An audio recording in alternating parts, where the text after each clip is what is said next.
5 minute call. 5 minute call. Visitors for Oxford, Maryland Rams and Southdown, Maryland Rams. 5 minute call begins in Oxford with the show ring number 2, ring for the office trailer. Southdown with the others.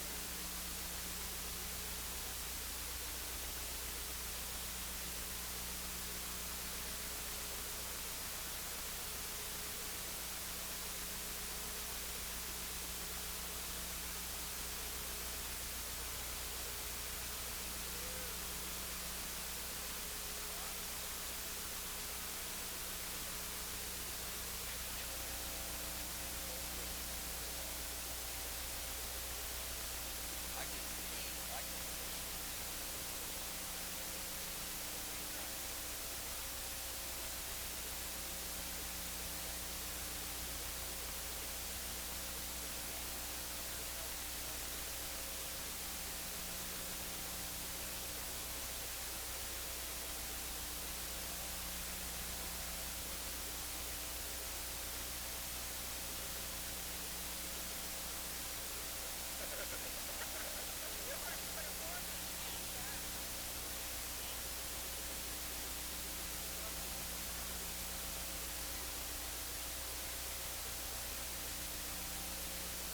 really emotional up front.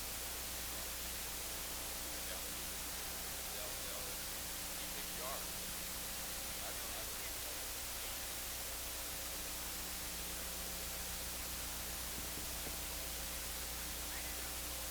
Hi, John. How are you? That's the Oxford. We give you a little bit. Here's what I got.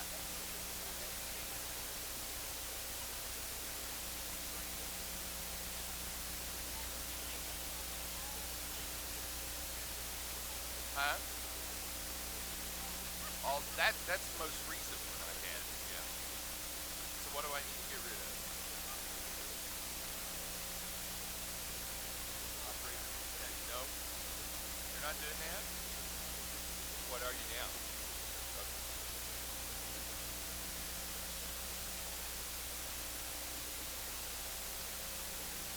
Supervisor. Supervisor. You make $5,500 roughly.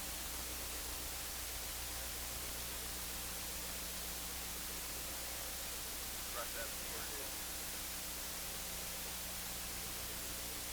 You weren't planning to be in the Cordell business very long anyway, were you? Oh, were you?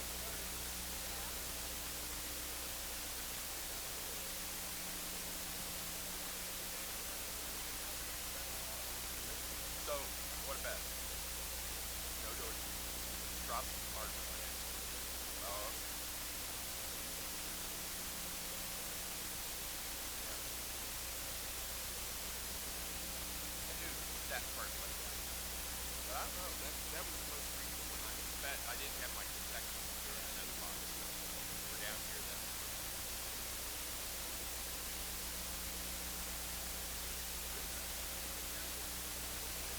You want some?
Again, the Sheep Show catalogs with all the names of all the entrants and the classes are for sale up in the sheep office this year. That's where they are located, so you can purchase those there.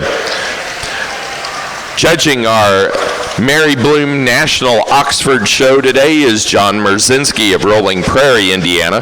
John is the supervisor of utilities for the town of New Carlisle, Indiana.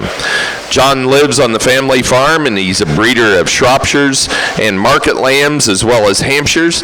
He's exhibited and judged sheep from coast to coast. Also, we have in the National Southdown Show ring Billy Wade from Jamestown, Indiana. Billy is employed by Reproduction Specialty Group. He's an embryologist, and he manages the semen collection in the freezing unit. Billy is also an individual who's judged from coast to coast as well as exhibited. Let's welcome both Billy and John to your national shows this morning.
Assisting us today with our Mary Bloom National Oxford Show is Annie Shetmer. Annie is from Batesville, Indiana. She's the National Oxford Queen.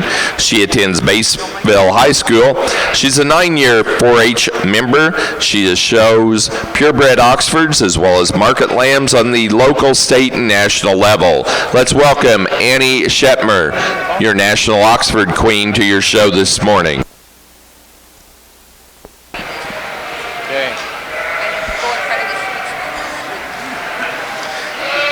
Good morning. I appreciate the opportunity to sort your Southdown show today. I think we've got a tremendous class to start off with. We've got 5 yearling rams out here that I think you can find good parts in every one of them. The one we're going to start the class with, I think he's your most well-balanced sheep. You know, he's not the tallest. He might be the longest, but a sheep that I think, especially when we get him on the move, I love the way he holds his front end when he moves around the ring. He takes a nice long stride, and still with that, he's thick enough when you stand in behind him. A sheep that we might want to open him up a little bit in the middle part of his body, make him a little deeper. I mean, we're getting pretty close to being, on most of these sheep being, a year plus old. I'd like to mature him a little bit from a masculinity standpoint, but a sheep I think is very well balanced. The next sheep, certainly appreciate the length of hind saddle you see in this sheep, one of the longest hip sheep that we have out here today. Here another sheep, we'll get him out on the move, really long stride. It's super smooth, but I think as far as his feet and legs are fine, just doesn't quite hold his top as well as so we move around the ring, like to neaten him up,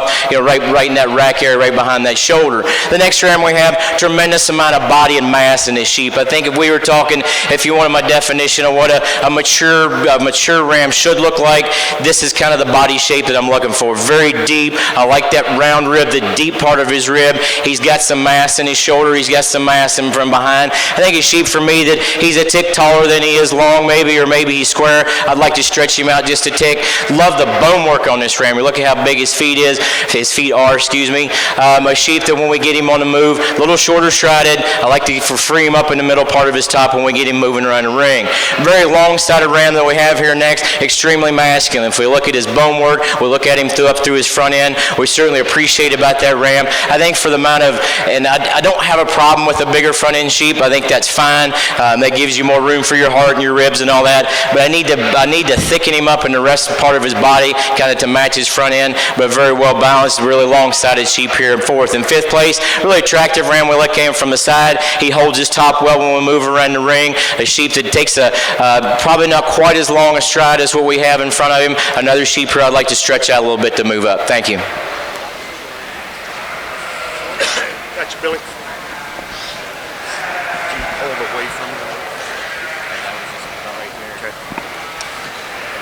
Certainly a great group of yearling rams here as we start the Oxford show here.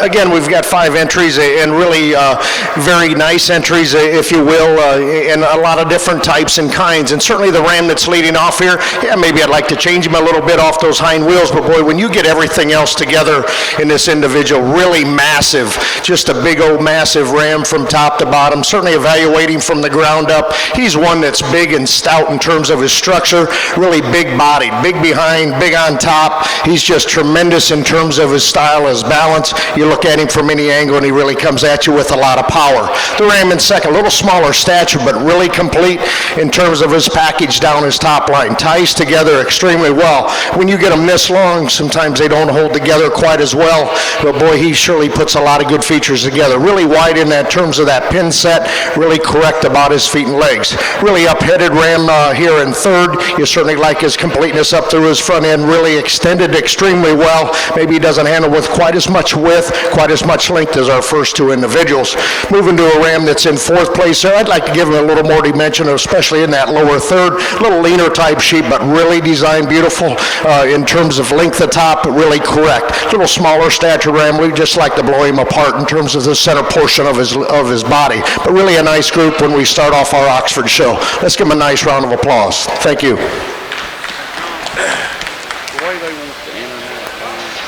Now ready in both rings for Senior Ram Lambs. Senior Ram Lambs in both rings. Placing on the Southdown Yearling Ram class, first place goes to entry 12, Forsey, 15,268, Big Time, Preston Forsey, Owenton, Kentucky. Second to entry 10, Northern Star Livestock Service, 15,123 ET, Adriana Winland, Shakopee, Minnesota. Third to entry 2, Preston Forsey, Owenton, Kentucky. 4 to entry 6, Lydia Wilson, China Grove, North Carolina. 5 to entry 4, Reed Bear, Carlock, Illinois.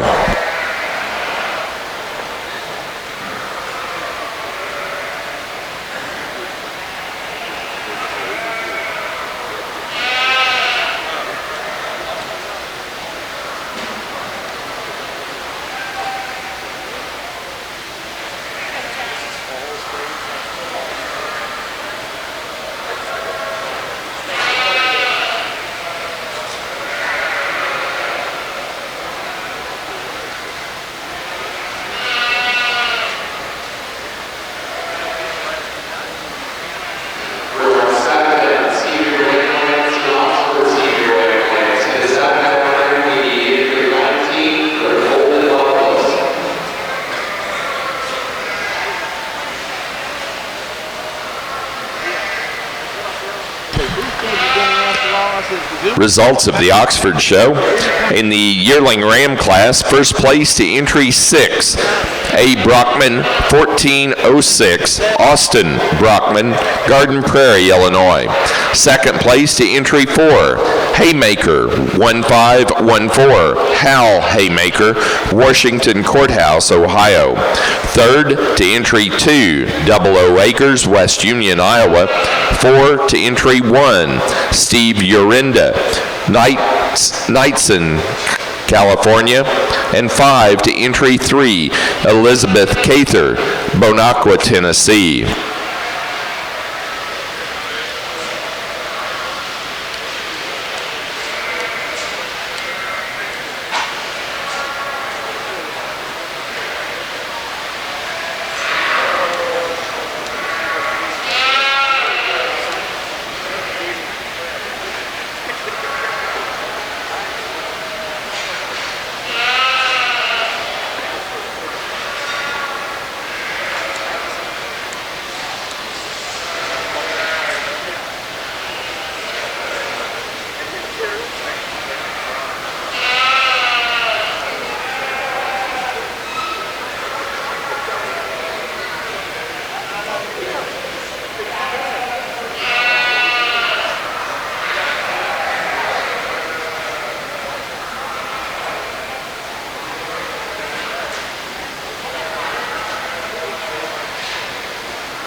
get over it. I'll keep working.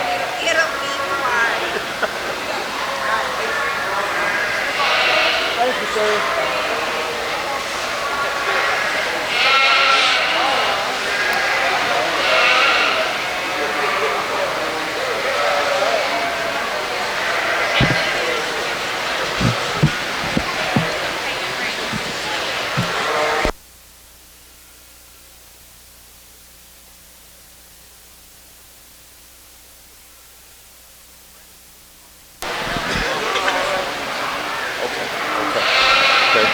Here on the Oxford side, 2 entries here in the senior Ram class, and really 2 similar Rams, but still they part themselves very well for me, and especially the more massive Ram, especially in the lower third of his body, really big rib sheep, one that again handles extremely long from that last rib back, really complete in terms of his top line. It just tracks and travels very nice when you put him in motion. Young lady needs to be commended, really one that's straight lined in terms of his design, really a bold made Ram in terms of his structure, just maybe not quite as far along in terms of maturity as the Ram that we're leading off here. 2 really nice senior Ram lambs. Congratulations.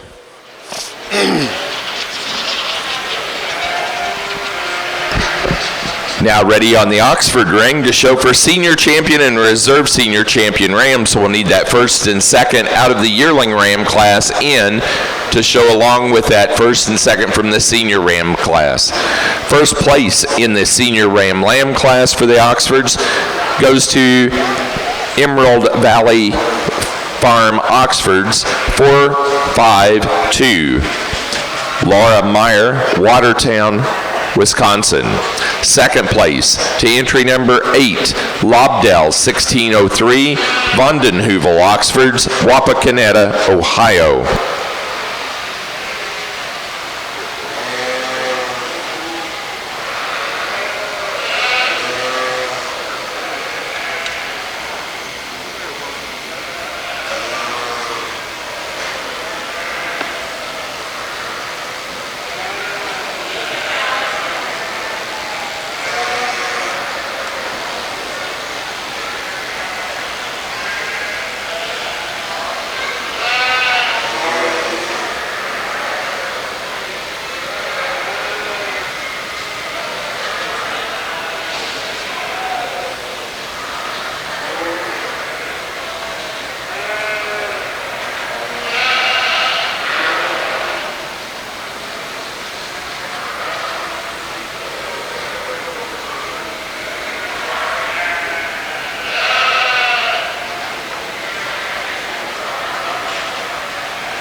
Just a few comments here as we bring out our final 4 for senior champion and reserve. We're going to stay in the yearling Ram class for champion and reserve senior. I think they just illustrate a lot of good things for the Oxford breed, and certainly have a lot of good things to offer in terms of mass and completeness, really stout in terms of structure. Congratulations. Let's give them a nice round of applause.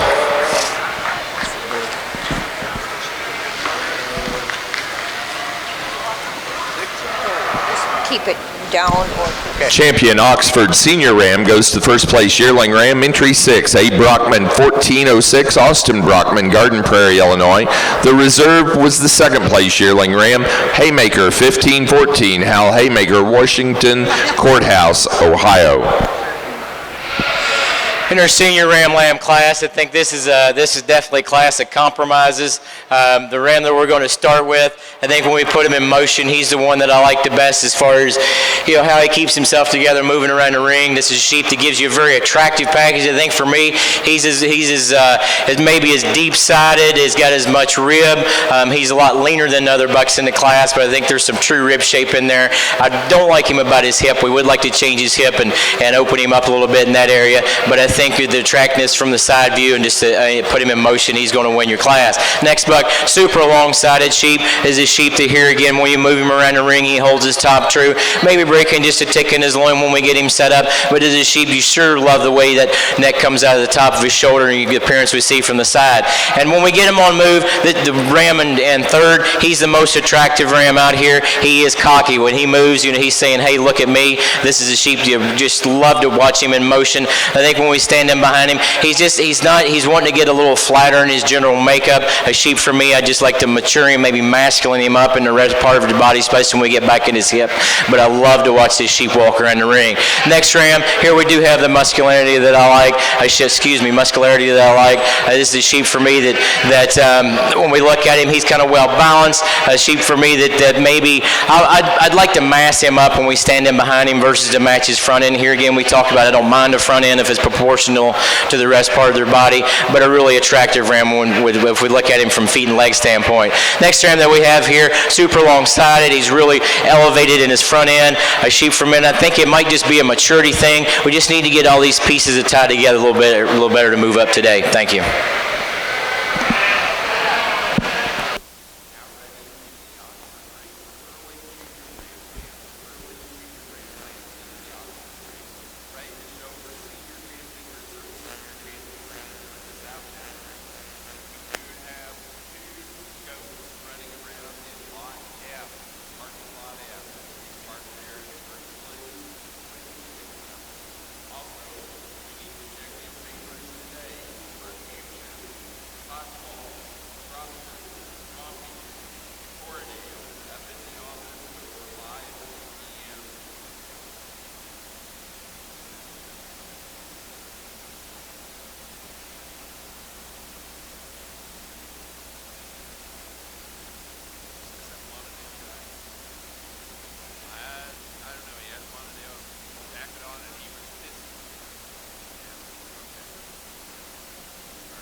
We've got 4 rams out here that I think bring some advantages, some good pieces genetically and physically to the Southdown breed. But I think it's a pretty easy decision for me on your senior champion and reserve. That'll be your 2 yearling rams. I think just 2 powerful sheep to use in this class. Congratulations, gentlemen.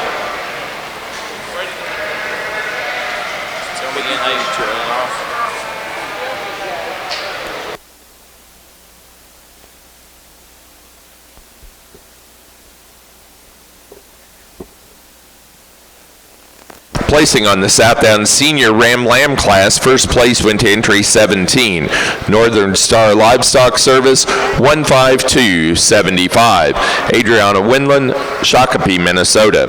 Second place to entry 15, Wilson Skyview Farm, Southdowns, Derek Wilson, Titusville, Pennsylvania, tag number 15095. Third to Mackenzie Paget, Kirkland, Indiana. 4 to entry 16, KDK Southdowns, Rushalt, Wisconsin. 5 to entry 20, Lydia Wilson, China Grove, North Carolina. Our senior champion ram was our yearling ram, first place animal, Big Time, 4C 15268. Preston Forsey and Forsey Southdowns, Owenton, Kentucky. Second place to entry 10, Northern Star Livestock Service 15123 ET, Adriana Winland, Shakopee, Minnesota. Now ready for January Ram Lambs. Southdown January Ram Lambs to the ring.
early junior Ram lambs here on the Oxford side. I think we've really got a beautiful pair to start with, and certainly you could kind of move them around, but when you get your hands on them and certainly analyze the Rams in terms of handle and look, I certainly like the Ram that we're leading off with. Really a beautiful Ram in terms of his type and kind, really bold in terms of his bone work, really level and square. He's a little more massive, if you would, when you handle him down his top, really wide sprung through that rib, really deep in that lower third of his body, beautiful Oxford type and kind, and I think it's a nice place to start. Taking nothing away from the Ram that's in second, extremely long from that last rib back. You certainly like him for that. He's one, again, that I think better days are ahead. Certainly he's good up to this point, and I think he's just going to be a tremendous Ram in terms of his total development. Really long and straight and level, certainly a very correct Ram, and you certainly like his breed type. Third place Ram, a little different type, a little smaller stature, but I certainly like him in terms of his width and dimension. Really level and square, that hip shape, really square. You certainly like him for that. Moves around the ring extremely well, really sound, and certainly a Ram that fits in that third spot. Fourth is kind of a unique Ram. He's one that's really elevated. He's by far the leanest sheep in the class, but boy, a lot of style, a lot of balance to him. You certainly like him in that respect. This is a show. Boy, he's one, again, that I'd put my money on him as being the large frame Ram come another time. Really beautiful up through his front end. There just isn't quite as much to him, but certainly like his length of top, his elevation, and certainly we'll give him another chance another time. But certainly a good group of early Ram lambs. Let's give him a nice round of applause. Super set.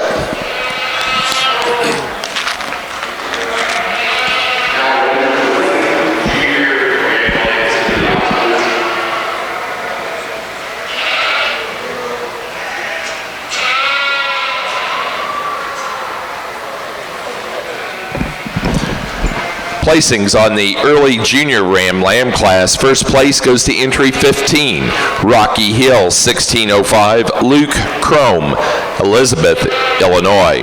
Second place to entry number 13, Winning Ways Sheep Farm, 16-139, Winning Ways Sheep Farm, Moweaqua, Illinois. Third place to entry 11, Edwards Oxfords, Rockbridge, Illinois. 4 to entry number 18, Winning Ways Sheep Farm, Moweaqua, Illinois. 5 to entry 10, Zeke Isaacson, Burlington, Wisconsin. And 6 to entry 12, Tim Roberts, Washington, Oklahoma. Sooner Ram lamb class we have here today is very difficult, but difficult in a good way, because difficult being that we've got 5 different kind of rams standing out here. So for me, what I've got to do is sit down and think about which one suits me the best. The ram that we're going to start with, he's kind of right on the money for me. A sheep that I think for his age, he's big enough. He is not huge by any means, but I don't consider him small either. Especially when you look at him and stand behind him when he moves, he is extremely wide based. A sheep that can have that much middle and that much mass and still be smooth fronted. I think a ram for me that is extremely well balanced. Big thing on me is when we get in front of him, I like his color a little better in his breed type as far as I'm concerned, and so he's going to win your class. The next ram, you can't help but like. When you look at that dude, as long-sided he is, as up-fronted as he is, he's really smooth from end to end. A sheep for me that I think on him, he's kind of pushing the limit about how wide can we get him in the chest lore before we start seeing structure issues. I think he's kind of right there, but a sheep you certainly have to appreciate the length of hind saddle and just the general appearance of this ram. The next ram, he's got your body and your mass, and especially the bone structure that I'm looking for. Super big-footed ram. I think he's very rugged. A ram for me that when you look at him, I mean, he's got some muscle in all through him. He's got some muscle in his shoulder, yet he's able to put that together in a smooth package. If we could stretch him out on a side view, then he's probably easily going to move up into second, maybe even win the class. The next ram, super long-sided. The ram is probably the longest hind-saddled sheep that we have out here today. He's just in his general skeleton, his body structure, he's a little more refined for me. I'd like to make him a little deeper flank, a little deeper rib to compete with these other rams. Really nice sheep that we have here in fifth. The ram is super good. If we watch him move around the ring, he walks very well. He's right up on his passers. I think we're just a little lack of maturity to compete with these other ones. Congratulations.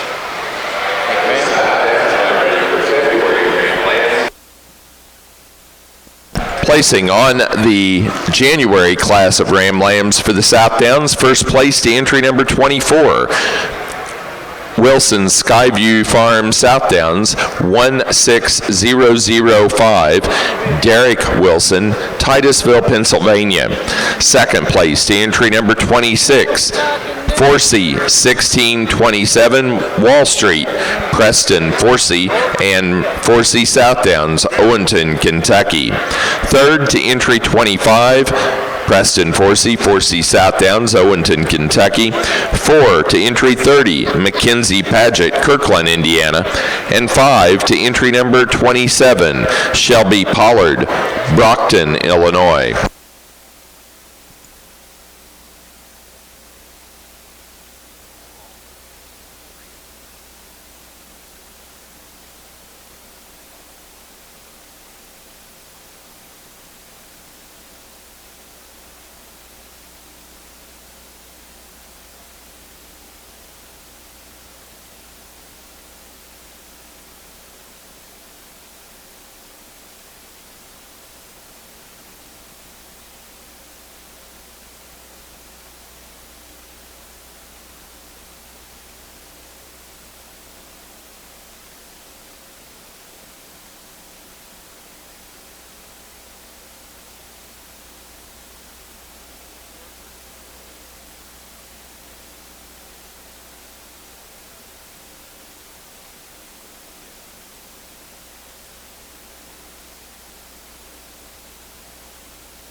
Southdown, February, Warren Grand Lambs in the ring. Final call, Southdown, February, Warren Grand Lambs in the ring, please.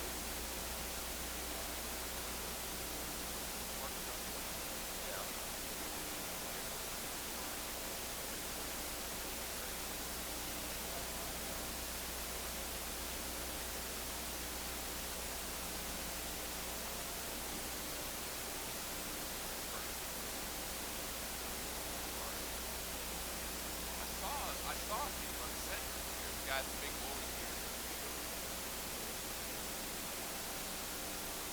Abigail Byrne, you have an entry in this class of February Southdown Grand Lambs.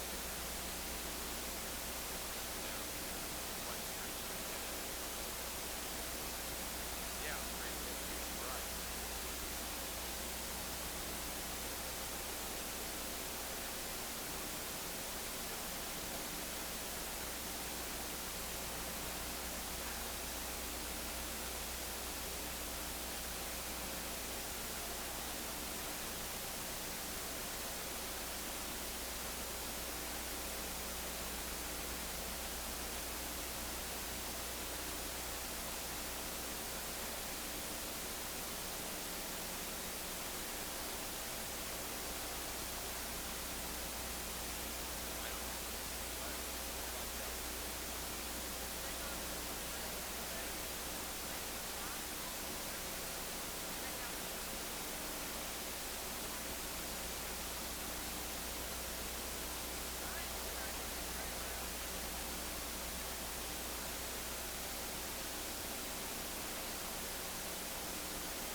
on the Oxford side. Late junior Ram lambs here on the Oxford. You certainly like the quality that we have in here. I guess there wasn't one that just came out and grabbed me, and certainly, but I'm still really pleased with the quality that we have, and I think it's really close between 1 and 2, and certainly the Ram that's leading off here just gives me a little more width and dimension. He's really big and his kind in terms of getting behind that Ram, and certainly when he goes away from you, he's really complete off those hind wheels, and you certainly like him for that. As long as he is, he's really complete out of that shoulder. I certainly like him for that. If you'd like to change a Ram when you're viewing from the side, I'd like to see that neck and shoulder junction come out just a little nicer in that respect, but certainly he's got a lot of other features to offer in terms of his type and kind, completeness of package in terms of his top. Certainly like him in that lower third of his body. He's really deep, and certainly the stoutness in terms of his structure. You see the little smaller statured Ram, if you will, there in second. I certainly like his freshness in terms of his handle. He wants to straighten up just a notch in terms of his hock, but really very complete down his top line. He's in very short fleece down his top, really straight and complete.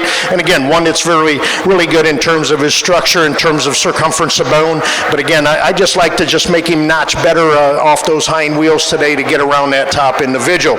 See the big frame sheep that's standing here in third. I think when you put him in motion, he wants to just maybe not hold himself quite as good right behind that shoulder. I'd like to tie him just a notch neater in that regard, but certainly one that's elevated in terms of up through his front end, really long and extreme in terms of his pattern. I think he's one that fits in that third position very nice.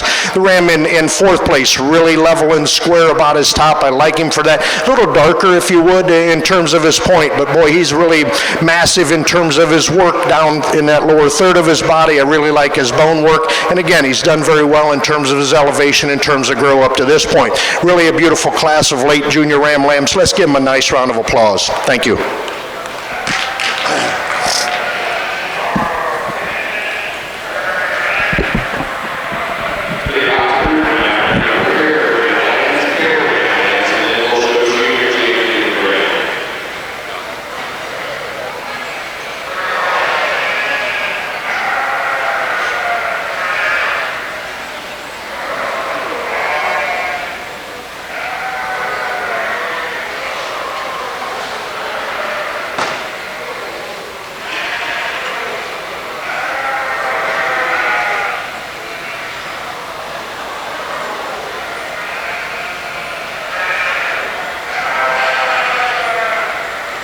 Placing on the class of late junior Ram lambs for the Oxfords, first place to entry 24. 00 Acres 16-40, Derek Deal. Derek Burns of Baltimore, Ohio. Second place to entry number 29, 00 Acres 1665, 00 Acres, West Union, Iowa. Third to entry number 27, 00 Acres. Fourth to entry number 20, Zachary Hamilton, Bryant, Iowa. 5 to entry number 125, Vondenheuvel Oxfords, Wapakoneta, Ohio. And 6 to entry number 28, Vondenheuvel Oxfords, Wapakoneta, Ohio.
placing on the Oxford pair of Ram Lambs, first place goes to Winning Ways Sheep Farm, Moweaqua, Illinois. Second to Double O Acres, West Union, Iowa. And third to Vondenheuvel Oxfords, Wapakoneta, Ohio. Now ready to show for Junior Champion and Reserve Junior Champion Ram.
certainly as we come down to the Final Four in our junior division here of the Oxfords, really outstanding Rams in their own right, and certainly they have some type and kind. You look at them and they really have some width and dimension and some depth in that lower third of their body, and certainly the circumference of bone. I certainly appreciate that. They've got quite a bit of hip to them when you look at them and analyze them from behind, and certainly the young ones in the late class certainly look that way.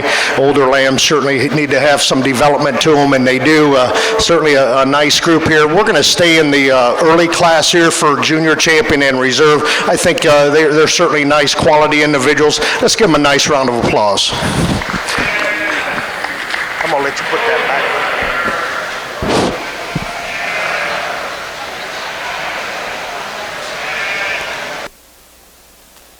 Now ready to show for Oxford Grand Champion and Reserve Grand Champion Ram. Your Junior Champion Ram came out of the early Junior Ram Lamb class. Entry 15, Rocky Hill, 1605, Luke Chrome, Elizabeth, Illinois. The Reserve also came out of that early class. Entry number 13, Winning Ways Sheep Farm, 16139, Winning Ways Sheep Farm, Moweaqua, Illinois.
here on the Oxford side. Really excellent quality. You look at the senior division and the junior division, especially the two Rams closest to me in terms of championship. They're Rams that are very similar in terms of their type and kind. We've talked about that, and certainly that's a tribute to the exhibitors bringing out the right sheep for me to analyze. Sometimes you go into a show and think what you might would like to pick, and I think these are the sheep that really come together for me very nicely in terms of width, in terms of dimension, and in circumference of bone. Really big-bodied, big-ended, if you would, and certainly they still look like Oxfords. For that, let's put our hands together as I go out and congratulate the champion and reserve exhibitors.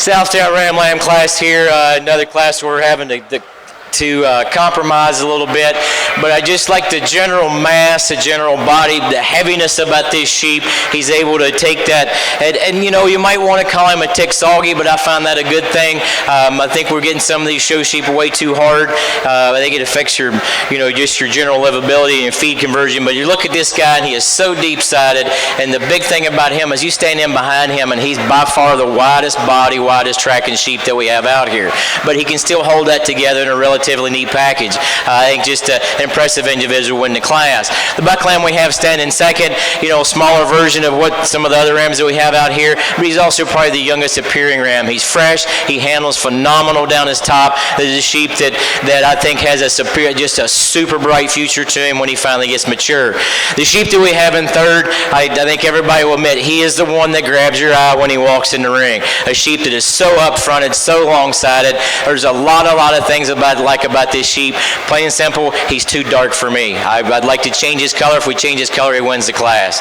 But he's going to be in third today. The next ram we have kind of follows in pattern of body style of our first place ram, but just doesn't quite hold it together as well. Love the depth of side, the depth of flank. I think a really easy doing sheep. He's very masculine when you stand and look at the front end of this sheep. When you look at him through his head, down and through his shoulder, a sheep for me, if we can have him handle his top a little better when he moves, then we can get him up a little further in the class. They're super well-balanced sheep. I think honestly, if we look at this sheep from his hip forward, I like this sheep a lot. He is just so smooth. All his parts tie together very well. He moves very well around the ring. If we could widen him up in his hip a little bit, give him a little more lower leg, he's going to move up. But a nice class to Ram Lambs. Thank you.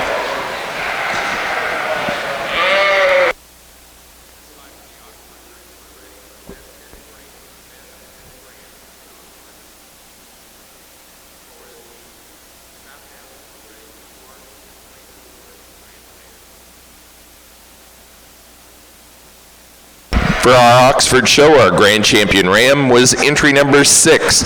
Our senior champion, first place yearling ram, A. Brockman, 1406, Austin Brockman, Garden Prairie, Illinois. The reserve was entry number 15, our junior champion out of the early junior Ram Lamb class, Rocky Hill, 1605, Luke Crome, Elizabeth, Illinois. Again, now ready for best headed ram for the Oxfords. Placing on the class of February Ram Lambs for the Southdowns. First to entry 34, Forsey, 1688, Center Stage. Preston Forsey, Southdowns, Owenton, Kentucky. Second place to entry 50, Sink 310P ET, Mackenzie Paget, Kirkland, Indiana. Third to entry number 48, Forsey, Southdowns, Owenton, Kentucky. 4 to entry 38, Mindy Reed, Houstonia, Missouri. 5 to 32, John Crowder, Sheridan, Indiana. 6th place to entry 49, Howard Southdowns, Mulhall, Oklahoma. 7 to entry 33, Reed Bear, Carlock, Illinois. 8 to 39, Adriana Winland, Shakopee, Minnesota. 9th place to 47, George Brothers Show Lambs, Niles, Michigan. And 10 to entry 31, Hannah Schultz, Fort Atkinson, Wisconsin.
Best Headed Ram for the Oxford National Show goes to entry number 15. Entry 15, our Junior Champion Ram, Reserve Grand Champion Ram overall, Rocky Hill 1605, Luke Crome, Elizabeth, Illinois. Now ready to move into our Yearling U, fitted Yearling U class.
We do want to recognize some of the folks that have made awards possible for the champion or best headed ram in the Oxford show. That banner donated by Dover Genetics. Best headed ewe in the Oxford show, the banner donated by Misty Meadow Oxfords.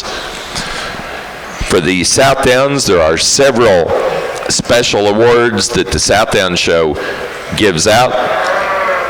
The Henning Cup is a traveling and permanent plaque given in recognition of 50 years of service to the Oxford or to the Southdown Association as its secretary. presented to the grand champion Southdown Ram, the Basudin Trophy, another traveling trophy, given in recognition for service to the association as a director, breeder, and leader in the industry, given to the grand champion Southdown U, the Harold E. Judy Trophy, given in recognition of service as a breeder, director, and officer of the association, presented to the exhibitor the best pair of ram lambs. The English Southdown Sheep Society Trophy, a traveling trophy and permanent plaque, awarded to the exhibitor the best Southdown flock. The Duran and Donella Howard Trophy, a traveling trophy and permanent plaque, given in recognition for service to the American Southdown Breeders Association as a director, breeder, and leader in the industry, presented to the premier exhibitor. The Ronald Weddle Trophy,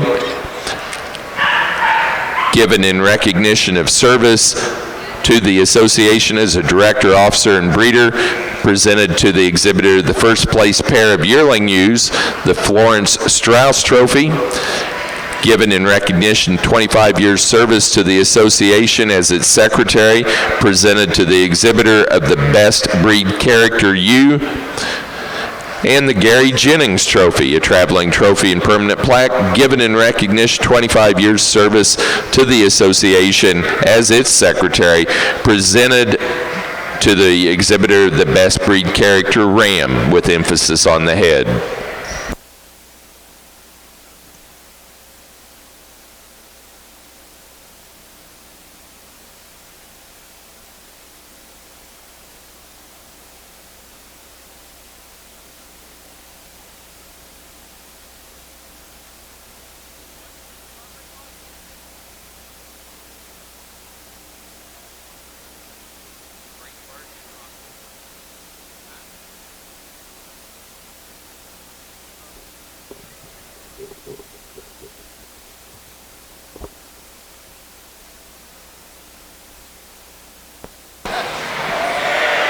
Interesting class of rams that we have here. The one that's going to start with me, I think from a skeleton standpoint, he's as heavy as any sheep that we have out here.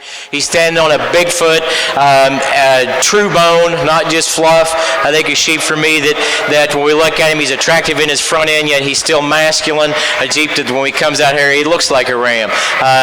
If we're going to pick on him a little bit, I'd like him to handle himself a little better right behind his shoulder when we get him on the move, but I think he's acceptable in that area. Extremely smooth, balanced sheep that we have here, just dead level out his hip. I think his sheep is extremely attractive when you look at him through that front end, smooth in his shoulder and his neck and how he ties back in to the rest part of his body. I think his sheep for me that just doesn't give me enough length aside to get above that ram in first place. Really well balanced, another heavy made ram that we have here in third, a ram with a tremendous amount of thickness. I mean, just raw, very expressive muscle in this sheep. I think his sheep for me that when we look at him from a side view, he's nice in his lines, a ram that's nice enough up fronted, a ram for me that we just kind of need. He's just maybe a tick coarse at this age, and here again, it might be just a maturity deal. We like to smooth him up, just tick to move up here. Another ram lamb that I think, if we're going to predict, as far as mature size, there's a tremendous amount of growth in this sheep, and yet for me, I think he still kind of holds it together in a youthful package. He's nice and level down his top. He doesn't, when he's standing still, he's not wanting to show the best today, but when we get him moving, he holds that spine nice and level, moving around really good on his feet and legs. The next ram we have here, maybe one of the heavier rams that we have here just from sheer performance, but a sheep for me that when the young men get him set up, you certainly appreciate the amount of structural stoutness about this ram as far as bone work and skeleton. I think for me, he's got some really good pieces, but that's kind of where his downfall is, are kind of pieces. We need to tie them together, especially when we get him on the move, like to make this ram a little more athletic to compete higher today. Thank you. Now ready for Southdown pair of ram lambs, Southdown pair ram lambs. Placing on that March and later born ram lamb class, first place to entry 63, Longnecker 1612, Troy Longenecker of Annville, Pennsylvania. Second place to entry 58, Northern Star Livestock Service 6180, Adriana Windland, Shakopee, Minnesota. Third place to 53, Howard Southdowns, Mulhall, Oklahoma. 4 to 52, Dale Davis, Cardington, Ohio. 5 to 59, George Brothers Show Lambs, Niles, Michigan. 6 to 55, Mindy Reed, Houstonia, Missouri. 7 to 54, Mackenzie Paget, Kirkland, Indiana. 8 to 56, John Crowder, Sheridan, Indiana. And 9th place to 60, Jacob Brinkman, Belchester, Minnesota.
For the Southdowns, placing on the pair of Ram Lambs, first place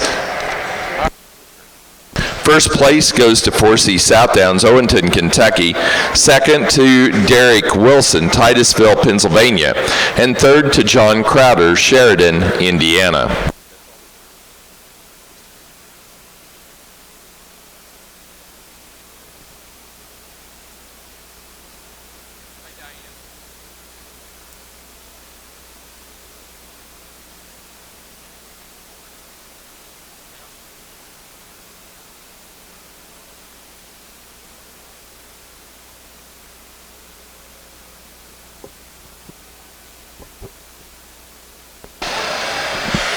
I'm pleased with the 6 Rams that we have out here today. I think we've got, they look like Rams for one thing as far as just, when we look at their heads and their masculinity. I think sheep that have some livability, some doability to them. We watch them track around the ring. They're wide.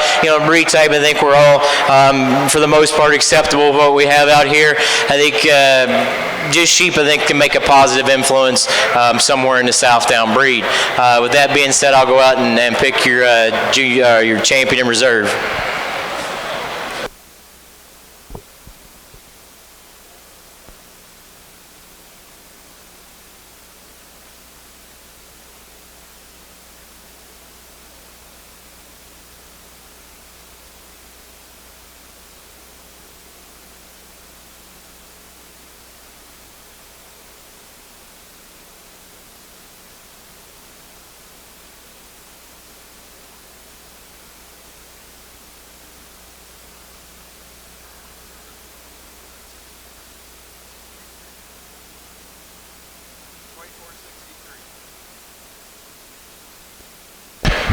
Junior champion Ram was entry number 24, first in the January Ram Lamb class, winning weight,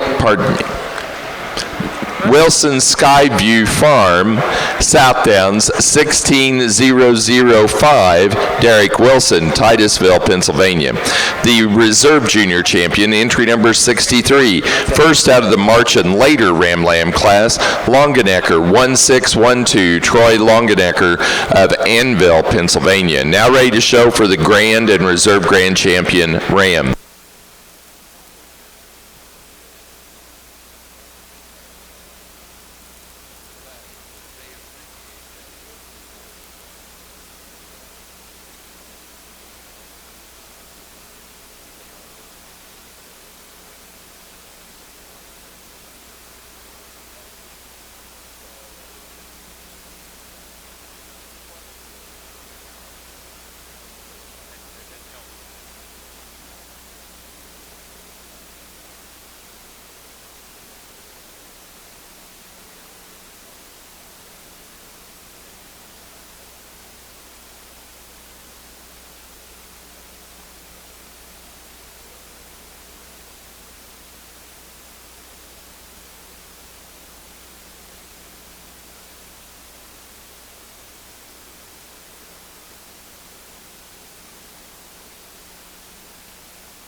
As we start the females here on the Oxford side, certainly you could kind of move them around, and certainly I'd be okay with that. And again, as you look at these top five, certainly a high quality females, and certainly have a lot of good in each one of these, and certainly a lot of features that are a little bit different possibly than some of the others in terms of breed type, in terms of movement around the ring, and certainly their development up to this point. And when you put everything together, I'm going to start with the ewe here that I certainly like in terms of her handle. Extremely nice down her top. Very short fleece down her top line. Extended extremely well up through her front end, and certainly really bold in terms of her structure. Certainly like her for that. She comes off very level and square. Really a big old hip in this sheep. Certainly a female that we certainly could start with in this particular lineup. The ewe in second. Real massive, especially right in that lower third of her body. I certainly appreciate that. Really blowed apart, really big in terms of her type. When you look at her on the move, just travels and tracks very nice. Extended extremely well up through her front end. Really two powerful females here in 1 and 2. Third place ewe, you really have to appreciate this ewe in terms of her handle. Very, very short fleece. She's almost slick shorn, if you will. Just extremely nice in terms of her handle, straight and level. You certainly like her for that. Really bold in terms of her bone work, and I certainly like the total length that she handles here today from that last rib back. Really an extended female coming up next, maybe a notch taller at the shoulder, if you will. Maybe when the handle of these top five, she handles the shorter of the five. But again, you certainly like her completeness of package, really big in terms of her structure. I certainly admire her for that. I think just a powerful ewe to fit in fourth. Probably the best typed ewe is the ewe that's standing there in fifth. I certainly like her for that. She narrows up just a trifle bit when you put her in motion, and certainly I'd like to widen her out in that regard, but certainly like the breed type and kind. As we start our females off, let's give them a nice round of applause. Really a nice class here. Thank you. Well said, John. Well said. I'm impressed with the rams that we have out here. I'm very comfortable with them. I like all four of these rams for what they are, and I think what they can do. I think sheep for me that, like we said in the junior champion drive, I think rams are attractive, but not so attractive that they lose their masculinity. I think a ram's should have some mass, and that includes having some mass in their front end, having some mass in the middle part, some expression, some depth of rib, depth of flank. But still be able, and all we're going to have them out in the show ring, they're going to have to be attractive, meaning straight topped and good hipped and up fronted. And I think we've got that in all four of these individuals. I think when you look at these sheep, they're good footed. They've got some bone underneath them. They got some true bone. If we look at foot size and not just how much wool they have on their legs, all four of these rams are very acceptable in that area as far as stoutness of skeleton. And we look at breed type, I think we're all acceptable out here. There's a few that are better headed than some of the other ones out here. But if we talk about, for me, it's about performance, and definitely figuring the breed type into it. And I think there's an easy winner right here, and I'll go out and congratulate your champion in reserve.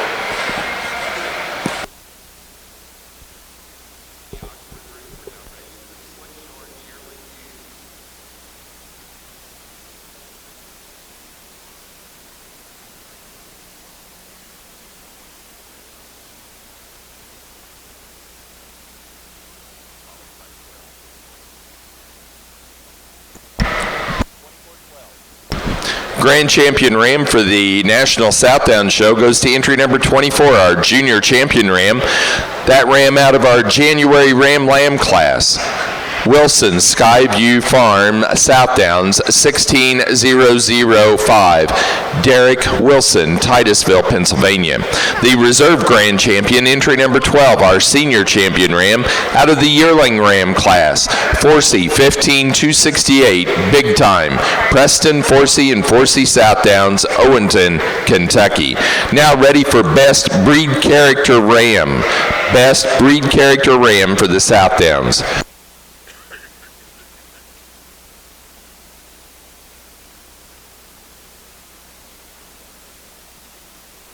Placing on the Oxford Fitted Yearling U class. First place goes to entry 34, Winning Ways Sheep Farm, 15629A, Winning Ways Sheep Farm, Moweaqua, Illinois. Second to entry number 42, Double O Acres, 15026, Alley, Double O Acres, West Union, Iowa.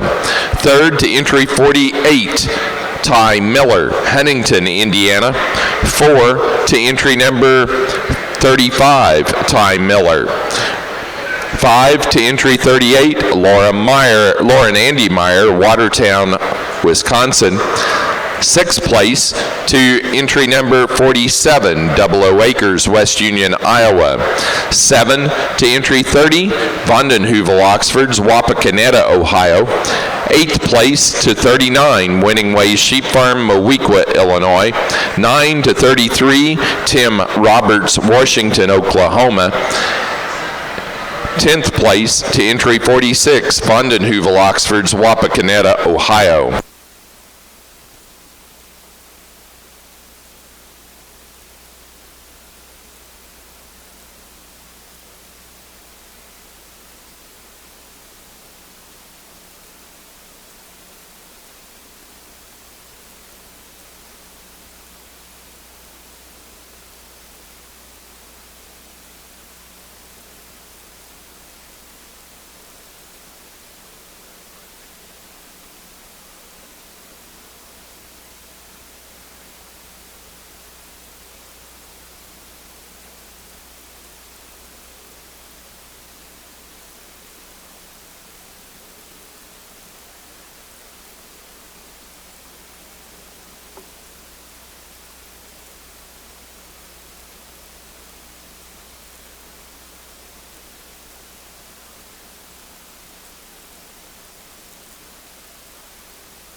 For the Southdown Show, Best Breed Character Ram went to entry number 10, Northern Star Livestock Service 15123ET.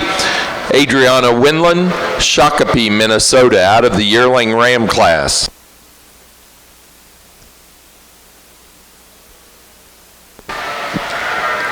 Interesting group here on the Oxford side, and certainly sometimes judges will just take a powered up sheep.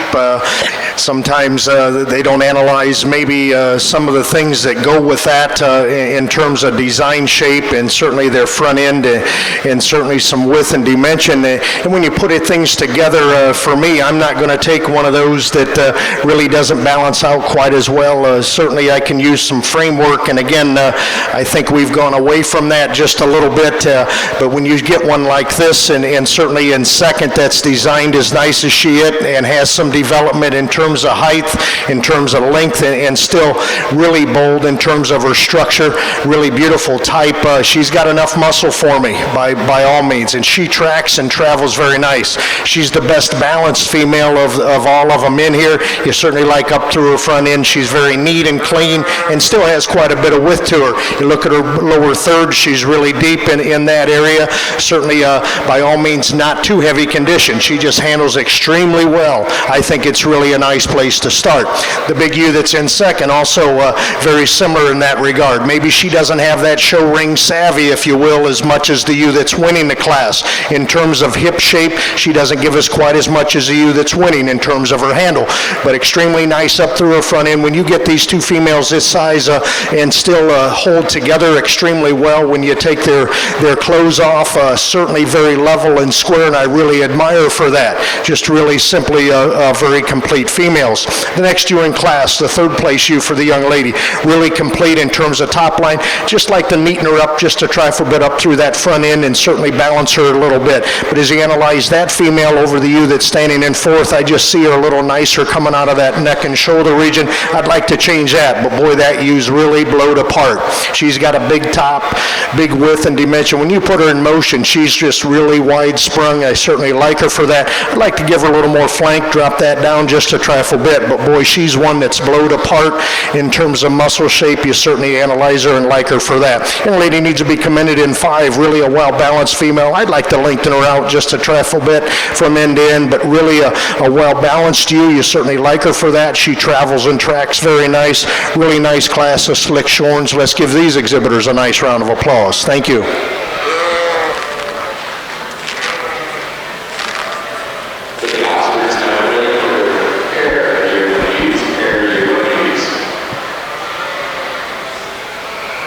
Placing on the slick-sheared yearling ewe class, first place goes to entry number 52, AA 1513, Ty Miller, Huntington, Indiana.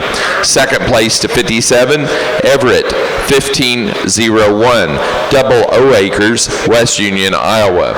Third to 56, Edwards Oxfords, Rockbridge, Illinois. 4 to entry 53, Ty Miller, Huntington, Indiana. 5 to entry 58, Corey McLeese, Washington, Oklahoma. 6 to 55, Tim Roberts, Washington, Oklahoma. And 7 to entry 54, Tim Roberts, Washington, Oklahoma.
For the Oxfords, are now ready for senior ewe lambs, placing on the pair of yearling ewes. First place goes to Ty Miller, Huntington, Indiana. Second place, 00 Acres, West Union, Iowa. Third to Winning Ways Sheep Farm, Moweaqua, Illinois. 4, Tim Roberts, Washington, Oklahoma.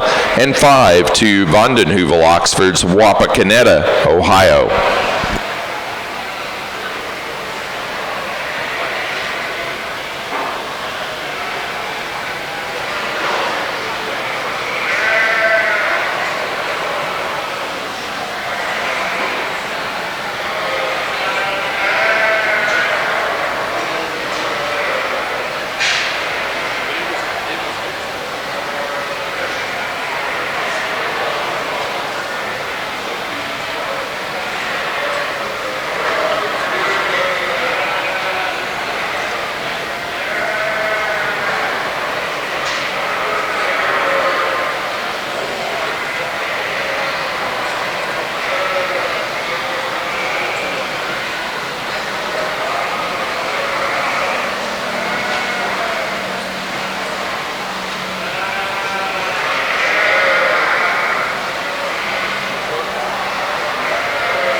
think we've got a ewe here to start the class with. It ends up being there in first place pretty easily for me.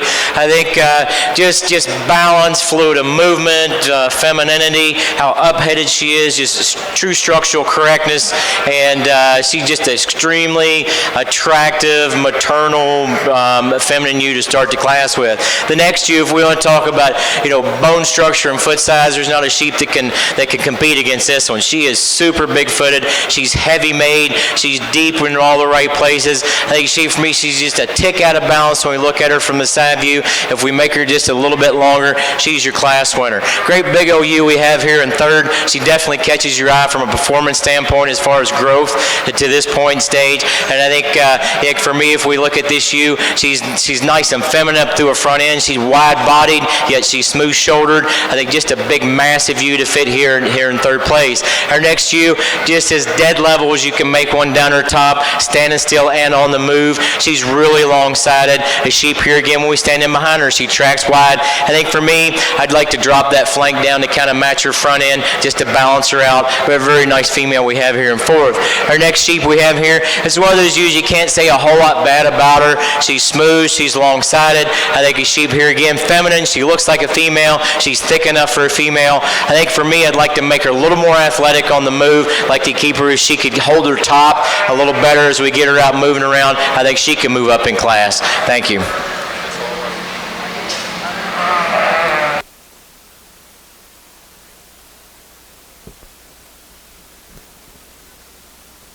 Now ready for intermediate yearling ewes for the Southdowns.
senior ULAM class here on the Oxford side. These first 5 really beautiful ewes to look at from the side. They really have a lot of eye appeal and certainly have quite a bit of dimension to them, and still there's some youthfulness to them in terms of the senior ULAM class. And I think when we put all that together in terms of type, in terms of length of top, it still has quite a bit of width and certainly a little youthfulness to them, is the ewe that's winning the class. She has by far the widest sprung top of any ewe in this particular class. I really like her for that. She's really wide. She's really got a beautiful head to her, level and straight. You certainly like her completeness of package. The ewe in second, she's the pretty ewe to look at from the side. Really a beautiful ewe in terms of her style, her balance. She just isn't quite as far along maybe as some of the ewes in the class. It shows me she's very youthful, very young, and I think she's got a great future ahead. But when you put this ewe in motion, she's as true to her walk as any in this particular lineup. Just a powerful female. There she just isn't quite as blowed apart as some of them, but boy, she's got a nice future and certainly a beautiful ewe to look at from the side. Really an up-headed ewe here, and a lean type sheep is the one that's in third. I'd like to drop her rear flank, maybe give her a little more depth in that regard, and certainly on the move, just widen her out just a trifle bit. But boy, she's elevated, very nice, very elegant up through her front end, really level and square, and you certainly admire her for that. Really big, massive ewe coming up here next. I'd like to make her track just a notch better off those rear hocks today, and certainly make her a notch better right behind that shoulder, but really big in terms of her kind. You certainly like her for that. Really a long-bodied female that fits in 4 very nice. Your lady needs to be commended in 5th. Very youthful appearing ewe, very long from that last rib back. Certainly one that's developed very well up to this point. You certainly like the breed type and kind on them. Let's give these senior ULAM exhibitors a nice round of applause. Thank you.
Placings for the early class of yearling ewes for the Southdowns. First place went to entry 68, Pleasant Springs 7070, Beckett Spildy, Stoughton, Wisconsin. Second place to entry 80, Old Glory Farms, Davis 1311, Dale Davis, Cardington, Ohio. Third to entry 72, Derek Wilson, Titusville, Pennsylvania. 4 to 67, Scramlin Southdowns, Holly, Michigan. 5 to entry number 78, Ben Temple, Serena, Illinois. 6th place to 71, Carson Knettle, Greenfield, Illinois. 7th to 66, Kaylee Cook, Toluca, Illinois. 8th place to 69, Mackenzie Paget, Kirkland, Indiana. 9 to 73, Lydia Wilson, China Grove, North Carolina. And 10 to entry 77, Mallory Bowers, Mentone, Indiana.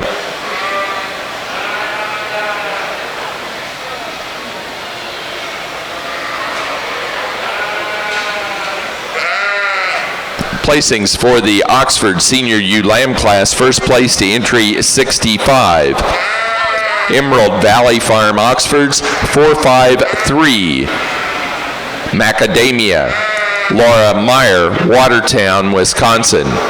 Second place to entry 60, Winning Ways Sheep Farm 1673, Winning Ways Sheep Farm, Moweaqua, Illinois. Third to 67, Double O Acres, West Union, Iowa. 4 to entry 64, Double O Acres, West Union, Iowa. 5 to 61, Mallory Minor, Reelsville, Indiana. 6 to 62, Vondenheuvel, Oxford's Wapakoneta, Ohio, and 7 to 66, Corey McLeese, Washington, Oklahoma.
Kind of nice lineup here of the 6 senior divisions here for the champion senior.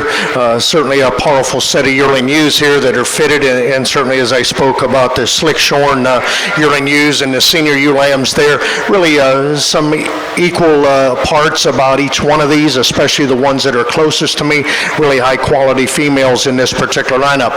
As I congratulate the champion reserve in this division, let's put our hands together in appreciation for the quality that we've had.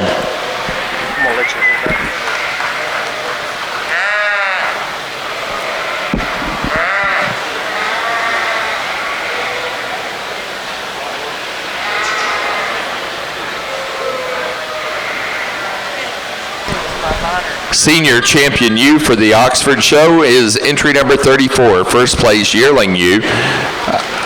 Winning Ways Sheep Farm 15-629A, Winning Ways Sheep Farm, Moweaqua, Illinois. The reserve senior champion was first place, or second place in that yearling ewe class, Double O Acres 15026, Double O Acres, West Union, Iowa. Now ready for January ewe lambs, fitted January ewe lambs for the Oxfords.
This is kind of an interesting class here because we got all kinds of different Southdowns out here.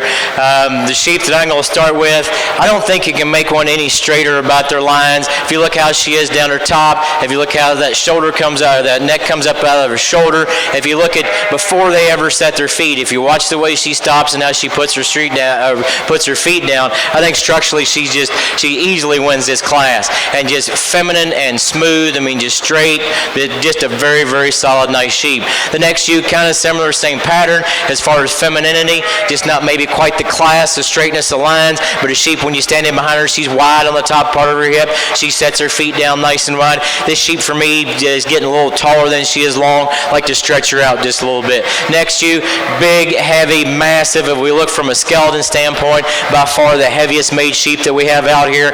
You love about how just the body masses that this ewe has. Problem for me is when we stand in behind her and watch her walk away from us, I like to widen that pelvic area, widen that hip up, get her to take her nice wide stance. The next ewe that we have here, thickest ewe we have as far as pounds of red meat, as far as sheer muscle expression, but she's able to keep that in a super smooth package. This is a ewe that I think would be in contention with our class winner if we can make her just a tick longer. We stretch her out, she'll balance a little bit better, but I think if we look how maternal she is and still nice and smooth and pretty about her front end, I definitely think she needs to stand on side view in this class. The next ewe we have here, she's one when she first came out, she definitely catches your eye. There's no way you can't look at this ewe, how attractive she is from a side view. Here again, a sheep, when we tie that shoulder into the rib and rib into the hip, into the middle and back into the hip, it's just as smooth as you can make them. I need to change her back legs to get her to work up any higher today. Thank you.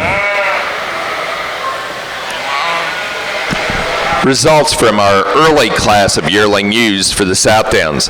First place in that class goes to entry number 68, Pleasant Springs 70.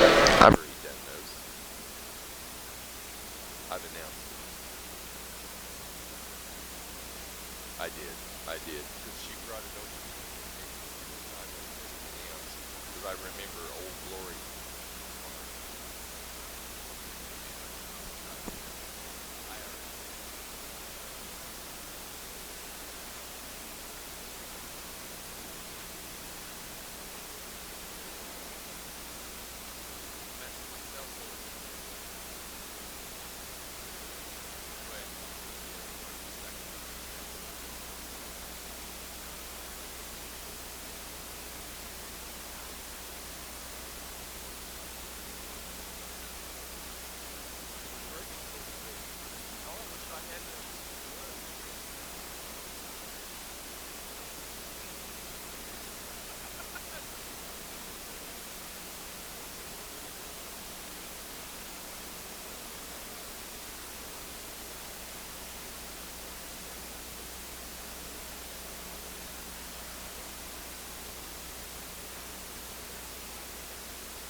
Class exhibitors, we want to remind you, you must check your registration papers in, get your armbands no later than 5 o'clock the day before your show. Tomorrow's shows are Hampshire, Cotswold, Crawford, Romney, and Flordale. You have until 5 o'clock to get those papers checked in. Other breeds can check in today too, but you must get those checked in till 5 or your district will be trashed.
What a neat group here when we start our junior division. Really high quality females, and especially this top pair that we've got here.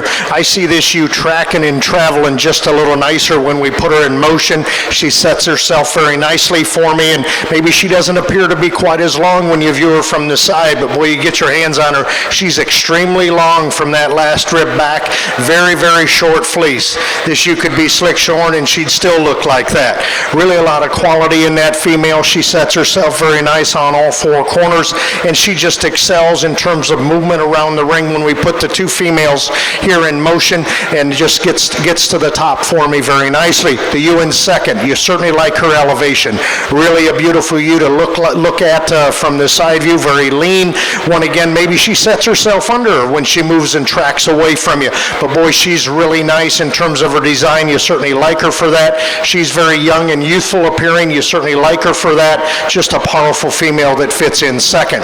Third place, she's one of the leaner ones of the top five here, and shows me that she's got quite a bit of grow left in her. Certainly one, again, that's developed very well up to this point. There just isn't quite as much to her, but beautiful in terms of her balance, her bone work, and certainly her type and kind. The next ewe in class, elevated extremely well up through that front end. She's running the correct way uphill.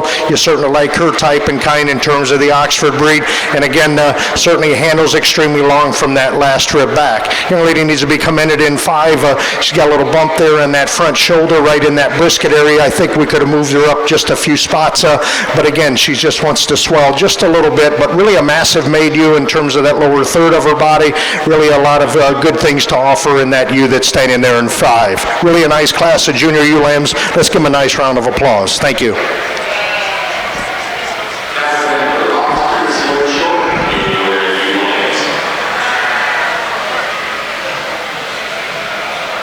Placing on the fitted class of January ewe lambs for the Oxfords, first to entry 75, per Z 1607, Ty Miller, Huntington, Indiana.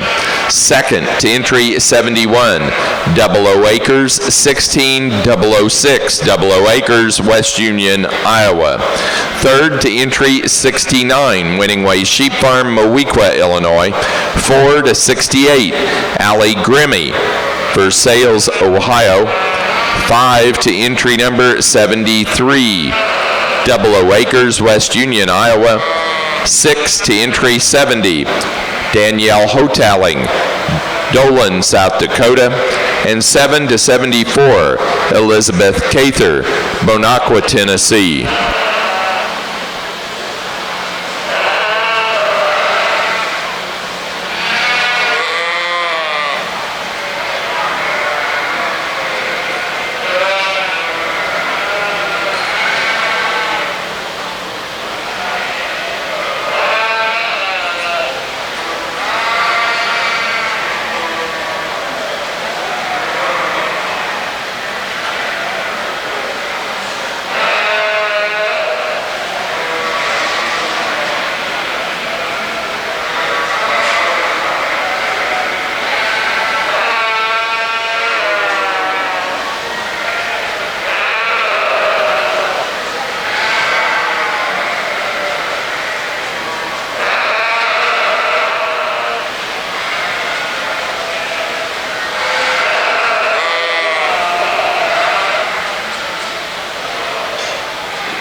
Two entries here on the Oxford side in the Slick Shore in January ULAM class, and again, two different types and kinds. And when you get a weather-made sheep, if you will, in terms of female quality like this, you're going to go ahead and use her. She's one that's really blowed apart in terms of her top line, and certainly she's big in her hip. You certainly like her for that. And when she walks away from you, that's where she excels over you that's standing in second. She tracks and travels extremely well, really clean and neat, and still really blowed apart in terms of her rib shape, in terms of her top line, and certainly appreciate that.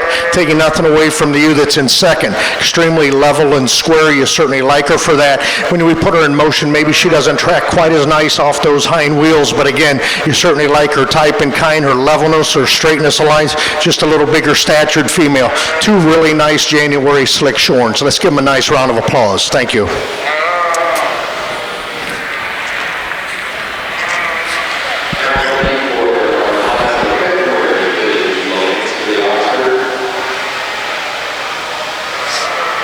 Placing on the Slick Shear January class of Oxford ewe lambs. First to entry 79, double A 1602, Ty Miller, Huntington, Indiana.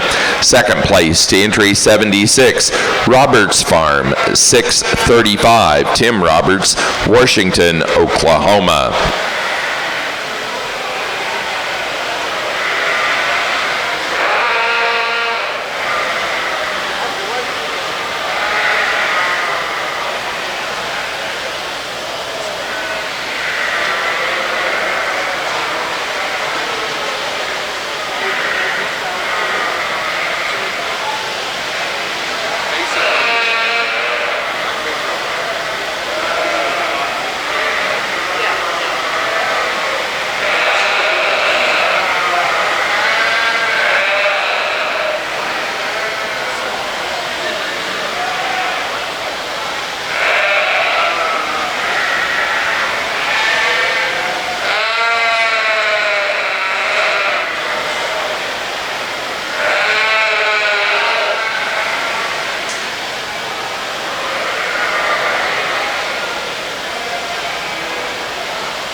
it's a tough decision on these top two ewes.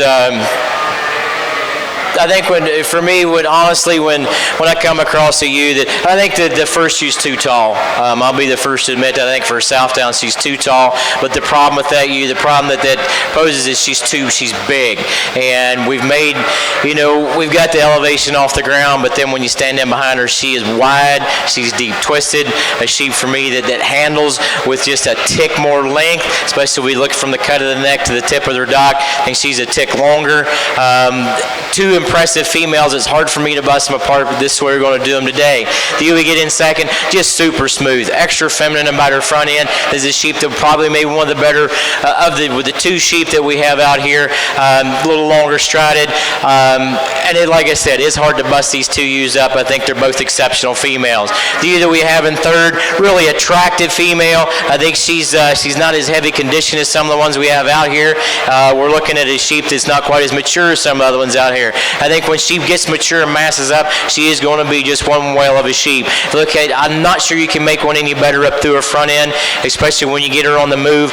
She's just dead level about her lines. I think just a really nice female to fit into third. Kind of a fault-free thing, female that we have here in fourth, just dead level about her lines. She's got some turn to her ribs. She's got some depth of side. I think she, for me, is just a tick more narrow when we stand in behind her and watch her move than the three ewes that we have in front of her. Big, heavy, massive ewe that we have here in fifth. This is a ewe that just sheer body mass, just a tremendous female. But also along with that, I think we're losing some femininity when we look at her from the front end. But I just don't think with as much width and skeletal stoutness as we have here, I think she's got to be on side view also. Thank you.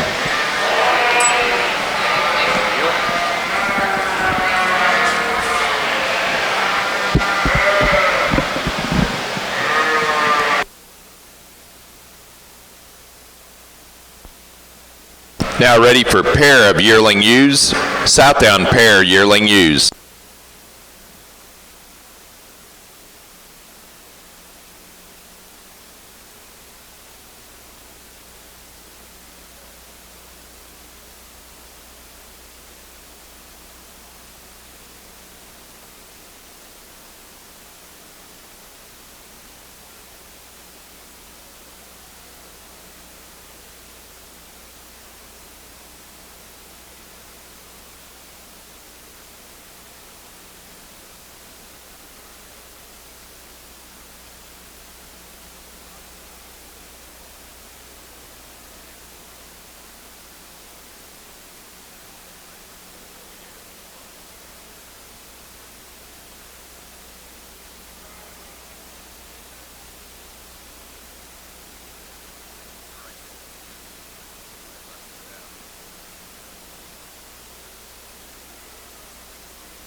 For the Southdown show, the intermediate yearling ewe class, those placings, first place went to entry 93, Northern Star Livestock Service 15124, Adriana Windland, Shakopee, Minnesota. Second to entry number 94, Northern Star Livestock Service 15132, Adriana Windland. Third place to entry 96, Derek Wilson, Titusville, Pennsylvania. 4 to 91, Greg Erb, Beaverton, Pennsylvania. 5 to entry number 84, Preston Forsey, Forsey Southdowns, Owenton, Kentucky. 6 to 87, Jenna Langer, DeForest, Wisconsin. 7 to 86, Lydia Wilson, China Grove, North Carolina. 8 to 83, John Crowder, Sheridan, Indiana.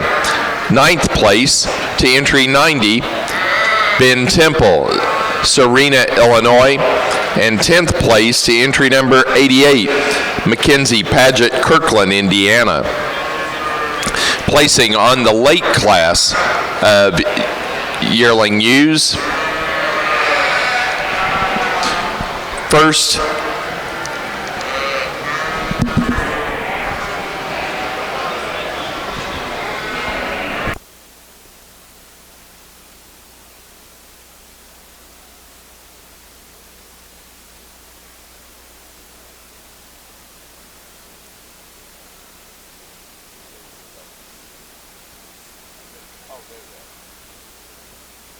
late class of yearling ewes. First place to entry 103, Forsey, 15-193, Cover Girl, Preston Forsey, Forsey South Downs, Owenston, Kentucky. Second place to entry 104, Davis, 28-18, Shaylee Maddox, Thomas, Oklahoma. Third to 101, Dale Davis, Cardington, Ohio. 4 to entry number 109, Brady Clark, Gilmanton, New Hampshire. 5 to entry 102, Mindy Reed, Houstonia, Missouri. 6th place to 100, Lydia Wilson, China Grove, North Carolina. 7th place to entry 99, Dylan Klug, Grafton, Wisconsin. 8th place to entry number 105, Jacob Brinkman, Belchester, Minnesota. 9 to entry 108, Hannah Schultz, Fort Atkinson, Wisconsin. And 10 to entry 98, John Crowder, Sheridan, Indiana.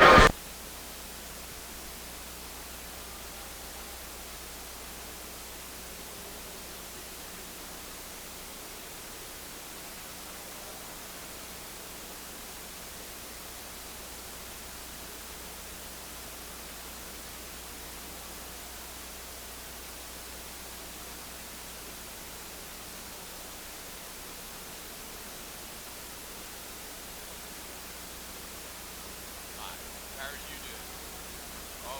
Oh yeah, it's been a long time. Yeah.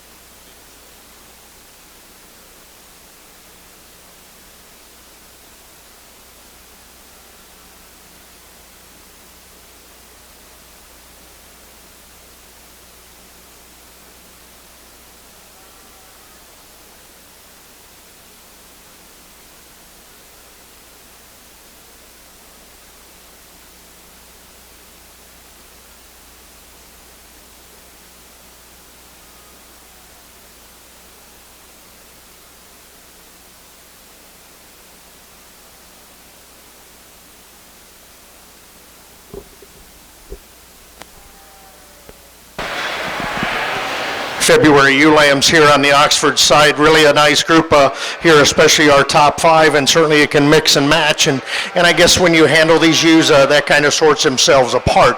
They're extremely well and very close in terms of their track and travel around the ring. Certainly admire them for that. But boy, when you get your hands on them, there's just a lot of sheep here. This ewe lamb here, really powerful up through her front end. She's very clean and neat and still has quite a bit of width. Beautiful head in terms of Oxford breed type. Just really a nice place to start in this February ewe lamb class. Second place ewe also extremely well balanced. Really big in terms of her structure. I like her for that. Very short fleeced female. She just doesn't handle with quite as much length as the ewe that's winning the class, but again, by all means, she's long enough for me. She's just really a powerful female up through her front end and certainly balances out very nice. Ewe lamb standing in third, again, very lean, very youthful appearing ewe when you view her from the side. She handles extremely nice down her top. She's in very short fleece also. Really complete, really level and square, and certainly a nice female there in third. Fourth and fifth, I felt the ewe in fourth place, the big, more massive ewe, if you will. Certainly one that's very growthy. Maybe just really, she's sheared down on her hip, and she's got a little more wool right at her shoulder area. Maybe we'd like to make her a notch nicer in that regard, but certainly a very nice, well-balanced female there in fourth. Fifth place, probably the pretty ewe of the group. You certainly like her for that. Of the top 5, she handles the least in terms of length of top, and when you view her from the side, she doesn't give us quite as much overall length, but boy, she's pretty to look at, really wide sprung, balances out very, very nice and extremely well in all aspects of it when you look at her from front, when you look at her from rear, and certainly put her in motion. Really a nice group of February ewe lambs. Let's give them a nice round of applause. Thank you.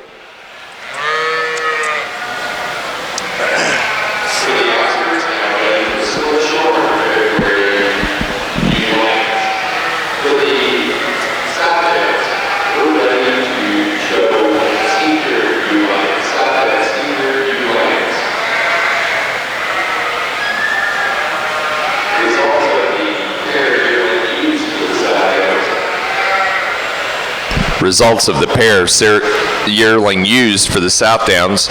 First place went to Forsey Southdowns, Owenston, Kentucky. Second, Adriana Windland, Shakopee, Minnesota.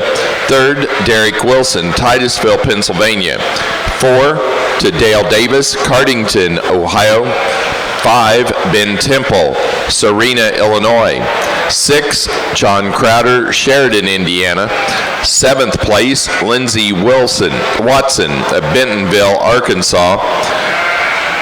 8 to Landon Watson, Bentonville, Arkansas. And 9, pardon me, there was 8.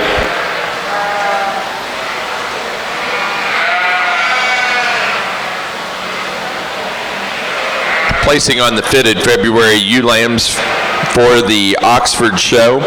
First to entry 98, 00 Acres 16036, Gold Dust, 00 Acres, West Union, Iowa. Second place to entry number 91, AA 1617, Ty Miller, Huntington, Indiana. Third to entry 85, Abby Yago, Stewart, Illinois. 4 to entry number 87, 00 Acres, West Union, Iowa. 5 to 81, Steve Reed, Houstonia, Missouri. 6 to entry 99, Allie Grimmy, Versailles, Ohio. 7 to entry 84, Tim Roberts, Washington, Oklahoma. 8th place to 89, Derek Burns, Baltimore, Ohio. 9 to entry 93, Ty Miller, Huntington, Indiana. And 10th place to entry 82, Elizabeth Cather, Bonacqua, Tennessee.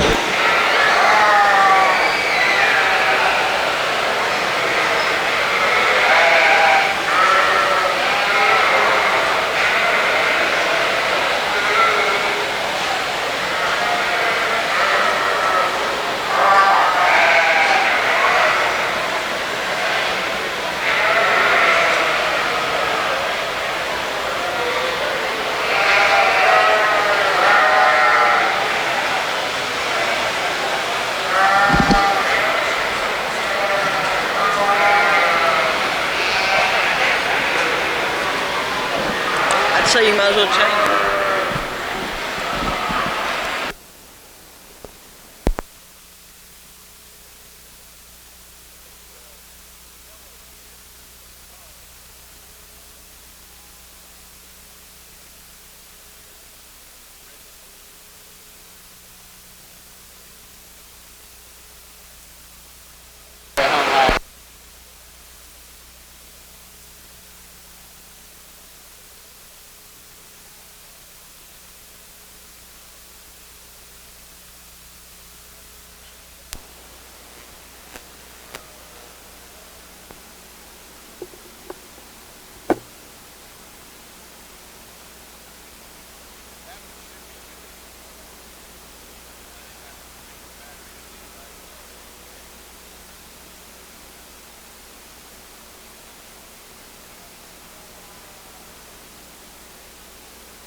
Slick Shorn February ewe lambs here on the Oxford side. Again, a couple different types, especially between 1 and 2. And I see the ewe in first place winning, and she does in terms of her type and kind. We still need to keep that in perspective and certainly look at her Oxford type. You certainly like her for that. And with that, she really has a nice pattern. Really clean and neat. No, she's not as blowed apart through her rack and back through that lower third of her leg as the ewe that's winning the class, or in second. But I see her just really nice design, really bold in terms of her bone work. Certainly like her type and kind of Oxford breed. Long enough, level enough, and certainly blowed apart for me enough in this particular lineup. Second place really needs to be commended. Really a tremendous amount of power in terms of rack shape and levelness, and really explosive when you put her on the move. Really wide based. I certainly admire for that. I'd like to just give her a little more type and kind about her breed type. Then you look at the ewe that's in third, really elevated. Certainly admire for that. Maybe she isn't quite as good right at that hip region as we see in 1 and 2, but really nice design down her top. I certainly like her from that respect, right behind that shoulder through that rack. For a ewe that has this much elevation, she holds herself together extremely well. 3 very nice Slick Shorn ewe lambs here. Let's give them a nice round of applause. Thank you.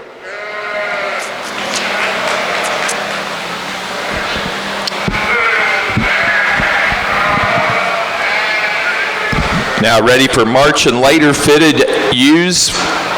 March and later fitted ewe lambs for the Oxfords. Placing on the February Slick Shorn class of ewe lambs for the Oxfords. First to entry 103, Roberts Farm, 1610, Tim Roberts, Washington, Oklahoma. Second to entry 100, Double A, 1612, Ty Miller, Huntington, Indiana. And third to entry 104, Corey McLeese, Washington, Oklahoma.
Really got a cool group of March ewe lambs here. And again, when we're getting into March, they have to have some development. You certainly like that in some, and certainly we've got some that's a little heavier condition for me in this particular lineup, and certainly maybe a little longer, a little further along in terms of maturity. And again, when we get in these late classes, you certainly want to use some sheep that still have some growability and certainly look very youthful appearing.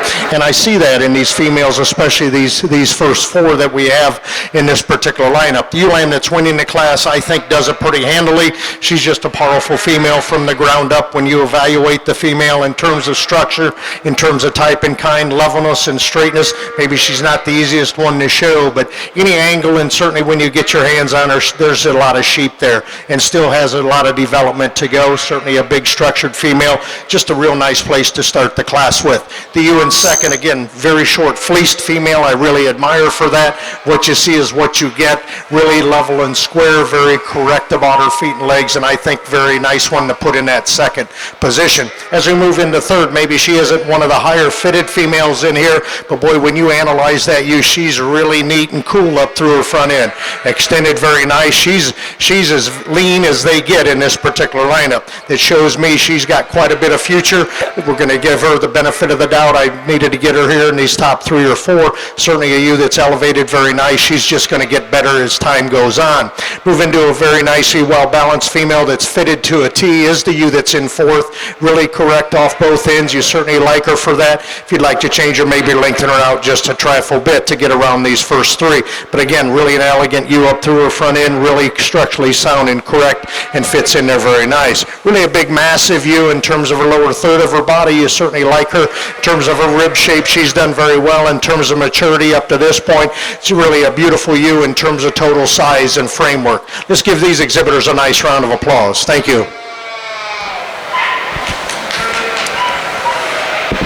Now ready in the ring for Oxford, Slick Shorn, March, and later born ewe lambs. Placing on the Oxford class of fitted March ewe lambs, first place to entry number 110, 00 Acres 16-39, 00 Acres, West Union, Iowa. Second place to entry 106, per Z 1632, Ty Miller, Huntington, Indiana.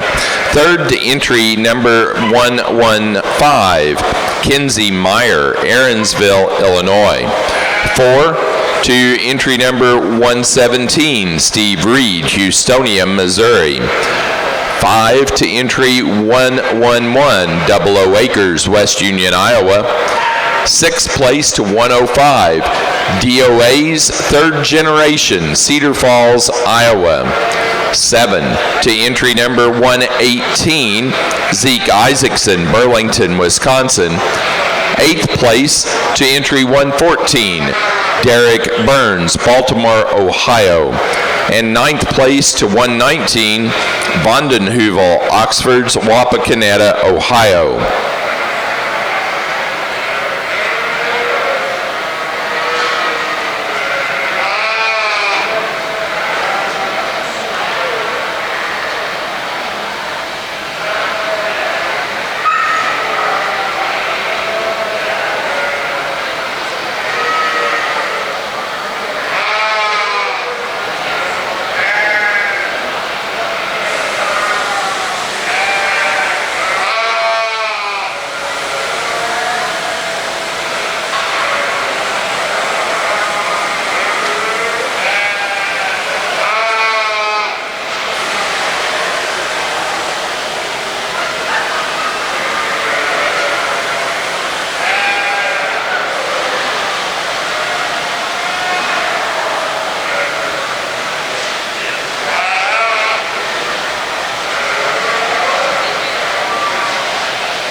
Here again, we've got another class where we've got quite a bit of difference in type and kind. The sheep that we're going to start with for me, I think she's the broodiest one out here. I think she's going to make the brood female out of that, but still attractive, really straight in her lines. A sheep, when I first looked at her, compared to the one standing around, I said, well, she's probably not quite long enough, but we handle her. She's one of the longer handling ewes that we do have in this top 5 go-around. More acceptable about her breed type and color than some of the other ewes standing around her.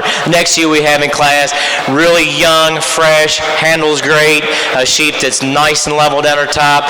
Doesn't quite tie as well, in her loin into her hip juncture there, but I got to wonder if that's not just a maturity thing, but I think for today, just a really solid female to fit here in second. Sheep we have in third, by far, for her height, the longest female that we have out here in the class. A sheep that handles with tremendous amount of top, widest loin that we have in their top 5 sheep, just really, really big down her top. I think a sheep for me, I need to kind of neaten her up a little bit in her chest area, give her a little more femininity. The next ewe we have here, really nice, thick, solid, smooth down her top. She handles probably with as much rack as any sheep we have in this top 5 lineup. Has as big a foot as any sheep that we have out here in the class. A lot of bone, a heavy bone sheep for me, just getting probably a little more color as far as darkness on this ewe than I care for. The next ewe, very attractive, and I bet if you want to wager who's going to be the biggest yearling next year, you'd probably have to go with the number 5 ewe here. There's a tremendous amount of growth left in this female, especially when you look at her front end. I mean, she's got some width of chest, yet she's smooth-shouldered. She's really up-headed. Love the way she carries her head when she moves around the ring. The further back we get, we change her a little bit in her hip structure and how she ties in. I think we do that, then we can get her to free up a little bit on those back legs when we move around the ring. But a really nice set of females. Thank you. Thanks, Joe.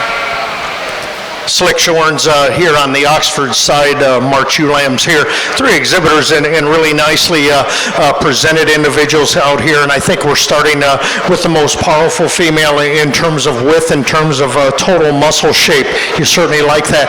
Tremendous amount of hip shape in this female, and still has a lot of quality down that top line, certainly very wide sprung. Really a big based ewe in terms of width of base. You evaluate that female from the ground up, and she just has a lot of good in her. The ewe in second and third, I felt the ewe in second just a notch leveler and square. You certainly like her in that aspect of it, just a notch leveler, a notch square. The ewe in third place, really neat and clean about her front end. I just like to give her a notch more muscle to get around the first 2. Let's give these 3 exhibitors a nice round of applause at our March Slick Shorns. Thank you.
Placing on the March and later born Slick Shorn ewe lambs for the Oxfords. First went to entry 122 AA 1619 Drew Miller, Huntington, Indiana. Second to entry 121 Roberts Farm 1615 Tim Roberts, Washington, Oklahoma. Third to entry 123 Corey McLeese, Washington, Oklahoma.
Sir.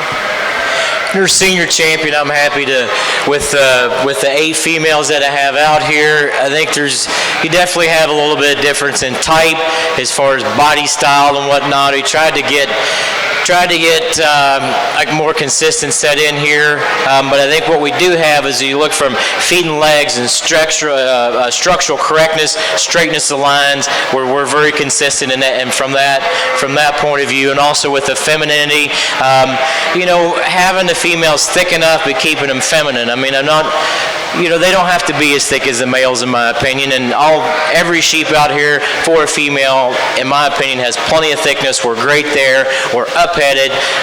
We're straight top. I'm happy with the general design of the ewes that we have out here, and I'll go ahead and pick your senior champion in reserve.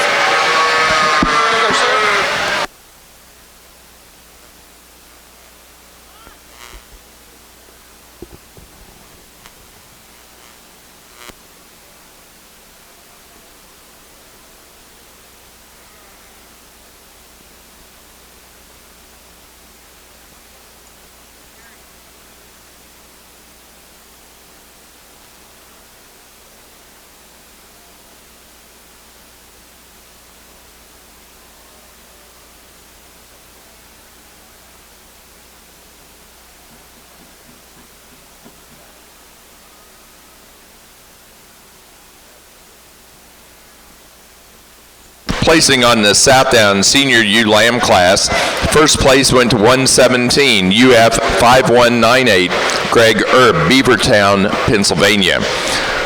Second place to entry number 125, MB Genetics, 15F 375, Carson Cannettle, Greenfield, Illinois.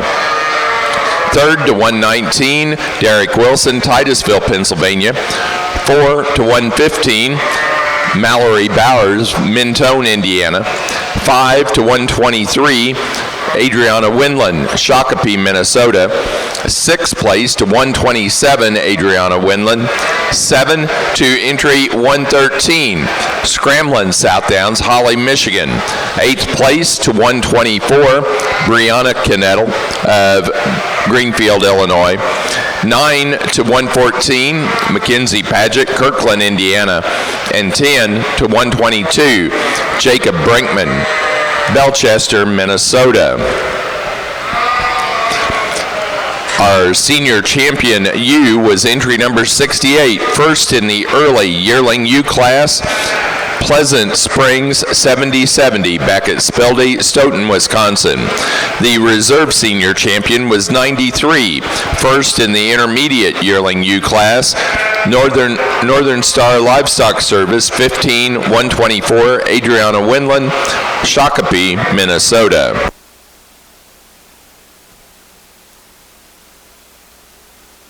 Now showing January ewe lambs, Southdown January ewe lambs to the ring.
It's always fun to judge junior classes, in my opinion. You can really see a lot of good quality females, and certainly what's left in their tank in terms of development. I've just always enjoyed, didn't matter if it's junior ewe lambs or ram lambs, but I think my favorite is when you line up the junior champion females. Just a lot of good quality in each one of those.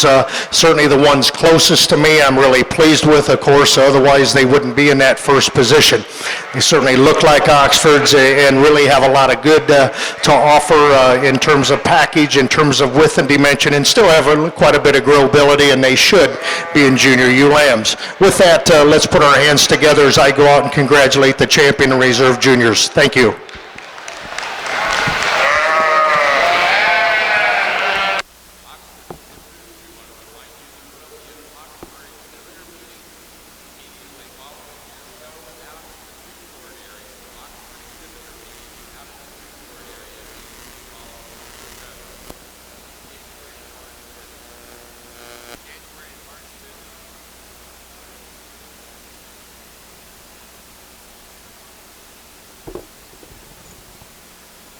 Junior champion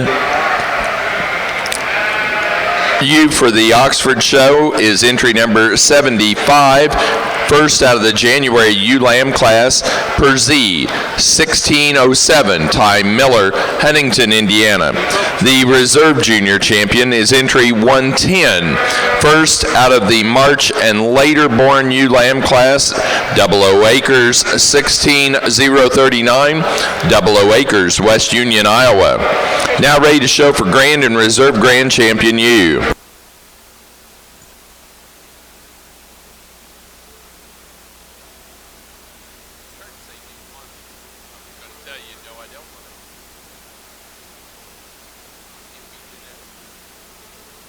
We are showing Southdown January ewe lambs. MB Genetics, you have an entry in this class. Southdown January ewe lambs, entry 138.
certainly a pleasure placing the Oxford sheep here today, and certainly as we get down to our final four, all four of these look like Oxfords, and certainly they have a lot of good quality to them. I know there's a lot of sheep that are back at the pens that have done very well throughout the summer in terms of state fairs and so forth in terms of previews, but as I officiated this group of females, I'm really pleased. They're as correct as you can get them, and still with that, they have quite a bit of body to them. Certainly the lambs look like lambs and the yearlings look like yearlings. Really pleased with all four of these quality females out here. And then with that, let's put our hands together in appreciation of an outstanding Oxford show. Thank you.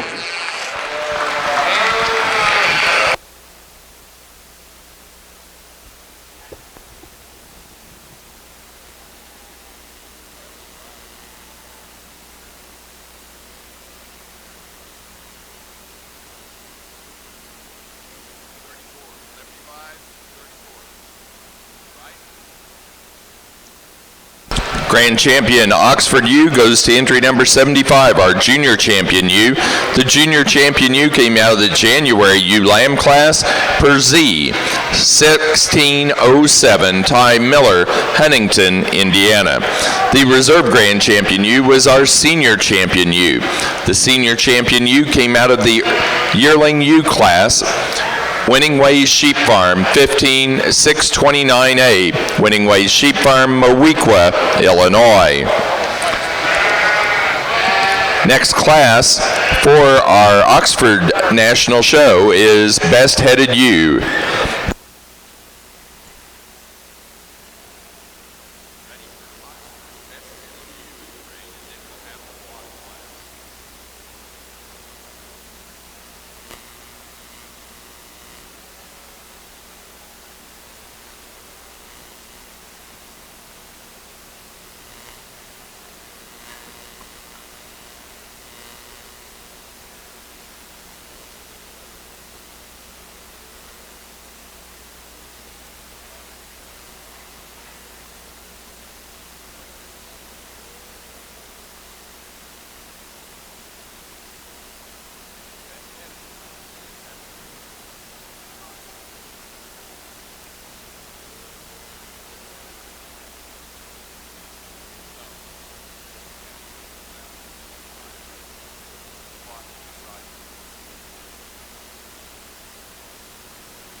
Best headed ewe for the National Oxford Show is entry number 38 out of the yearling ewe class. Emerald Valley Farm, Oxford's 411, Girl on Fire. Laura and Andy Meyer, Watertown, Wisconsin. Now showing the flock class. Miller's not out.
Placing on the Oxford flock class, first place goes to Double O Acres, West Union, Iowa, and they are the winner of the Premier Exhibitor Award for this year's Mary Bloom National Oxford Show.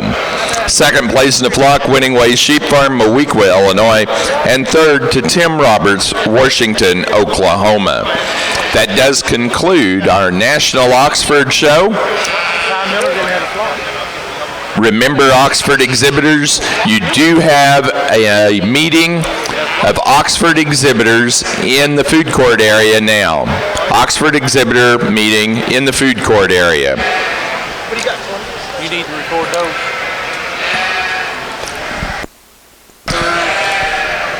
Columbia exhibitors, give us a few minutes to get things set up before we move in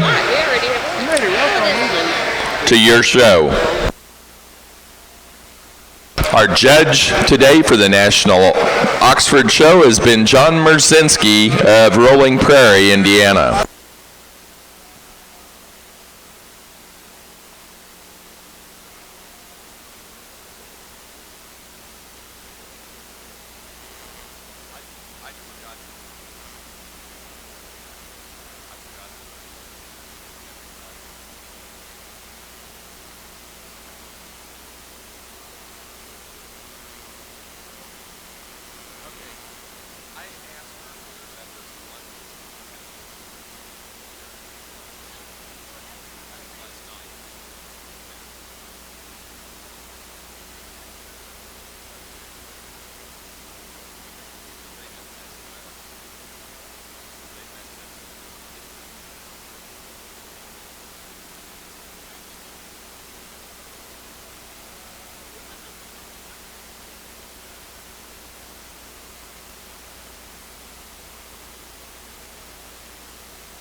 Then we got a pretty exciting set of ewe lambs here to look through. The ewe we're going to start with, just flat good.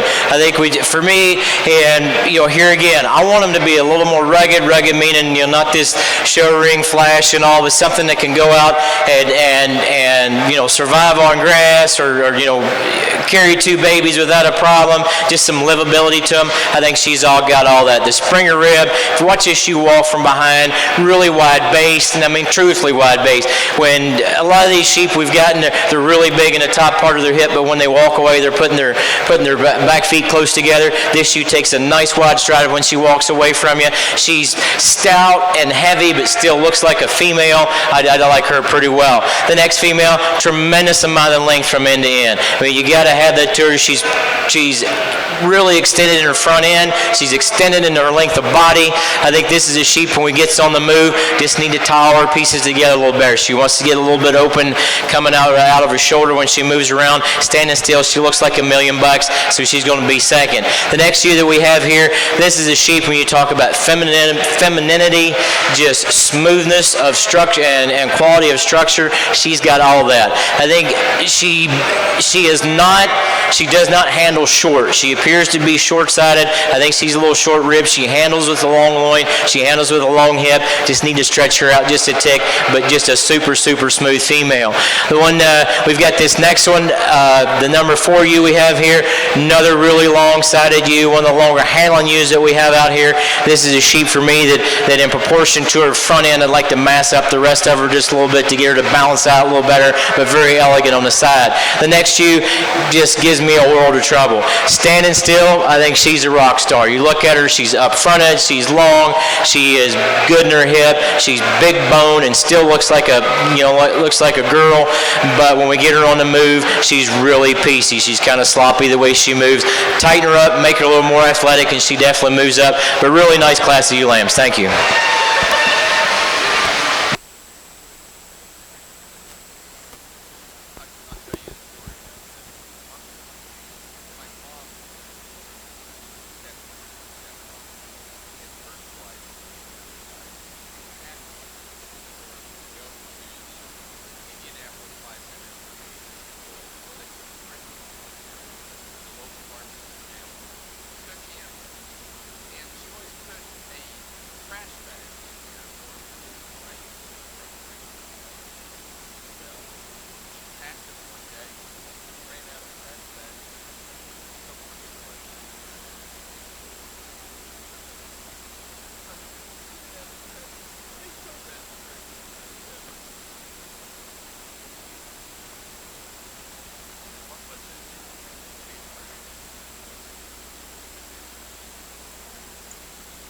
Now ready for early February ewe lambs for the South Downs. Early February ewe lambs. Those animals born February 1st through and including the 14th.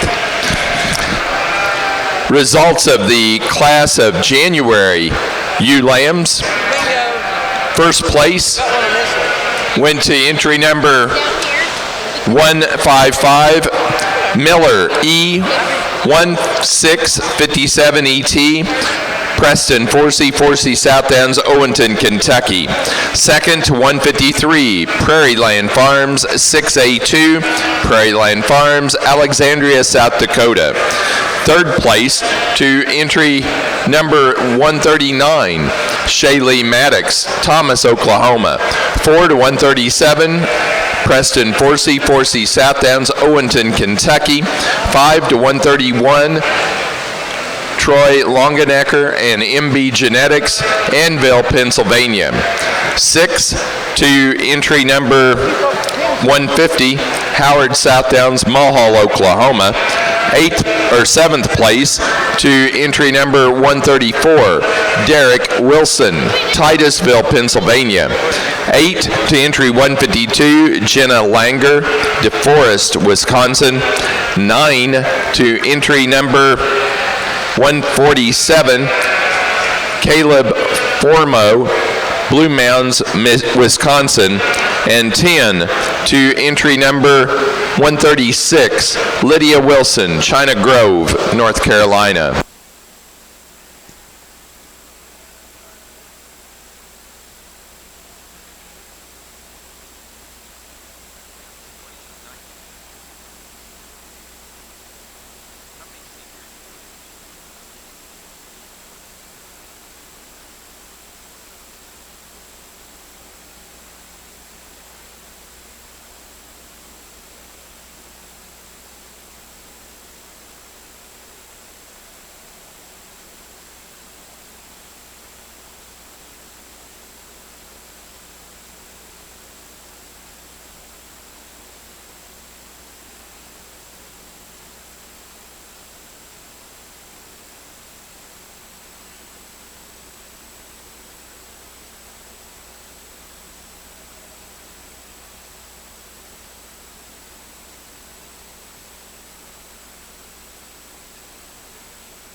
Judging the You want me to find the All-American Columbia show here at the North American today is David Cook of Wakeman, Ohio. The Cook family started raising purebred sheep in 1891, and David has been around the show ring his entire life. David judged his first national show at Louisville in 1987 and has judged in 25 states. David has bred national champions in each of the breeds he has raised.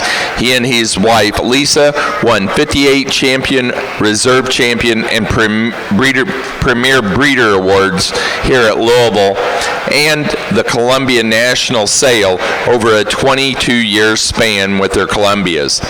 They dispersed the last of their frame sheep in 2014 and are now raising Hamp Cross club lambs. Let's welcome David Cook to your Columbia show. And assisting us with the Columbia show today is Kennedy Breedall of Berthold, North Dakota. She's the National Columbia Ambassador. She attends school in Berthold, North Dakota. Her family has raised Columbias for 47 years in North Dakota. She's a member of FFA and 4-H. Kennedy is a freshman in high school. She enjoys volleyball, basketball, and golf, as well as showing sheep. Let's welcome your National Columbia Ambassador, Kennedy Breedall.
Okay, a few opening remarks before I get into specific reasons, I suppose. And that is, one, I want to thank whoever voted for me, and hope they aren't disappointed that they did after the show. I don't know, I came down here and got a little nostalgic. Think about the first time I came down here from Chicago and was over in the other wing and been here all through the years until the last few years. I thought about the time I first judged the Columbias down here in '91. I guess while I was thinking along that lines, it made me think about judges when I was young. There were a group of judges that I would classify as pounders then. They really handled sheep. It wasn't purely optics.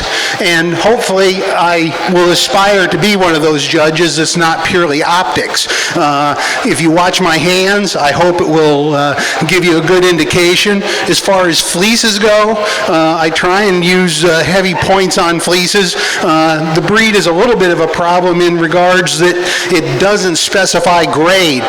For me, it would be helpful if I ever judged again to look at the scorecard and have grade preferences instead of just a wide range. I can't tell staple length and yield when I'm judging live, which I'd use in a wool show.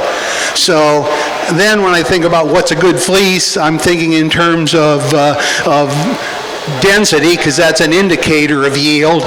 I'm thinking about uniformity. I've always been death on sheep that don't stay uniform top to bottom. Belly wool, when you run into that, it doesn't grow any staple, it doesn't yield, and it's not uniform. Lesser importance to me is side to breech variation, although I think is an industry here, the show sheep in the United States could be a lot more uniform side to breech. What is really important to me is the standard deviation of sheep. I want to find sheep that really will graft well and have a good primary-secondary follicle ratio. I want it to have a good touch. We want it to have a nice handle. Comfort factor is important. Then I think of the secondary value determining traits like character, color. Certainly it's nice to have a bright white fleece, one that has a bold, defined crimp to it, one that has a good lock bundle to it. We run into sometimes that are more pencil locked, and of course that goes with density. But those are the kind of factors that I'm thinking about in terms of will. As I said, I aspire not to be visual. I want to do a lot with my hands, and I want the fleece, and I think that if you're looking from the side, maybe what we'll find today will be visual, and maybe what it is, and maybe it won't be, because you shouldn't be able to follow real closely from the bleachers if somebody is trying to put emphasis on muscling and on wool quality. In this case, the ram I started with was the obvious one visually. Straight down his top, good fleece, dense, real long through his loin, balances up real well, has enough rib shape, just puts together a lot of good things and an easy buck to start. It becomes more of a problem after when we go into the next on down. This ram, I would change him in terms of his rear leg set a little bit. Part of that is we've cut in as high up there, and we could have shaped the legs a little differently, but that ram's a sheep with a big top in him. Sometimes people talk about substance of bone as being the primary driver on utility. For me, muscling is a better indicator. I've seen some heavily boned sheep that actually aren't that muscular. And so, I value bone to a degree, but they only need to have adequate bone for me.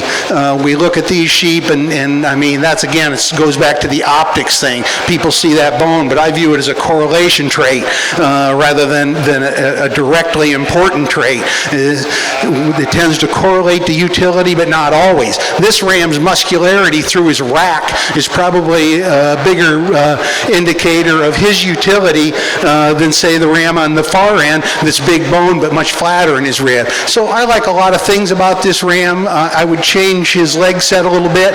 I think you could change that in terms of presentation that would have helped it, but I would have given a little more set to him. I would have carried the fitting down a little farther in order to have that sheep look like his muscle carries longer to him. But he has a nice underline, another very important trait to me. I don't like deep-chested sheep and sheep that cut up into their flank. He carries good underline uniformity, very straight down his top, big rack rack sheep, good fleece sheep. The next sheep, we move into here. He's a nice sheep. He has a lot of good things. Not as big through his rack, not as muscular is the ram one ahead of him. Has a finer fleece on him than the ram one ahead of him. Probably tends to want to yoke up more down low than the ram that was in 2. But again, a solid three-dimensional kind of sheep.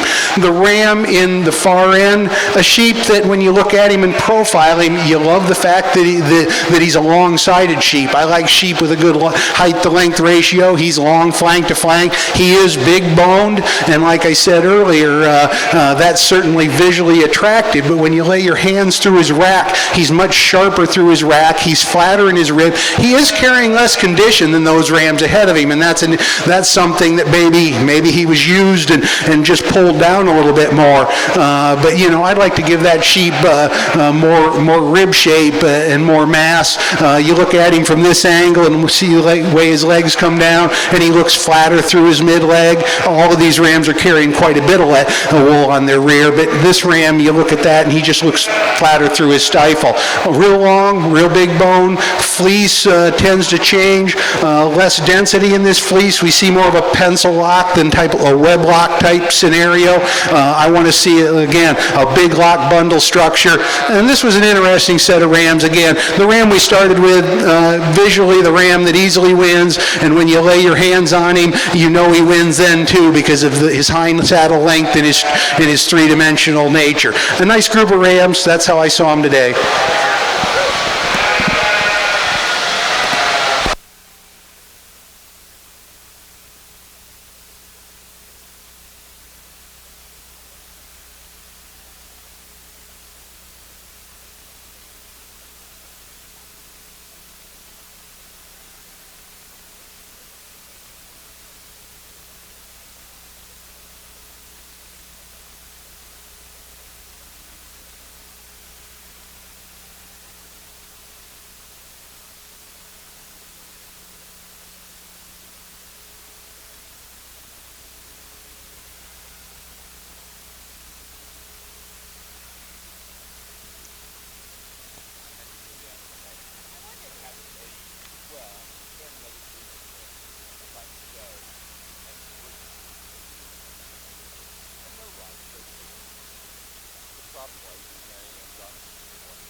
Placing on the Columbia Yearling Ram class, first place went to entry 7, Worm 547, Charles Worm, Lakefield, Minnesota. Second to entry 6, Hart Sheep Company 160, Hart Sheep Company, Great Falls, Montana. Third to entry 5, Thomas Connor, Asheville, Ohio. And 4 to entry number 3, Alec Balmer, Minduro, Wisconsin.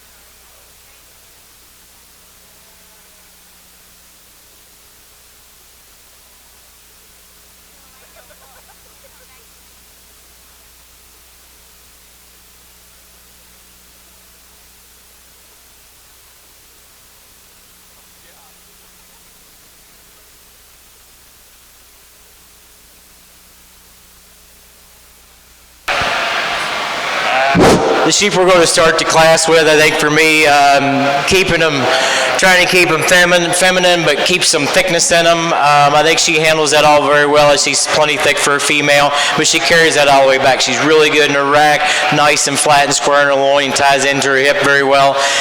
Just a really stout female to start the class with. Next one kind of similar in pattern, and I'll admit that she's not quite long enough. I wish I'd stretch her out just a little bit, but from feet and legs standpoint, I think breed type standpoint, she's staying closer to at least to the color that I'm trying to find out here. Just really nice and straight about the lines. Next ewe lamb, and maybe the youngest one out here, definitely the latest maturing one out here of her top 5. A tremendous amount of future. She's really, really good in that front end, straight down her top. Probably one of the freer moving ewe lambs that we have out here when we put them out in motion. Just a nice ewe lamb to fit in that third hole. Super long, heavy made sheep that we have here in fourth. Just tremendous amount of length, and to be that long and still be able to hold her top that straight, you certainly do admire that. Plenty heavy today as far, and I think that's kind of hurt her for how she's laying that condition into her front end, but just a really super long-sided female. A sheep that honestly I like a bunch we have here in fifth. Just a sheep that probably when we get her on the motion and move, I like her better than when we got her standing still, because she moves so well. She's long-sided. A sheep that's here, she's feminine. I think it's a tremendous amount of growth left in this ewe. She's just a little darker than in her color than what I care for today, but I still think she needs to be up here on side view. Congratulations.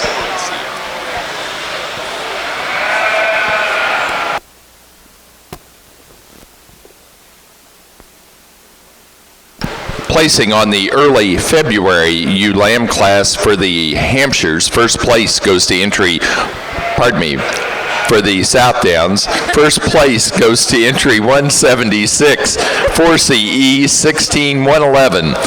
4C South Downs, Preston 4C, Owenton, Kentucky. Second to entry 177, 4CE 16118, Preston 4C, 4C South Downs, Owenton, Kentucky. Third place to entry number 164, Adriana Windland, Shakopee, Minnesota.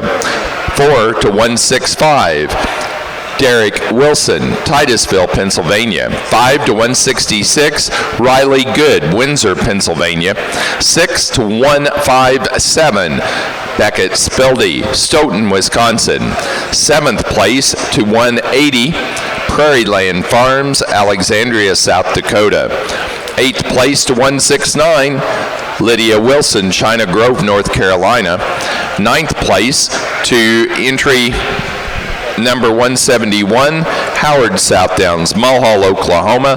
And 10 to 174, Adriana Windland, Shakopee, Minnesota.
down. Final call.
A nice set of sheep out here. I want to compliment everybody. That's a really nice set of sheep. Ram I started with, to me, is the most complete package. I mean, very attractive headed buck, a buck that profiles with a lot of length, very nice kind of fleece on him.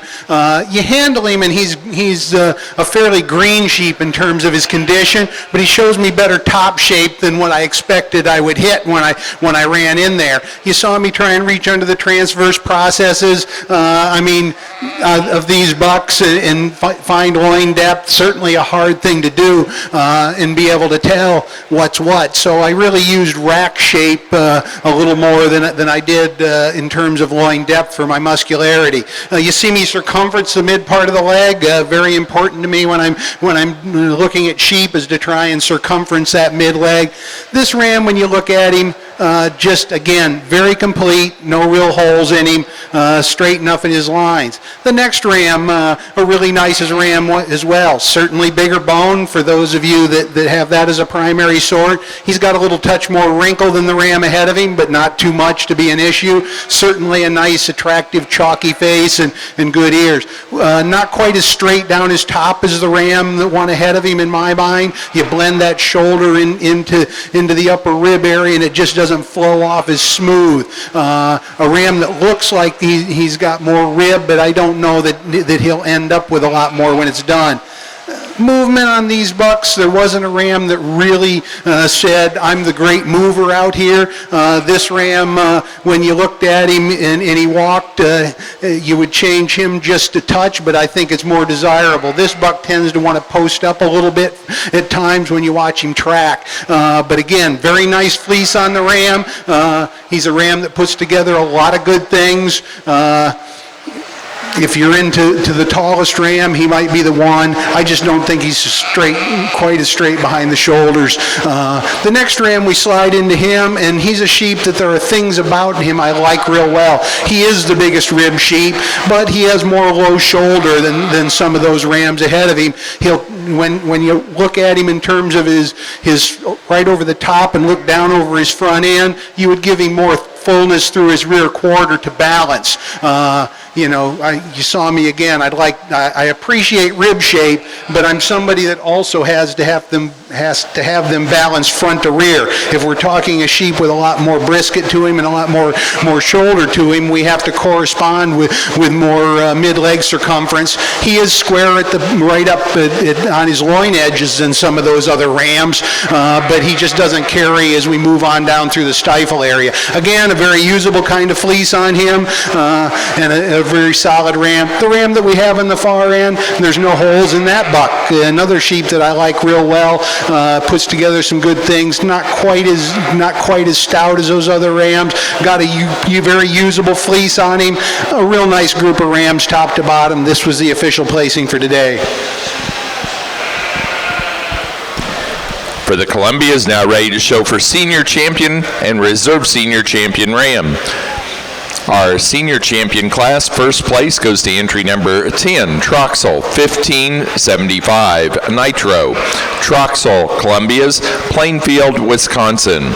Second to entry 13, Bach, 7575, Isaiah Bach, New York Mills, Minnesota. Third to entry number 11, Charles Worm, Lakefield, Minnesota. And 4 to 14, Thomas Connor, Asheville, Ohio.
Our Eagle Lamb class here, I think we've got, at least in my opinion, a very easy winner that slides right up to the front of the class.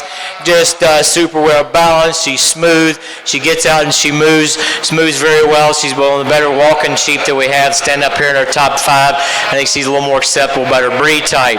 And we've got probably a thicker, maybe not thicker, but more expressively muscled ewe that we have here in second. Super big rack, really wide across her loin.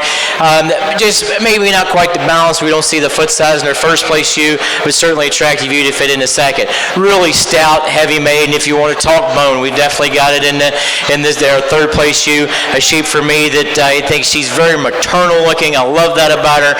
But big dig on her, she's just a tick dark. If we could change her color, it definitely changes where she stands in the class today. Our fourth place ewe kind of gives me a little bit of a problem because when I stand back and look at her profile, man, I just love that sheep. She is gorgeous. I think she's very feminine. I think she's heavy. She's thick enough for for a female. My issue with her is when we put her in motion, she's really short-strided. We could make her just a little more athletic, make her stride out a little bit more, then we'll change her position in class. The next sheep that we have here, you gotta love the length of side and definitely the length of hind saddle. By far the longest hind saddle sheep that we have out here. She's a little further along in her maturity curve here. A sheep that's just starting to get maybe a little coarser in her front end at this age that I care for, but certainly appreciate the length of side we see in this sheep. Thank you.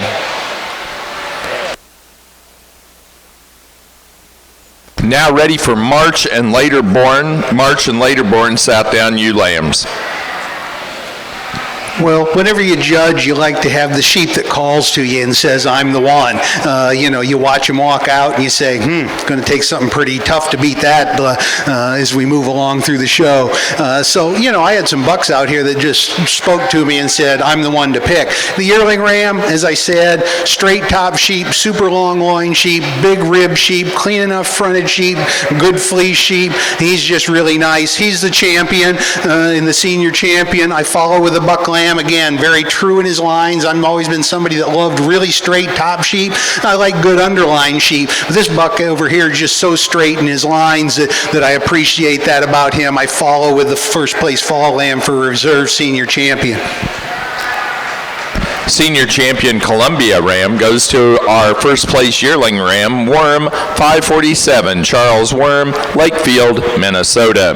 The reserve senior champion ram goes to entry number 10, our first place senior ram lamb, Troxel 1575 Nitro, Troxel, Columbia's Plainfield, Wisconsin. Now ready for early junior ram lambs. Early junior ram lambs.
Okay, there it goes.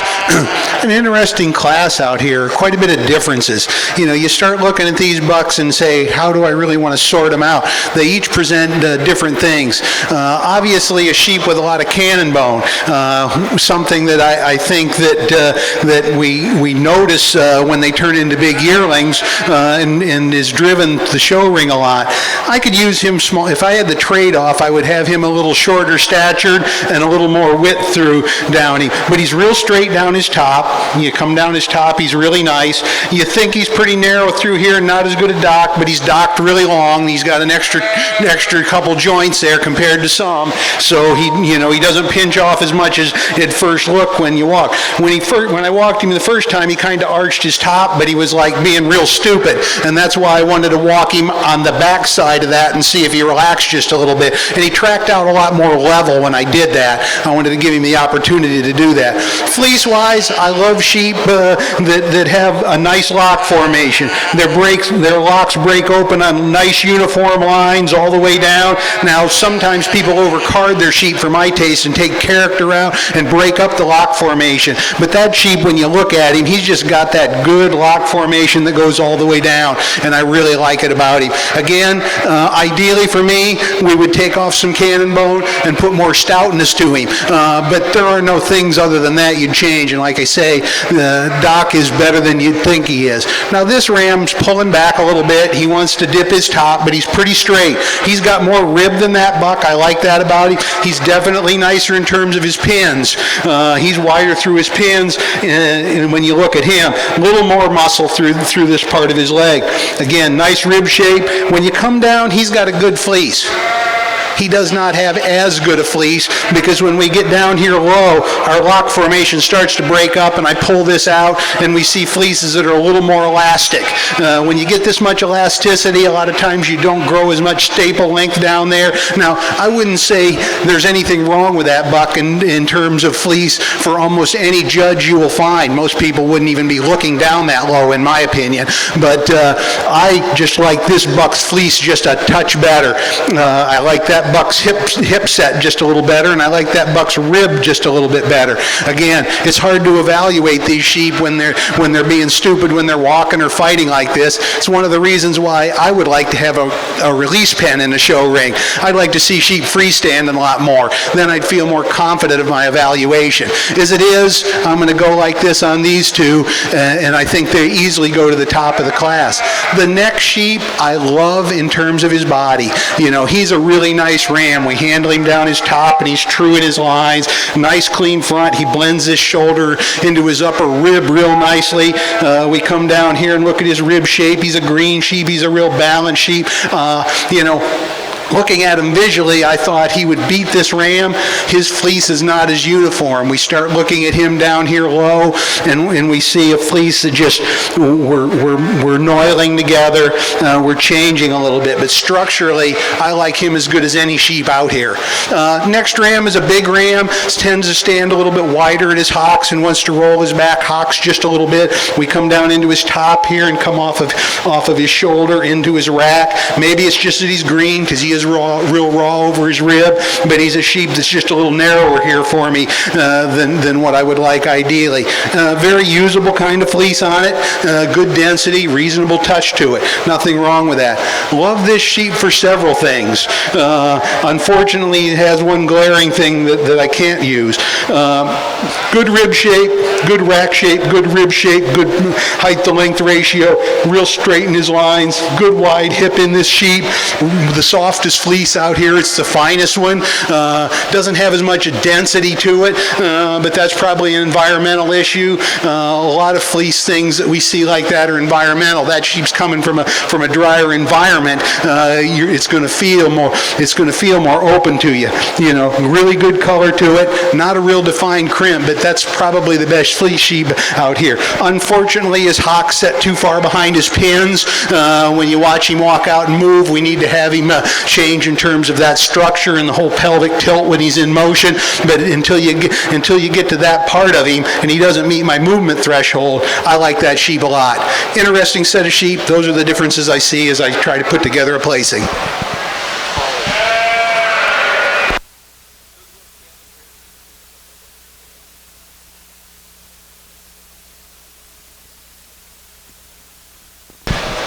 placing on the early junior Ram Lambs for the Columbia's first placed entry 17, Bach, 6-7, Isaiah Bach, New York Mills, Minnesota. Second placed entry 19, Troxel, 16-119, Hot Rod Red, Troxel Columbia's, Plainfield, Wisconsin. Third to entry 18, Kennedy Breedall of Berthold, North Dakota. 4 to entry 20, Highway C Columbia's, Minduro, Wisconsin. And 5 to entry 16, Hart Sheep Company, Great Falls, Montana.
an overly difficult class to sort here because I think we've got a little bit difference in type as far as body style, but also the quality goes extremely far down. You take these top 6 ewe lambs, and I know you've heard this before, but hey, you can make arguments for almost every one of these in here to win the class. The one for me is here in motion. It's all about structure for me. We put this ewe in motion. She's by far the most athletic, easiest moving ewe lamb that we have out here. Really straight down her top. She's flashy, but still gives you some depth to side. She's big rib. I think a sheep that fits very well in the first place. Second place, a little smaller version of that ewe. She's not quite long enough, but she is so straight in her lines, so good on her feet and legs. I think this is a sheep that's got a tremendous future. The next two we come in, if you want to talk about thickness to top, wide loins, big flat hips, then the sheep that we have here in third and fourth definitely have that. Without a doubt, the better handling sheep that we have out here in this class period. Promise when we get those sheep on motion, they just come up and take short strided. I would like to just to free them up in their movement a little bit, but just really, really impressed with the amount of thickness these sheep have. The next ewe, another really thick ewe. She doesn't appear when you stand back off and look at her, but when you handle her, she is big in her rack, wide in her loin. She's just a tick piecey, maybe a little tighter in her heart that I like, but you certainly have to admire the extension and the length of side in that ewe. Length of side, length of hind side, all we can say about her sixth place ewe, just a sheep that's got just a tremendous amount of length from end to end. She's really good footed. I think for me, I just need to see her a little more wider base when we stand in behind her, when we look at her hip and down into her lower leg. Thank you. Placing on our Southdown March and Later born ewe lamb class, first place goes to entry number 227, Longenecker 1617, Troy Longenecker of Annville, Pennsylvania. Second place to entry number 219, Longnecker 1607, Troy Longnecker of Annville, Pennsylvania. Third to 220, Preston Forsey, Forsey Southdowns, Owenton, Kentucky. Fourth to entry number 228, Preston Forsey, Forsey Southdowns, Owenton, Kentucky. Fifth place to entry 216, Howard Southdowns, Mulhall, Oklahoma. 6 to 222, Derek Wilson, Titusville, Pennsylvania. 7 to 213, Lane and Drew Hofinger of Columbus, Indiana. 8 to entry 224, Beckmeyer Brothers, Atwood, Illinois.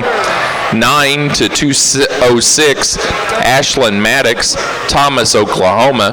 And 10 to 203, Adriana Winland, Shakopee, Minnesota.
Placing on the Southdown pair of ewe lambs, first place goes to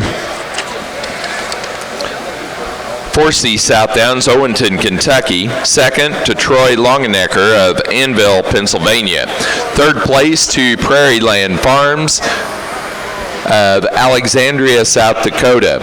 4, Adriana Winland, Shakopee, Minnesota. 5 to John Crowder, Sheridan, Indiana. And 6 to Lindsey Watson of Bentonville, Arkansas.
you.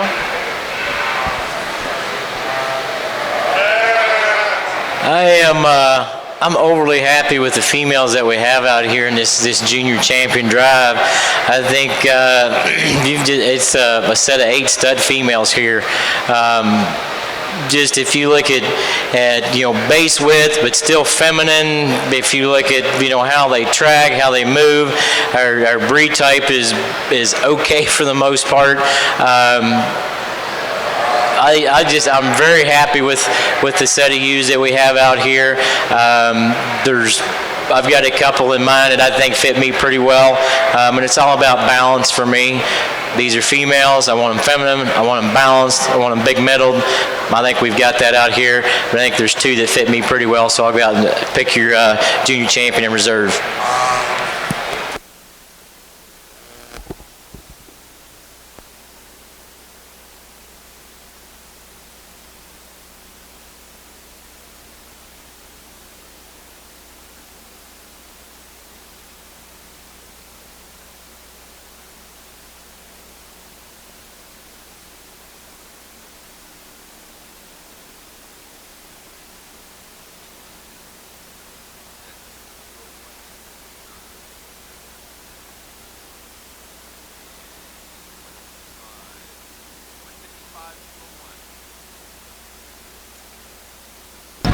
Junior champion Southdown U is entry 155, the winner of the January ULAM class, Miller E. 16-57 ET.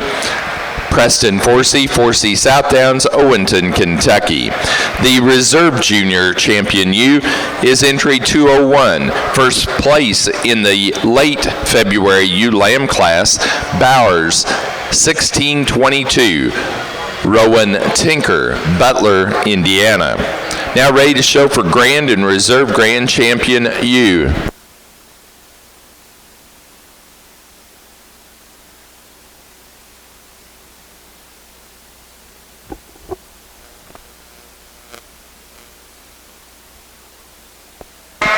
I guess I'm going to talk about these before I place them because, you know, sometimes it's hard to sort things out and it helps to articulate what you're thinking to clarify things in your own mind.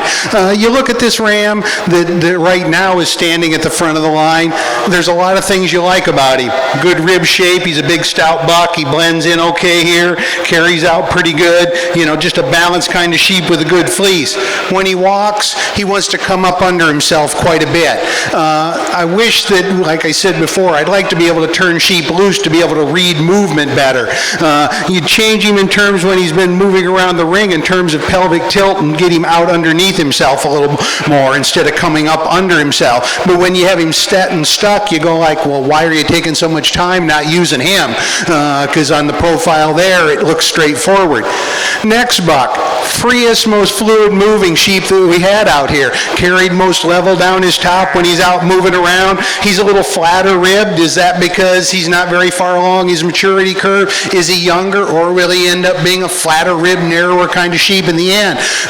For me, the thing that makes him the ram I don't start with easily is I like sheep that carry a very uniform underline. You look at him from his chine to his chest floor and then look from his pins to his flank. You'd like to drop his rear flank and put a little more guts in him. But you know, he's the one that's the most fluid moving out here.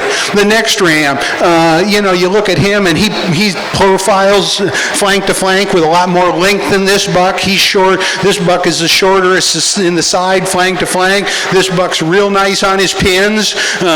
We really like him in terms of his pin set here, his rack shape here. You know, he's a ram that blends things good. Again, you watch him in terms of where his hocks are relative to his pins, and maybe you'd change that just a little bit, and he'd have a little more fluid stride when he goes on. Fleece is not as dense as those two rams up there. Down low, we look at it, and it's really hard to get a good read on it. It doesn't have a real defined lock to it. The paint's in kind of deep, so it's really hard to get a good read on where his fleece is, but you love him in terms of his profile length, and you know, his straightness atop, wary percentages. You know, just a ram that really breaks nicely, super long loined, good in his hip length, and I said good in terms of his shape up here. You look at this ram, the ram that's farthest along his maturity curve in my mind. You know, he's a ram that when you watch at him and look at it, the condition he has through his brisket as he's coming on you and where he is there, he's a sheep that is a sheep that is just farther along. I don't know his relative age, but I do know that there are quicker, some sheep are quicker than others. He's a quicker type apparently. The thing you like about him is he does have a lot of rib shape, but the main thing is muscling. He's got the most mid-leg of any sheep that we have out here. And, you know, so the question is, how quick and how late do we want this breed to be? It's something that as breeders you've got to think about. Me, I've obviously gone down to the far end of the barn and they're picking quicker kind of sheep. So, you know, on one hand I could say, here's the sheep with the best muscling and the most muscle that I've found today. So you start looking at these and going like, do I want to pick muscularity? Do I want to pick movement? Where do I need to go and how do I balance it? That's why I was kind of shaking my head back and forth and trying to decide what's right. Unfortunately, I don't have the time luxury to do more than I have. It's one of the things that intrigues me about the show ring. People put hours and hours into prep time, but they want a quick decision in terms of how they're placed. I guess it appears decisive. For me, I just can't process that many data points in the amount of time we spend in a typical class. Not like it used to be when you'd have 50 head in a class, but there's still a lot of data points to try and process, and I have trouble doing that sometimes. So after articulating the differences of those sheep, I'll go out and place them now.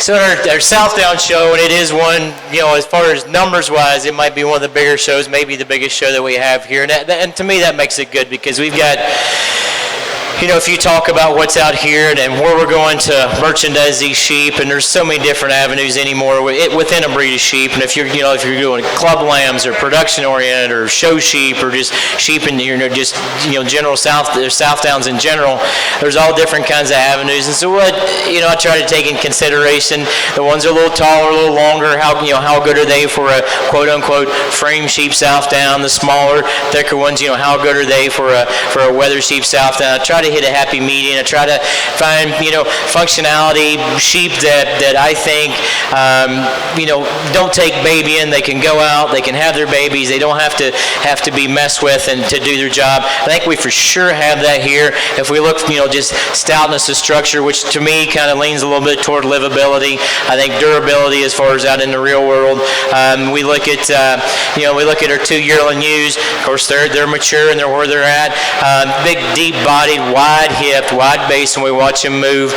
Sheep that I think and the comment was made here a little bit earlier that we have the kind of sheep that some of the kind of sheep in this class that you can go either way, depending on what buck you're going to breed them to, depending on how you're going to merchandise your lambs. So to me that flexibility, that being able to diversify what you can do, that makes it worth a lot of money. But anyway, battling here, hats off, great show. I'm very impressed with the females. Thank you for the opportunity to judge them. I'll go out and pick your champion in reserve.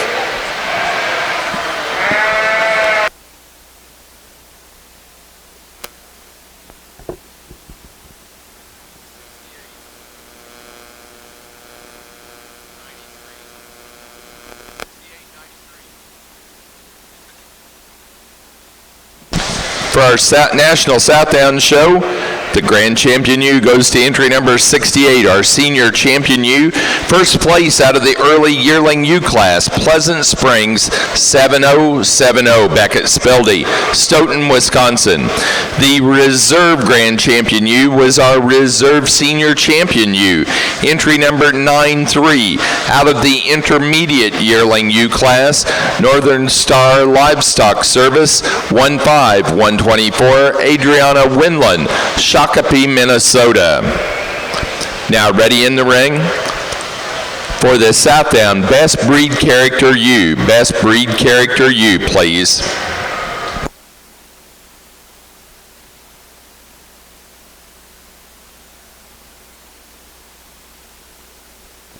Placing on the Columbia class of late junior Ram Lambs, first to entry 23, Bach 6-18, Isaiah Bach, New York Mills, Minnesota. Second place to entry 22, Borcher 6107, Borcher Sheep Company, Powell, Wyoming. Third to 25, Jessica Monty, Kewanee, Illinois. 4 to 27, Isaiah Bach, New York Mills, Minnesota. 5 to 26, Charles Worm, Lakefield, Minnesota. Sixth place to entry 21, Keegan Lancey, Greencastle, Indiana. And seventh place to 24, Courtney Copeland, Lewistown, Ohio.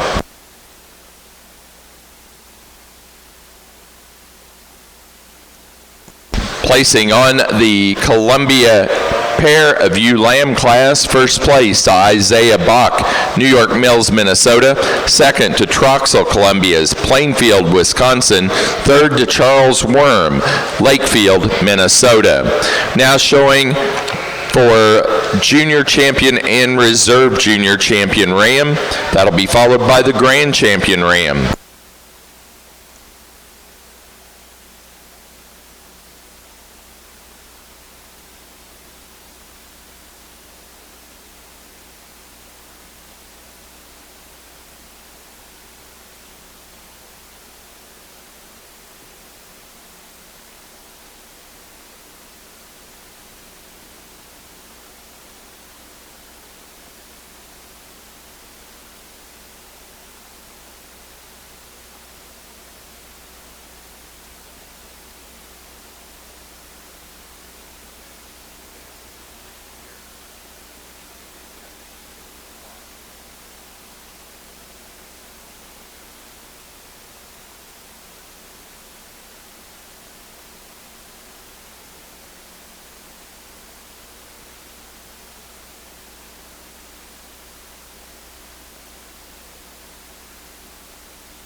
Again, we're now ready for Best Breed Character U for the Southdowns. Best Breed Character U for the Southdowns.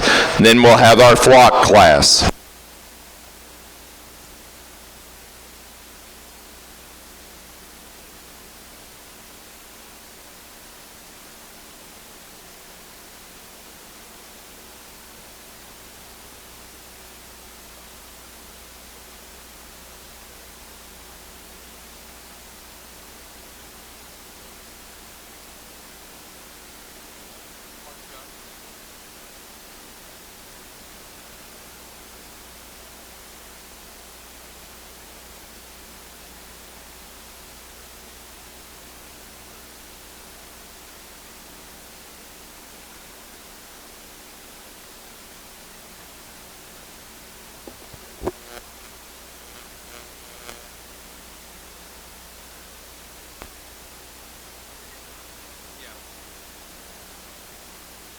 Ball, squirrel.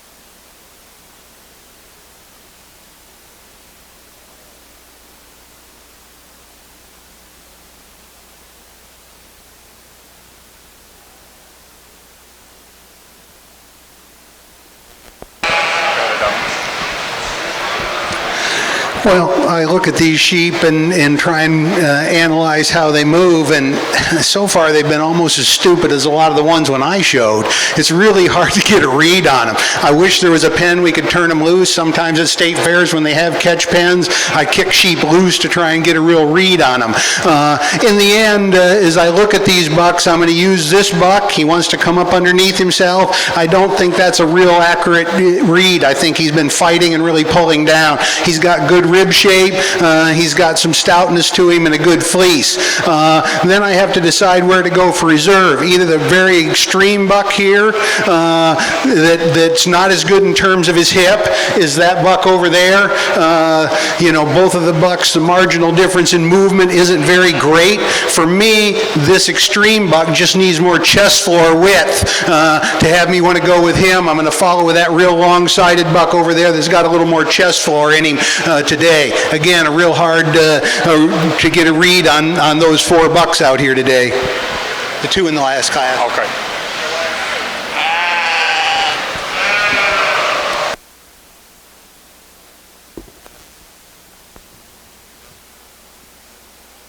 Now ready to show for Grand and Reserve Grand Champion Ram for the Columbias.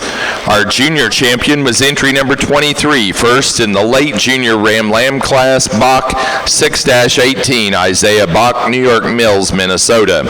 The reserve junior champion was entry number 22, second in that late junior Ram Lamb class, Borcher 6107. Borcher Sheep Company, Powell, Wyoming.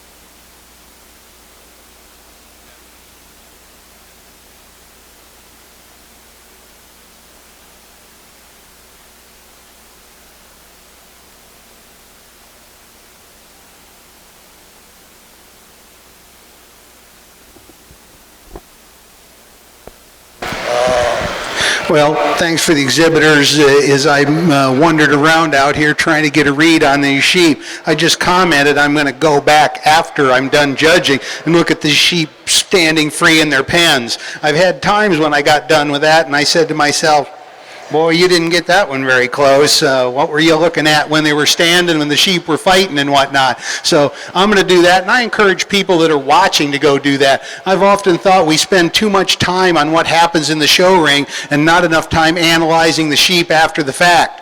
And it's something that I've always tried to do, and go back and look at the sheep when I have more time. I guess my mind doesn't process as fast as some people's do. I'm trying to look at a lot of things and trying to read sheep that are fighting, particularly in a breed that historically hasn't been the calmest, easiest breed to deal with. That's one thing I like about this yearling ram. He's just a baby. He is calm enough. Some of that genetics needs to go into this breed, and I look at him otherwise, and he's a big rib sheep. He's a long handling sheep. He's got a good fleece in him, and he's not the stupidest one in the class, so he makes a great champion for me today. I'm going to follow with that buck lamb for reserve champion. For the Columbias, our grand champion ram is our senior champion ram, entry number 7, our first place yearling ram, Worm, 547, Charles Worm, Lakefield, Minnesota. The reserve grand champion was our junior champion, entry number 23, out of the late junior ram lamb class, Bach 6-18, Isaiah Bach, New York Mills, Minnesota. Now ready to move into our yearling ewes. Yearling ewes. There's one class.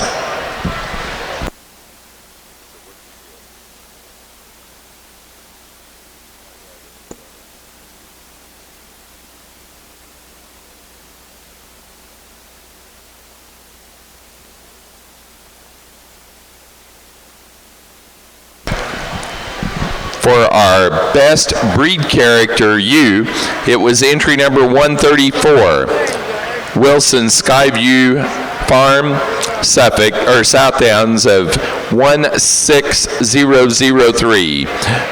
Derek Wilson, Titusville, Pennsylvania.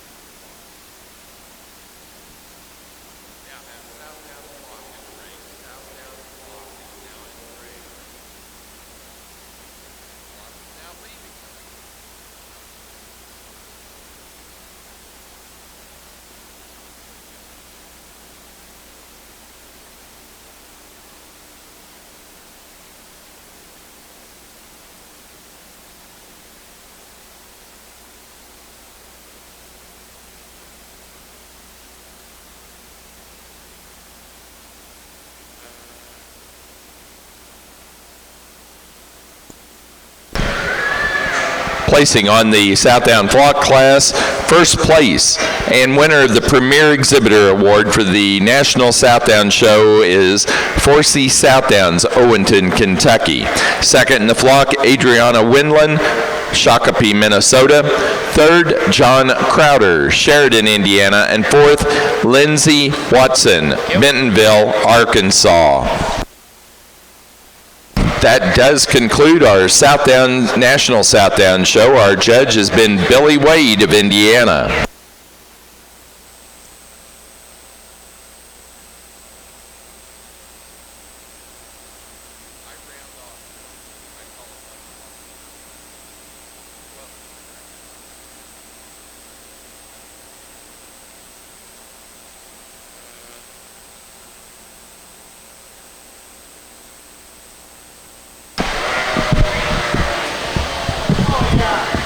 Border Cheviot Exhibitors,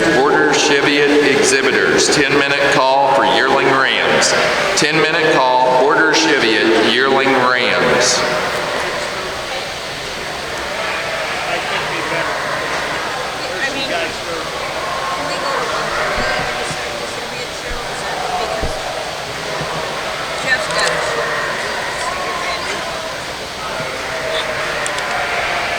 You tell me. It's up to you.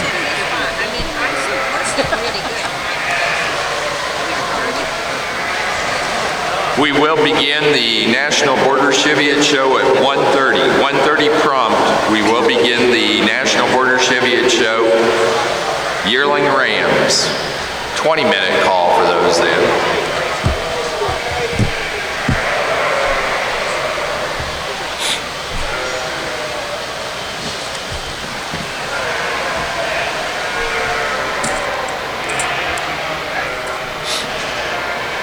So we're doing something to benefit Jeff. Rapace.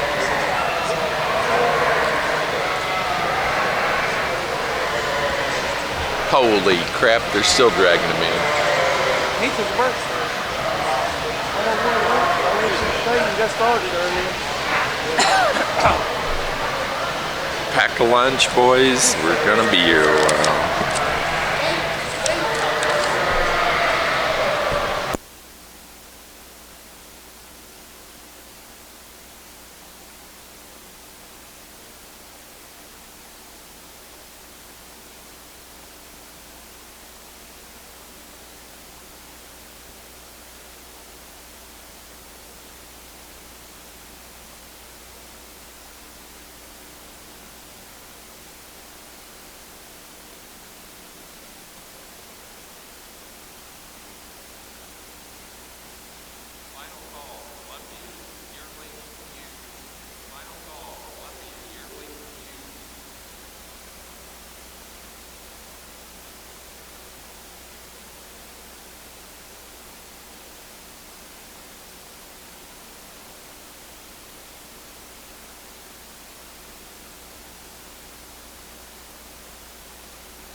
Well, I'll think these through out loud a little bit again before I decide to place them.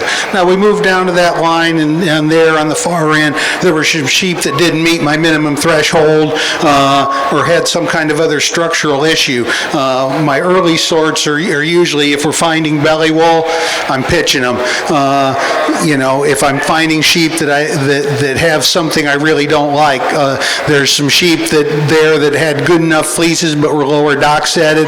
I'm looking at the ewe down there that looked pretty good, and when she was out on the side, she's in longer staple than the other ewes. She had a lot of body condition on her, so she looked like she was massive, but she was real angular in her top. She can turn grain into fat, but she's not a naturally thick sheep. And for those of you that knew me when I was 100 pounds heavier, I had a lot bigger rear end than I do now. You get a sheep that's really loaded with fat, and I want to see more muscle in them. I want to see, you get intermuscular and subcutaneous fat. You shouldn't go in there and find what you see as a real flat leg in my mind. So there were some ewes like that were carrying a lot of body condition. Look massive out here. When you looked at the staple length on their rear quarter, they just didn't have the muscle when you factored in body condition and fitting. When I get to these ewes, they're kind of hard to decide what to do. This ewe, as I look at her, she's a ewe again that looks like a big, powerful, massive ewe out here. She's carrying a fair bit of staple length right here in her top. She's got quite a bit here, and then she came out just a little flatter here for my taste. And then I hit her right in terms of how sharp she is in the rack. She's more angular, and it's more of a fed-on thickness in my perception. This sheep, really nice and true, pretty solid all the way down. Doesn't carry quite as nice a fleece as some, but a very solid fleece. I like this ewe pretty well too. But I get down to the 3 ewes I have left, and it's what do I do with these? Ewe on this end, straightest topped of those ewes, best fleeced of those ewes that are left out here. Pasture and angulation, a little bit longer. That's a question, is where do we meet the minimum threshold for pasture and angulation? I joke, I didn't ride and race my sheep, but if you look at the species that did, they didn't need them super short and straight. So does that sheep meet a minimum threshold? Well, that's something I've got to decide when I put these 3 in a line. Next ewe, long-sided ewe, I like her quite a bit. As we move down her top, very straight. As we move down her top, we get to here, and she's not quite as good in terms of her dock set. She is fitted with a fair amount of wool on her pins, and some little wool out here in the end to make her look a little longer. As we look down the top line, if this comes in and this comes down, that dock would look a little better to me in my mind. But when you see her standing out here, you think, she's just not quite where we want to be in the dock. Big ewe next, she appears to be the tallest, most massive ewe out here. Better docked. We don't see as much change in terms of our staple length from here to here. She comes out better in that regard. Fleece-wise, not as nice. We get down into the side, and it tends to be a smaller lock bundle, a more penciled lock, doesn't have the density. Don't think it'll produce quite as much staple. Is it nasty, non-uniform belly wool? No, I already threw those out. But certainly you'd like to have a bigger lock bundle on that sheep. I'm somebody that when I look at sheep, or like in the long wools, I've always liked a web lock instead of a more penciled type of lock too. It tends to shear more. I value that in a great deal. So we're down to 3, and the question is what to do with them. Again, we've got the one that's the biggest, a fleece that doesn't have the lock formation. We've got a real long-sided ewe that's not quite as good in the dock, and we've got this ewe that might be a little long pasturing for somebody's taste when you watch her move around. I see her as just having a certain amount of pasture and flex without being a down pasture sheep. Interesting group of sheep, and now I'll have to place them, and you guys can argue which way they should have been. I say the sport of judging is guessing what a judge will do, then second guessing what he did do. I'll go out and place these, and you can decide.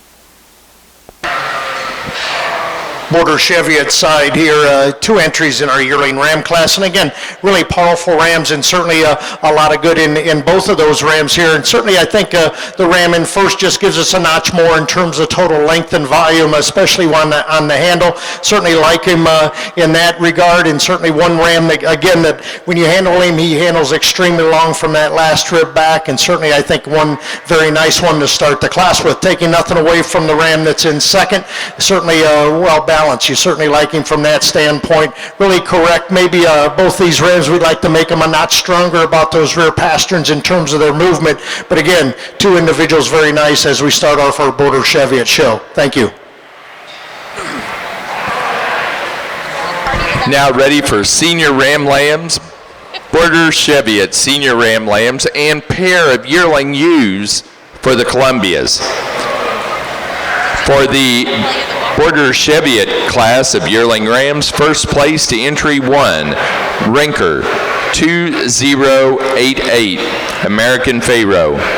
Dusty Rinker, Stewardson, Illinois. Second place to TJA 15031, John Eaton and Melissa Throssell Eaton, Airville, Pennsylvania.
Placing on the Columbia Yearling U class, first place went to entry 48, Bach 5-47, Isaiah Bach, New York Mills, Minnesota. Second place to entry 38, Worm 556, Charles Worm, Lakefield, Minnesota. Third place to 31, Isaiah Bach, New York Mills, Minnesota. 4 to entry 41, Isaiah Bach, New York Mills, Minnesota. 5 to entry number 33, Alec Balmer, Minduro, Wisconsin. Sixth place to 40, Troxel, Columbia's, Plainfield, Wisconsin. 7 to 39, Seth Bach, Plainfield in Wisconsin. Eighth place to 42, Borcher Sheep Company, Powell, Wyoming. Ninth place to 45, Jessica Monty, Kewanee, Illinois. And 10 to 46, Cruitt Sheep Farm, Findlay, Illinois. Now ready for senior ewe lambs, Columbia senior ewe lambs. Placing on the pair of yearling ewes for the Columbias, first to Isaiah Bach, New York Mills, Minnesota. Second, Highway C Columbias, Minduro, Wisconsin. Third, Charles Worm, Lakefield, Minnesota. 4, Borcher Sheep Company, Powell, Wyoming. And 5, Thomas Connor, Asheville, Ohio.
Senior Ram Lamb class here on the Border Cheviot side. 5 entries, and again, I think they came together very well for me, and certainly very pleased with the quality in this particular lineup. As you see, the top 2 Rams, I think it's very close in my opinion. Sure, I'd like to maybe make him a notch better in terms of his front pasterns today, but when you evaluate everything that Ram has to offer in terms of straightness of lines, breed type, certainly levelness and straightness of lines, I felt that he's got quite a bit to offer, especially right in the lower third of his body also in terms of dimension, in terms of width. I think he fits that bill very nicely for me. Ram in second, a little smaller statured Ram there. Certainly I like him in terms of his travel and movement. Really big old hip sheep in him. I really like him for that. Really big and bold in terms of his structure. He's certainly one that fits in there. A little smaller statured. We'd like to maybe tie him just a notch nicer right behind that shoulder, but certainly 2 very nice Rams to start the class here in 1 and 2. Big statured Ram in 3. Certainly wants to straighten up up just a notch in that hock, but boy, he's really, really extreme in terms of his pattern, and with that, he has quite a bit of width, quite a bit of dimension for a ram that has that much size. Next ram in class is that fourth place ram in terms of dimension and muscle. I see him beating the ram that we're ending up there in 5. Really wide sprung from end to end. You certainly admire him for that, really stout in terms of his structure. As we end up the class, a young lady needs to be commended. Really a growthy ram in terms of size and framework, just maybe not quite the overall dimension as we have in our first 4, but really a nice class of Border Cheviot senior rams. Thank you.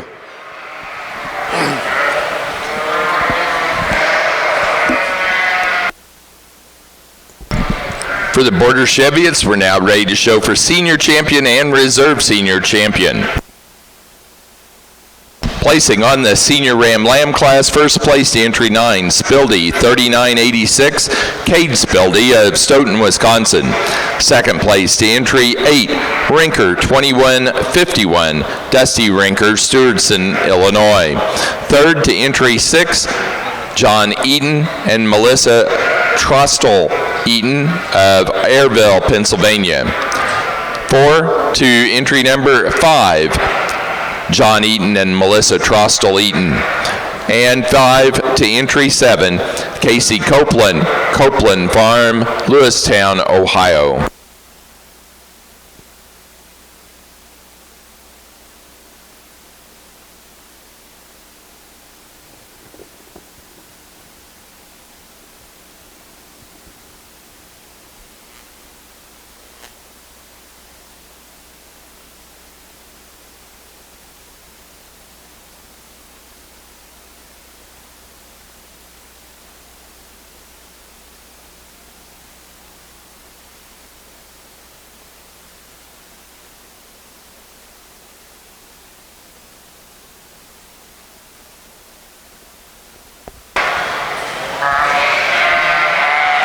Here for senior champion on the Border Cheviot side, we're not going to take a whole lot of time here. We've got our final 4 and certainly very pleased with the quality. Today for champion and reserve, we're going to stay in the senior Ram Lamb class here.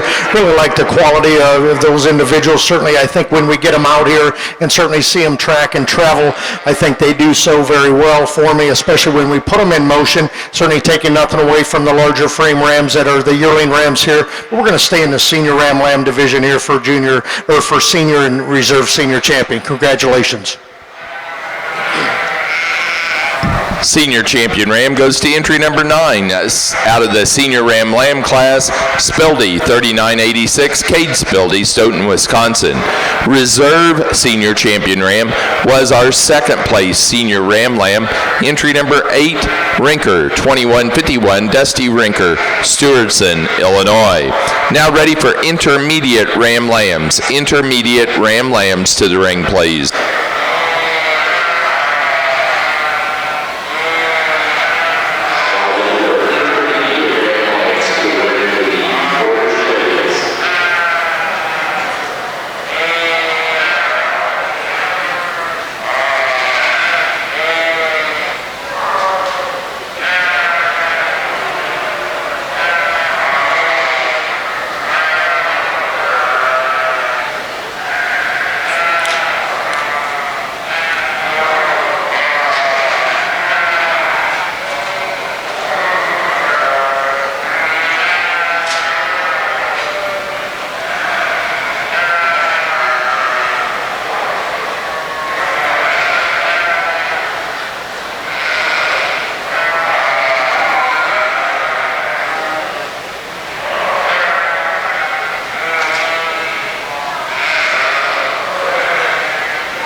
Certainly a nice group of junior Ram lambs here as we start the junior division here on the Border Cheviot side. I think we've really got a nice pair of Ram lambs here in first and second. You certainly could kind of mix and match, and as you analyze them, and certainly I like the Ram that's in first in terms of he's really nice pattern down his top, very short fleece, really extended, very nice. Yeah, he's not the deepest sided Ram in the group, but when you put a lot of good features together that he has to offer in terms of very short fleece down his top, really complete, just puts himself together and handles himself very well. The Ram in second, really a massive Ram in terms of width and dimension. You certainly like him for that in terms of his type and kind, and certainly handles extremely well down that top line, and right behind that shoulder just ties in to a very nice, neat package. Really a long-bodied sheep coming here in third place that you have to admire for the total length of top. Really a lot of quality in that regard. Really nice type individual. Very short fleece also on that Ram that's standing there in third place. Fourth and fifth, I think the just more massive Ram in terms of production is the Ram that's standing in fourth, just a lot whiter, further along in terms of maturity than maybe the smaller Ram that we have at the bottom of the class in fifth, but still very structurally sound and correct. Congratulations.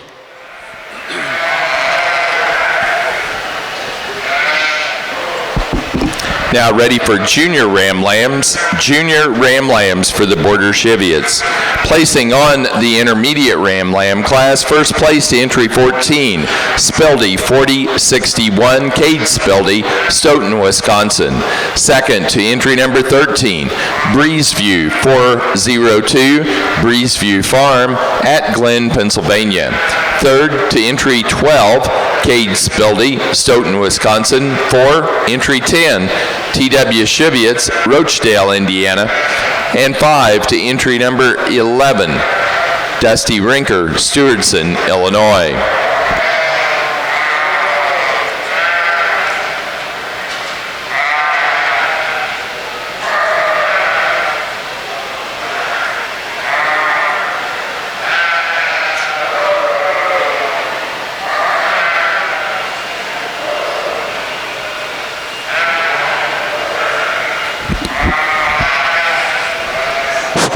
Interesting group of sheep to think about here as I decide what I'm going to do at the end and try and analyze these sheep.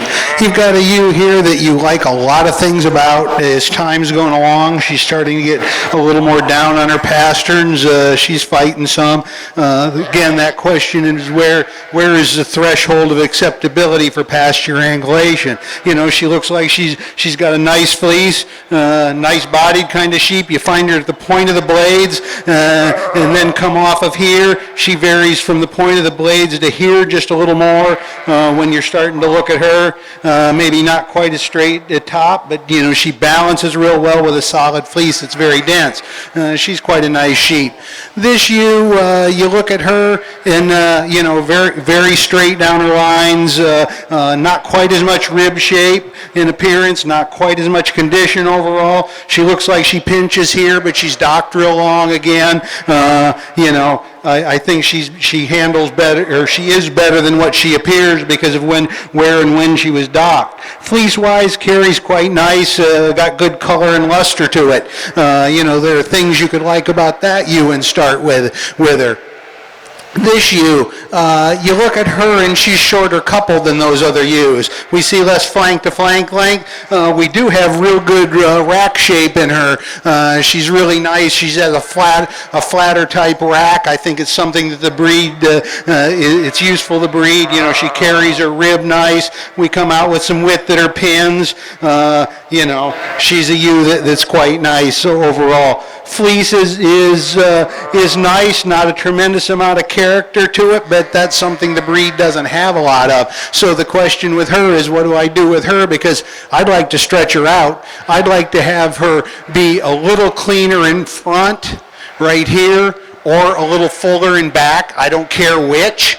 When I'm looking at sheep, I can take, you know, but that front to rear balance is related, and you've got to try and balance them up. Next sheep, you look at her, and she's pretty neat, quite straight down her top. Has a lot of eye appeal from the side, and one of the taller ewes. We look at her fleece, and there's not near as much density in that. Much more open fleece, and not going to yield like the other ones do. But you look at her and say, well, I could start on the top with her. The ewe on this end, you look at her, and she is not a sheep that appears real mature to me in terms of her body condition, and got nice rib shape, good down her top, really well balanced kind of sheep. We look in the low side here, and she's got a very usable fleece. Starts to not hold together the lock formation quite as well when we go clear down there. So, all of those sheep are worthy of winning. Only one gets to today, so we'll decide how we do this when I set down the mic.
For the Columbias, we're now ready to show for Senior Champion and Reserve Senior Champion.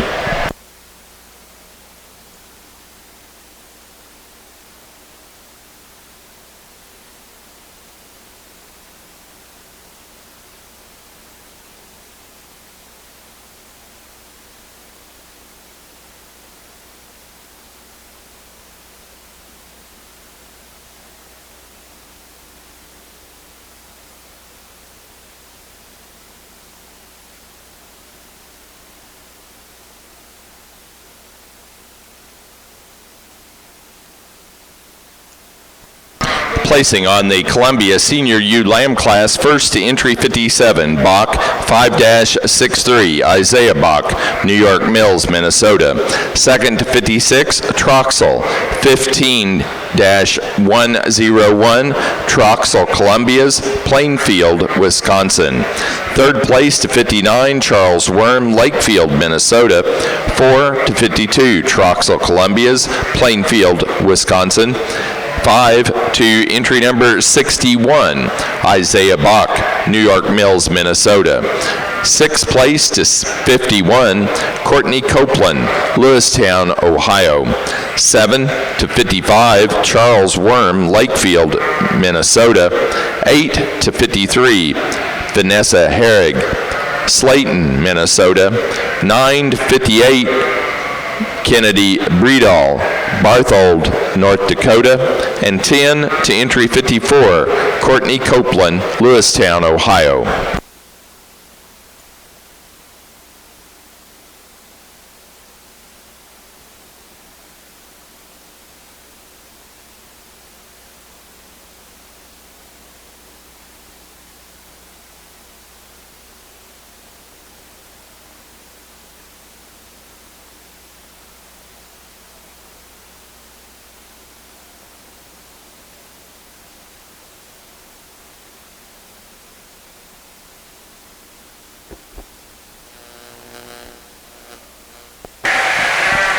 Nice views out here. Certainly the quality of that show as we went through the U show was very deep to this point.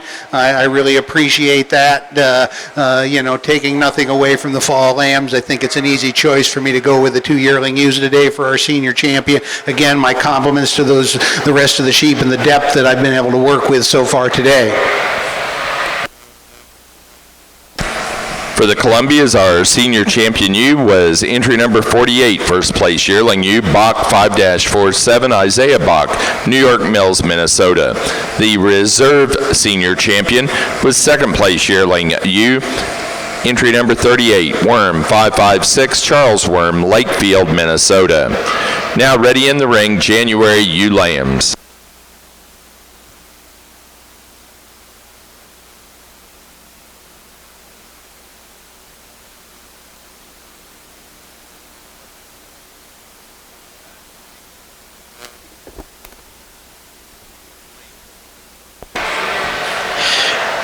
By far on the Border Cheviot side, this has been the deepest and certainly the best quality rams that we've had the privilege to handle all the way down. Certainly high quality individuals, and being in a late ram lamb class, really proud of the quality here. And I think we've really got a pair of rams here, and especially the ram that's leading out in terms of quality, in terms of movement around the ring. You put him in motion, he sets himself very nice on all four corners, and certainly on the track, he just goes together extremely well. Balance is good, certainly looks very young in terms of his pattern and shape, correct off both ends, and he has added touch in terms of his breed character. You certainly like him for that. Again, I think just a nice, easy way to start this class. Second and third, when I put the ram in second in motion, the young lady's got a little tougher time showing him, but when you put him in motion, the ram holds himself together. You might appear to see that he breaks a little bit right behind that shoulder. By all means not. He's very straight topped, and when you put him in motion, he's really true to his walk. He really travels and tracks very nice. Big, massive made ram in terms of body shape. Certainly like his bone work in terms of width down his top, and certainly comes off very level and square. Really a nice pair of rams here in 1 and 2. Third place ram, I think, fit in there very nice, very structurally sound and correct. Big, bold ram in terms of his bone work. Really wide sprung, certainly like his levelness, his squareness, haddock. Maybe if you see the 3 rams on the side view, he's the least in terms of handle, length of top, as the other 2 rams directly in front. But again, just kind of nitpicking here a little bit. Really powerful ram in his own right in third place. Fourth and fifth, I see the ram just having a lot more volume in fourth place over the ram for the young lady that really needs to be commended. Very youthful appearing, trimmed to a T, very correct. There just isn't quite as much development up to this point for that young ram lamb, but outstanding set of late junior ram lambs. Let's give these exhibitors a nice round of applause. Thank you.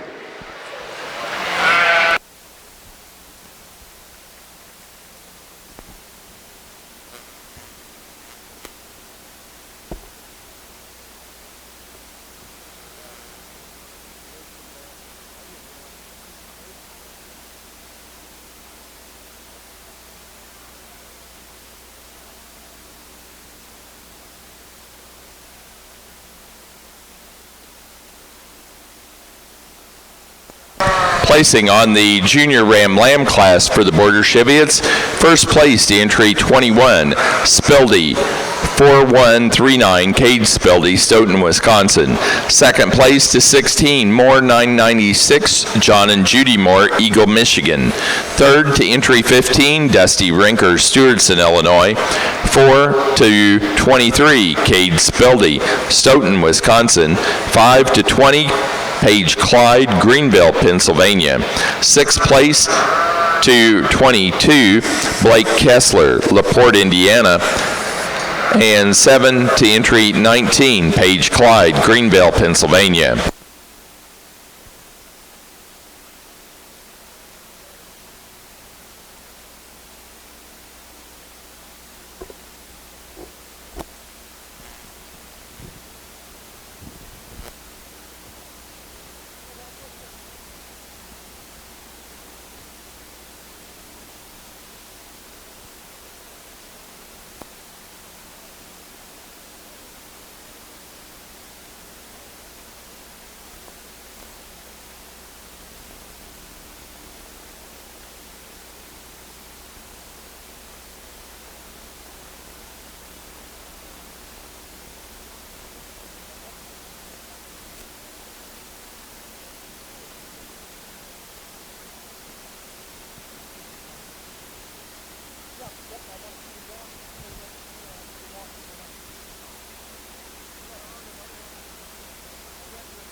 one entry here, and very deserving of that first place honor. Really a bold-made ram in terms of his structure, really wide. Tremendous amount of power in this ram when you get behind him and get on top. Just he's big-topped and big behind, and certainly on the travel and on the track, he moves around the ring very well. Certainly an outstanding ram for a Slick-Shorn Border Chevy at Ram Lamb. Congratulations.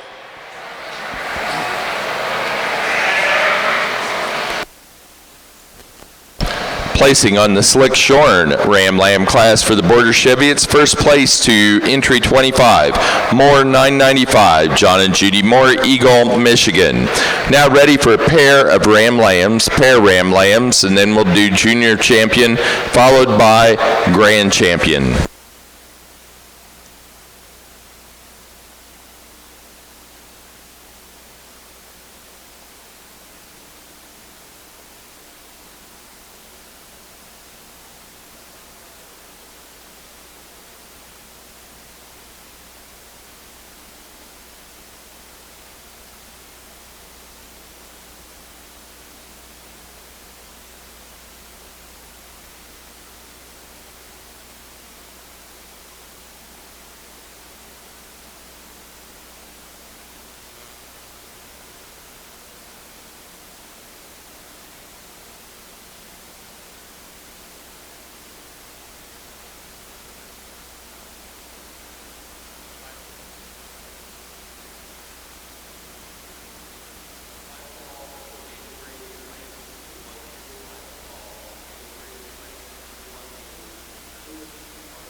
Placing on the Border Cheviot pair of Ram Lambs, first place goes to Cade Spildy, Stoughton, Wisconsin. Second, John and Judy Moore, Eagle, Michigan. Third, Dusty Rinker, Stewardson, Illinois. 4, John Eaton and Melissa Trostel Eaton, Airville, Pennsylvania. 5 to Paige Clyde, Greenville, Pennsylvania.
Pretty nice group of junior Ram Lambs here. Maybe not quite as many numbers as we'd like to see, but boy, really good quality, especially in the ones that we have out here lined up. Again, really pleased with the quality. Today for champion and reserve, we're going to stay in the late class for the young man there in the center and go back with the second place Ram there for the reserve juniors. I just think two powerful Rams. We spoke about that class, really like the quality and certainly the completeness of package, certainly like those two Rams that we have, junior and reserve. Congratulations. Let's give them a nice round of applause. Thank you.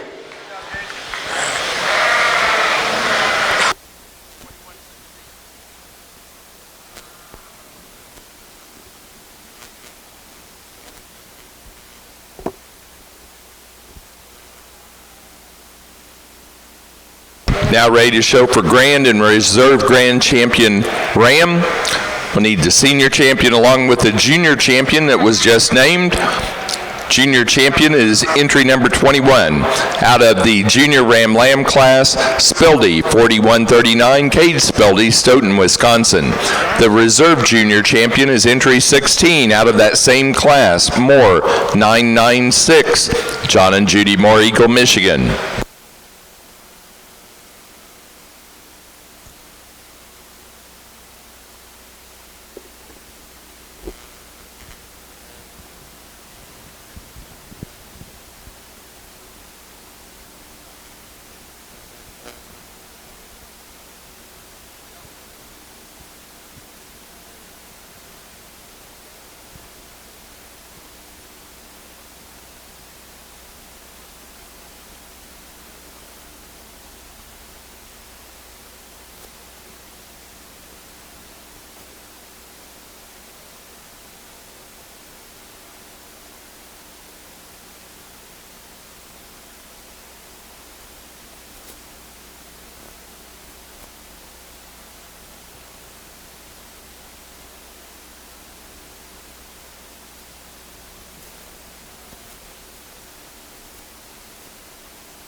Again, as I spoke in the junior division, not a lot of numbers when we get out to these Final Four. You certainly like the quality that we've had here in the Border Cheviot side. Tremendous amount of power in all four of those Rams, and certainly there's a piece that would work for a lot of breeders in each one of those Rams. Today for champion, we're going to stay in the junior division for champion and reserve. Really like those quality individuals. We spoke about them in class and certainly in the division. Congratulations. Let's put our hands together in appreciation for champion and reserve Rams. Thank you. Grand champion Border Cheviot Ram at your national show is entry number 21. From the junior Ram Lamb class, our junior champion, Spildy, 4139, Cade Spildy, Stoughton, Wisconsin. The reserve grand champion is also out of that junior division. It was our reserve junior champion, entry number 16 from that junior Ram Lamb class, Moore, 996, John and Judy Moore, Eagle, Michigan. Now ready for Best Headed Ram. Best Headed Ram.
Again, we're ready for best headed ram for the Border Cheviots.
Now ready for Border Cheviot Yearling Ewes. Border Cheviot Yearling Ewes.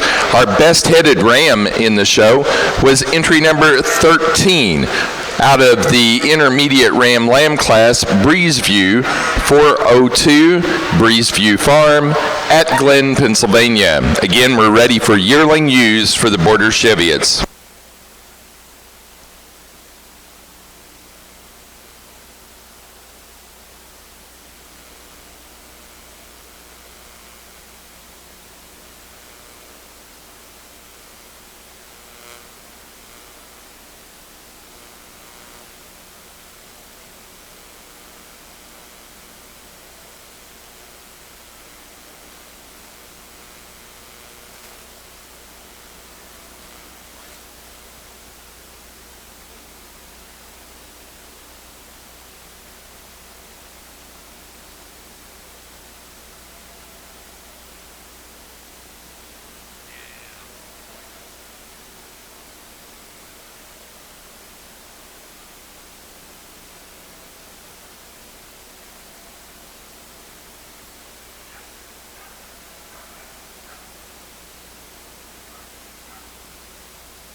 Always trade-offs when you judge. You know, sometimes you just you got this picture in your mind, you build a certain context, and then when you try and find it, the wheels kind of fall off because there's quite a bit of variation in what we have. There's certainly a lot of variation in maturities out here of these sheep. You that we're looking at in first, or in not the first in line, I haven't placed him yet. You look at this ewe, you know, she's got more condition on her. She's farther along her maturity curve. You know, she's one of the biggest ones. She's good in her top. She's got as much muscle as any of the sheep out here. Dock set is not super high. We try and bring that up in terms of actually where she comes out in terms of tailhead squareness. That's usually tied in the whole pelvic tilt issue. And of course, when you see her move, you watch those legs and where they come. You see how that's the whole hip structure's tied together, and you see it going from there on down. The way she is, you know, her tracking base, her stride length, how she hitches and moves her step. But, you know, a lot of muscle in her. Again, farther along in her maturity curve is in terms of condition. Lamb that we have next, really cool, youthful sheep. No real holes in her. She has the least variation in staple length across her body of any sheep here in terms of the presentation.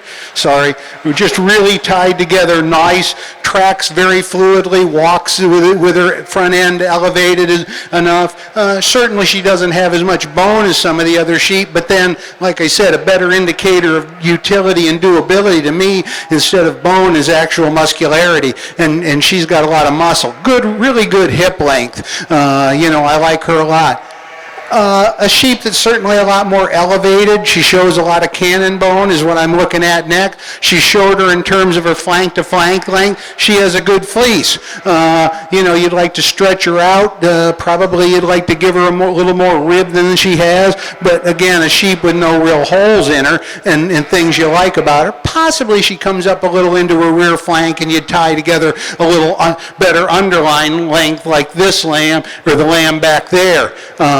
You know, that'd be the big change, is give her more depth of flank. We go to the next ewe, visually powerful, stout in terms of bone, you know, great bodied, good docked, you know, she puts together a lot of good things. Fleece-wise, pretty reasonable overall, you know, but when we come down into here, we don't quite have the look that we have of those sheep ahead of her. She doesn't run coarse in her brit. She does go very uniform there. You know, she's a real neat sheep as we go look at her everywhere, except we like to make her a little more desirable there. And again, it's not belly wool. It's just not as attractive in terms of its lock formation and how the locks break open along their natural lock line. Now, it does look better on a certain level than this one, because this one, while I think the fleece is really nice, I perceive it as being carded more. And when you card, you tend to take out character. You tend to break down your natural lock lines and just don't have as much eye appeal. But I perceive that fleece is very attractive. So those are some of the things I'm thinking about. This ewe, you know, she was a solid fleeced ewe, solid in terms of her balance. You know, she just kind of slipped in here because there was nothing that was a problem. That sheep structurally I love. I just wish it had a fleece that could carry it toward the top of the class, but structurally that is a really cool sheep. You know, we just didn't get where we needed to be in terms of our uniformity top to bottom to get that lamb to potentially win the class. But, you know, interesting set of sheep. I guess I have to go out and place them because I've talked too long and I'm out of time and everybody wants to get this ring open.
placing on the January ULAM class for the Columbias. First place goes to entry 74, Gertz 2283, Morgan Davis, Elburn, Illinois. Second to 71, Bach 6-32, Isaiah Bach, New York Mills, Minnesota. Third to 67, Jessica Monty, Kewanee, Illinois. Fourth place to entry 77, Highway C, Columbia's, Minduro, Wisconsin. 5 to 76, Courtney Bach, Plainfield, Wisconsin. Sixth place to entry 73, Borcher Sheep Company, Powell, Wyoming. 7 to 65, Kennedy Breedall, Barthold, North Dakota. 8th to entry number 75, Highway C, Columbia's, Minduro, Wisconsin. 9 to entry number 66, Troxel, Columbia's, Plainfield, Wisconsin. And 10 to 69, Hart Sheep Company, Great Falls, Montana.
move into the female side of it here, and as we put these top three in motion, kind of had those selected earlier, and as they didn't disappoint me at all when I get my hands on them, and certainly when we moved them around the ring, this is the most stylish and well-balanced view of the group. She's in the condition. Maybe you might think that she's a little heavier condition, but she isn't by all means. She handles that condition very well from front to rear, travels and tracks extremely well off both ends, and sets herself very nice. Just a big, bold ewe, really a stylish, well-balanced female, and a good one to start with.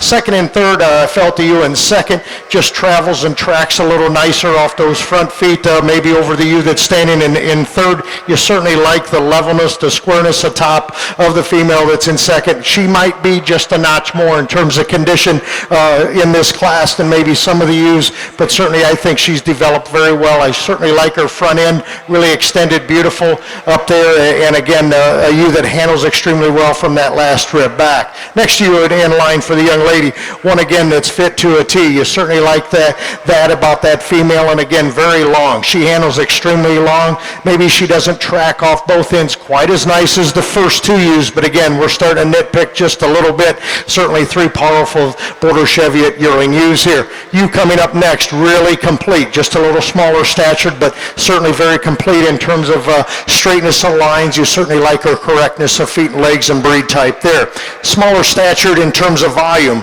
maybe down her top line. When I handle this ewe, she isn't as wide sprung as maybe the first four ewes in the class, and she doesn't have as much condition as those first four. But boy, she's really bold in terms of her bone work. You certainly admire her for that. Really level and square. Really a nice start to the female side of the Border Cheviots. Let's give these exhibitors a nice round of applause. Thank you.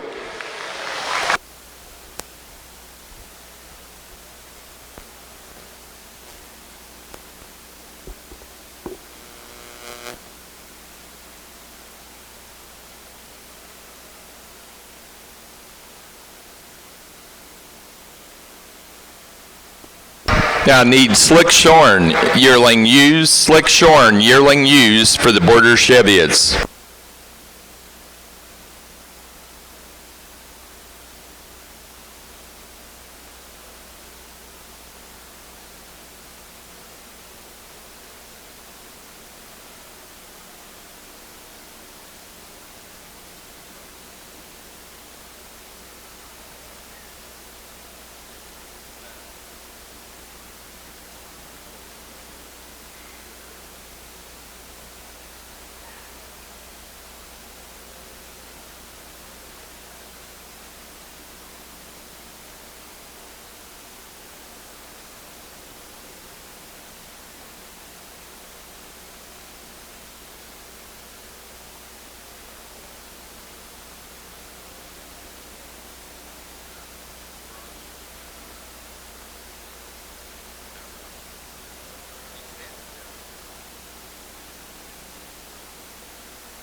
Placing on the yearling ewe class for the Border Cheviots, first place went to entry 44, McGuire 5090, Cade Speldy, Stoughton, Wisconsin. Second place to entry 29, Kuykendall 933, Catherine Kuykendall, Richland Center, Wisconsin. Third to 35, Paige Clyde, Greenville, Pennsylvania. 4 to entry 31, Dusty Rinker, Stewartson, Illinois. 5 to entry number 40, Cade Spildy, Stoughton, Wisconsin. 6th place to 46, Sue Tralia of Atascadero, California. 7 to 32, John and Judy Moore, Eagle, Michigan. 8 to 37, Dusty Rinker, Stewartson, Illinois. 9 to 38, John Eaton and Melissa Trostel Eaton, Airville, Pennsylvania. And 10th to 36, T.W. Shivitz, Rochdale, Indiana. An interesting class for me to deal with on the Columbia side. You I started with, visually very attractive, very nice fleece, a well-balanced ewe. I think she fits in here real nice. I mean, I don't see any real holes in her. She's a solid, sound ewe. The next ewe is an interesting ewe for me. You look at her, she's shown in the shortest stable out here of any of them. I mean, she's really straight and true down her top. She's got the least amount of wool through the mid part of her leg, so she looks flatter through there. I would bring her dock set up maybe just a touch, but actually she's got good shape to her and you know, more muscle than you'd think considering how short a staple we were running that ewe. A real nice pattern ewe. Big volume ewe here next. There's some things you like about her. You can see in this area her lock formation starts to break down just a little bit. I'd have her be just a little denser than she is. She's a more open fleece than those ahead of her. Still very usable. This ewe is like her. I like her body really well, presented in a different way with square lines, but she's a real cool made sheep, straight and nice, good. Again, solid kind of fleece on her, a little bit better than that fleece perhaps, but you know, that's another real good ewe. The next ewe looks like a high volume kind of sheep. She's got a good fleece on her. She's fit in a square type style a little bit. When you watch her walk, she'll tend to come off of her hip a little bit and not track out quite as level when she's on the move. An interesting set of sheep. Again, a lot of difference in terms of where these sheep are on their maturity curve and, you know, in terms of presentation. So again, perhaps not a visual type placing all the way down, but these ewes suit me pretty well. This ewe got a little long on her pasterns. The next ewe is a big ewe that in terms of shoulder height, a lot of cannon bone to her. You look at her from chine to chest floor and look at the amount of depth she has and where she is in terms of her rib shape at this point. She flattens out a little bit in terms of her rear leg. Next sheep I like in terms of body real well. Her fleece just doesn't hold up. I could have got her quite a bit higher if her fleece was there. And then the sheep down on the far end, again, I said a primary sort for me was with belly wool. If we find sheep with belly wool, they're going to go down farther. And those sheep on the far end was that I pulled out, not structurally, but a primary sort in terms of fleece uniformity top to bottom.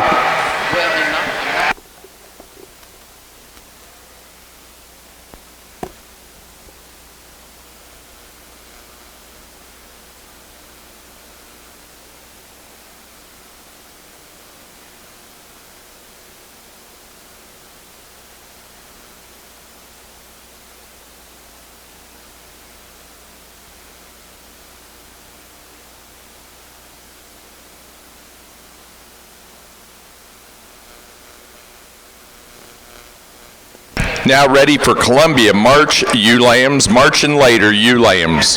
Placing on the February ewe lamb class for the Columbias, 1st to 88, Bach 6-48, Isaiah Bach, New York Mills, Minnesota. 2nd to 87, Monty 1621, Jessica Monty, Kewanee, Illinois. 3rd place to 80, Charles Worm, Lakefield, Minnesota. 4th place to 85, David Bruner, Greencastle, Indiana. 5 to 79, Seth Bach, Plainfield, Wisconsin. 6 to 81, David Bruner, Greencastle, Indiana. 7th place to 91, Highway C, Columbia's, Minduro, Wisconsin. 8 to 90, Morgan Davis, Elburn, Illinois. 9 to 89, Tom Connor, Asheville, Ohio. And 10th place to 78, Tom Connor, Asheville, Ohio. Slickshorn yearling ewes here on the border Cheviot side. Again, I think this yearling ewe that's leading off does quite well for me and does it real easy. She's really designed beautiful down her top line for a border Cheviot. Just ties her top together extremely well, really correct off both ends, and certainly she's one that's the most powered up, and with that she has all the good features to offer in terms of the look, in terms of feet and legs, and just holds herself together extremely well. Second and third very close in my opinion. See the ewe in second place. She balances just a little nicer. The young men are having a little tougher time on that ewe on the side view for me. She handles extremely well, but I see a bigger, bolder, bigger, massive ewe on top is the ewe that's standing there in second. You certainly like the length of top that ewe shows us. Maybe the ewe in third, she might just be a notch square in terms of her hip shape. You certainly like her for that. She's one that wants to pull back a little bit. I wish we could just maybe let her go, and certainly she's one again that's really got a lot of quality to her when you go ahead and shear that ewe off. Next two females in class may be a little heavier condition ewes. The fourth place ewe a little notch longer over the ewe that's standing in fifth. We certainly like her for the length of top and her elevation. We're ending up with a ewe that's really smooth in terms of her hide. I really appreciate that quality. Female may be a notch more in terms of condition, but really a nice set of Slickshorn yearling ewes. Congratulations. Now ready for pair of yearling ewes, border Cheviot pair yearling ewes.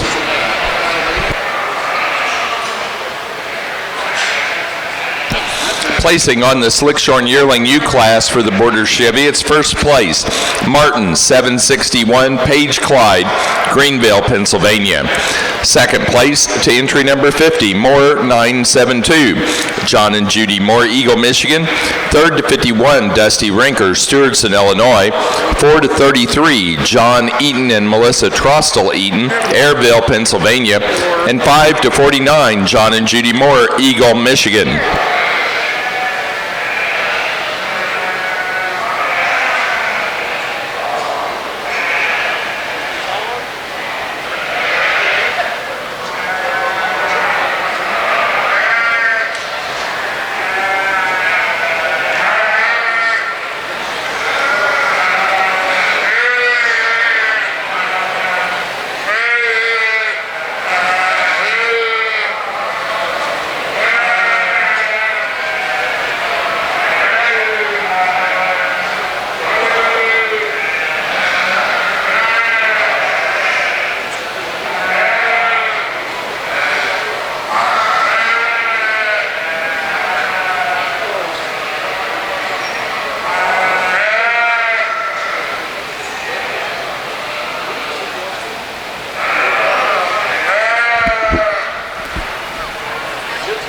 Class that falls together real quickly. I started with pretty good in her lines all the way around. The nicest fleece that we have out in here. That's really the placing, the thing that drove the placing. She's the most uniform as we look across her fleece. That we have in second is real nice in terms of how she ties it together. Again, not as uniform. I like her underline a little better than the ewe that we have in our third hole that tends to roll over her hips a little bit more. She comes up into her flank a little more.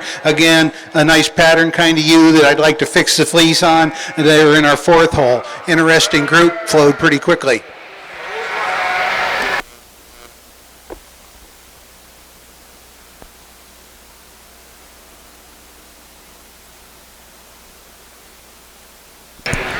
Now ready for the Columbia ring, pair of ewe lambs, pair ewe lambs.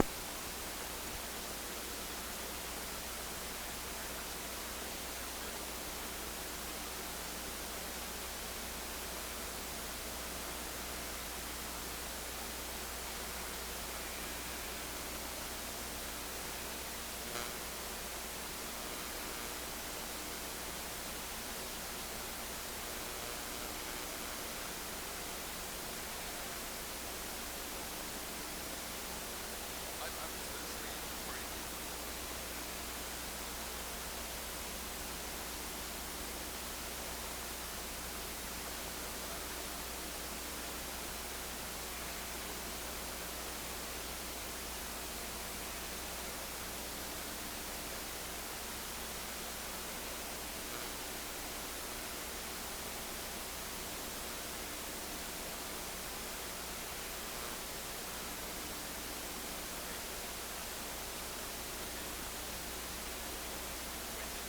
Now ready for senior ewe lambs. Border Chevy at senior ewe lambs. Placing on the March ewe lamb and later for the Columbias, first to entry 94, Highway C 258, Highway C Columbias, Minduro, Wisconsin. Second to entry 96, Box 6-58, Isaiah Bach, New York Mills, Minnesota. Third to entry 95, Charles Worm, Lakefield, Minnesota. And 4 to 93, Borcher Sheep Company, Powell, Wyoming.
Placing on the Columbia pair of ewe lambs, first place to Isaiah Bach, New York Mills, Minnesota. Second place to the Charles Worm, Lakefield, Minnesota. Third to Highway C Columbia's Menduro, Wisconsin. 4, David Bruner, Greencastle, Indiana. 5, Morgan Davis, Elburn, Illinois. 6, Borcher Sheep Company, Powell, Wyoming. 7, Thomas Connor, Asheville, Ohio.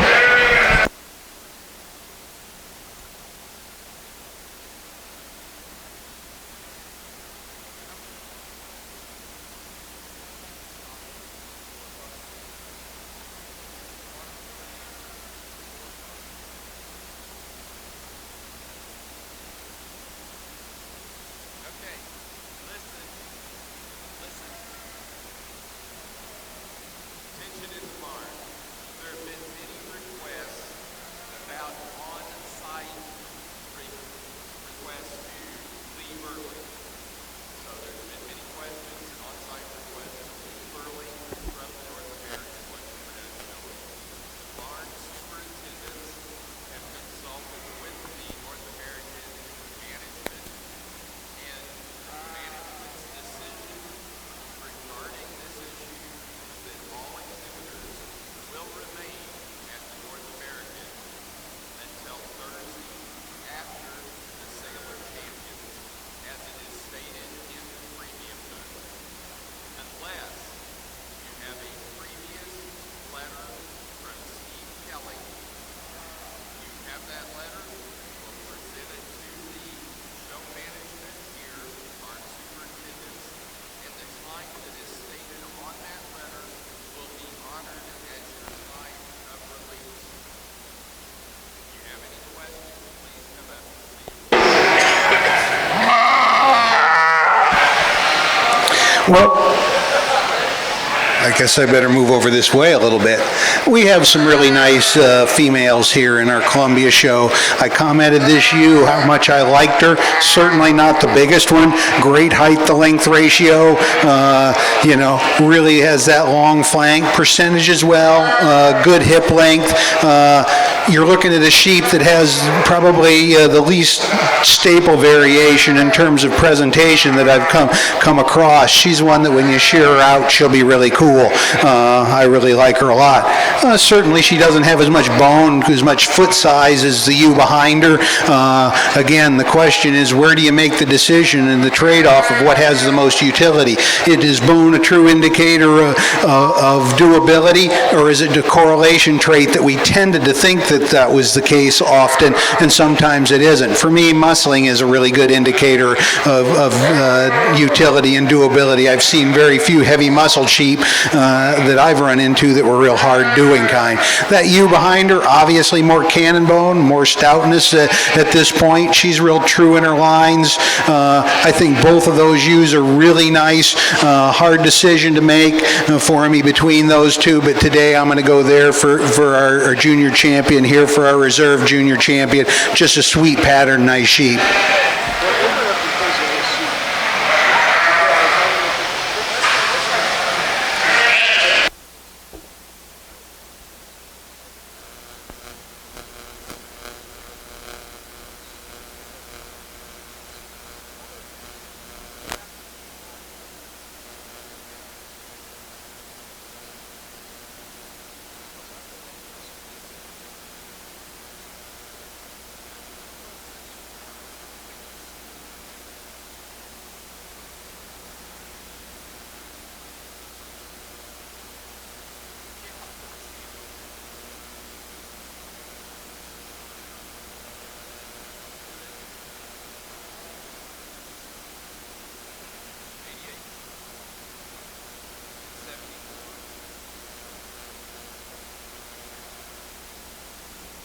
Junior champion for the Columbia's entry number 88, first in the February ewe lamb class, Bach 6-48, Isaiah Bach, New York Mills, Minnesota.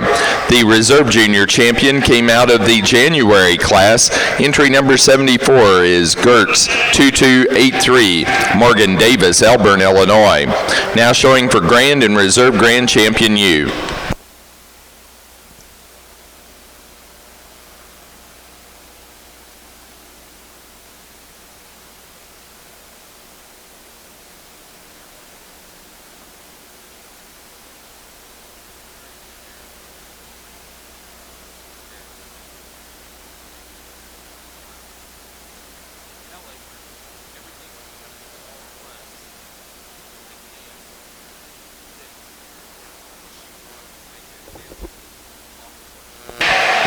lot of good ewes out here in the female show. We brought out our 4. Today I'm going to use the yearlings for champion and reserve. I tend to be yearling prone. I think those ewes have a lot of good things. These lambs have a lot of potential, but I'm going to go with the yearlings. They're made sheep. I'm confident in them. I think both of those sheep have an awful lot of future ahead of them.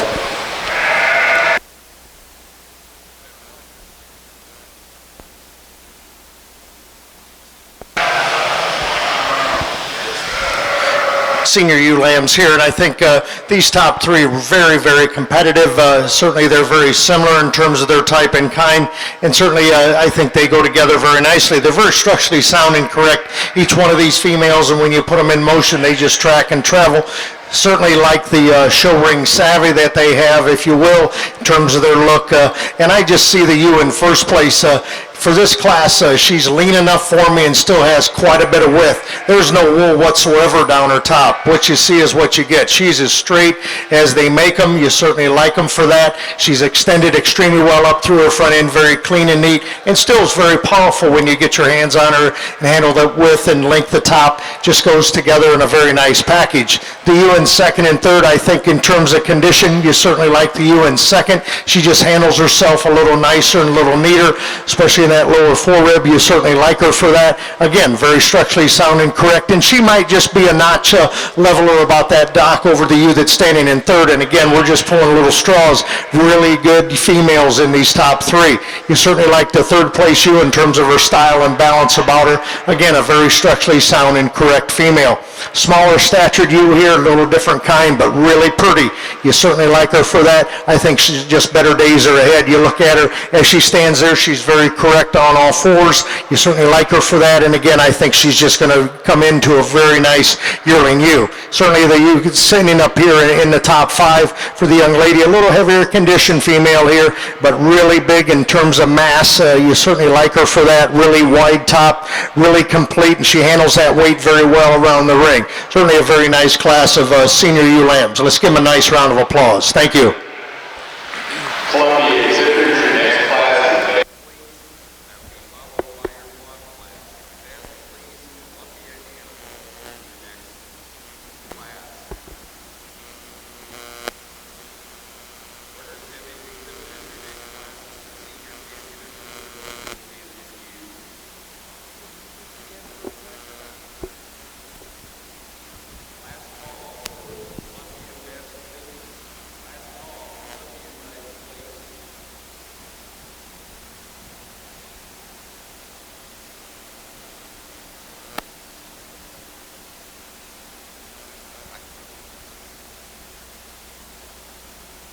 Placing on the Border Cheviot Senior Ewe Lamb class, first place to entry 53, Copeland 1601, Casey Copeland, Copeland Farm, Lewistown, Ohio. Second to 54, Rinker 1320, Dusty Rinker, Stewardson, Illinois. Third to 57, Cade Speldy, Stoughton, Wisconsin. 4 to 55, Breezeview Farm at Glen, Pennsylvania. 5 to entry 58, Casey Copeland, Copeland Farm, Lewistown, Ohio. 6 to 56, Dusty Rinker, Stewardson, Illinois. 7 to entry 59, Chad and Hannah Epley, Canal, Winchester, Ohio. 8 to 52, John Eaton and Melissa Trostel Eaton, Airville, Pennsylvania.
not going to take a lot of time here on the senior division of the Border Chevy. It's when you get a yearling ewe that's made that good on all fours, and certainly her type and kind and mass, and handles herself, she's pretty hard to beat, and she's going to be the senior champion here. Just a powerful yearling ewe there. We're going to come back for reserve to the senior ewe lamb here. Really like her elevation. Certainly she's done well. Really stout-made female in terms of her bone work. You certainly like her for that. Correct off both ends, extended in, still looks very youthful appearing. Just a really nice girl to go here for reserve senior. Congratulations. Let's give them a nice round of applause. Thank you.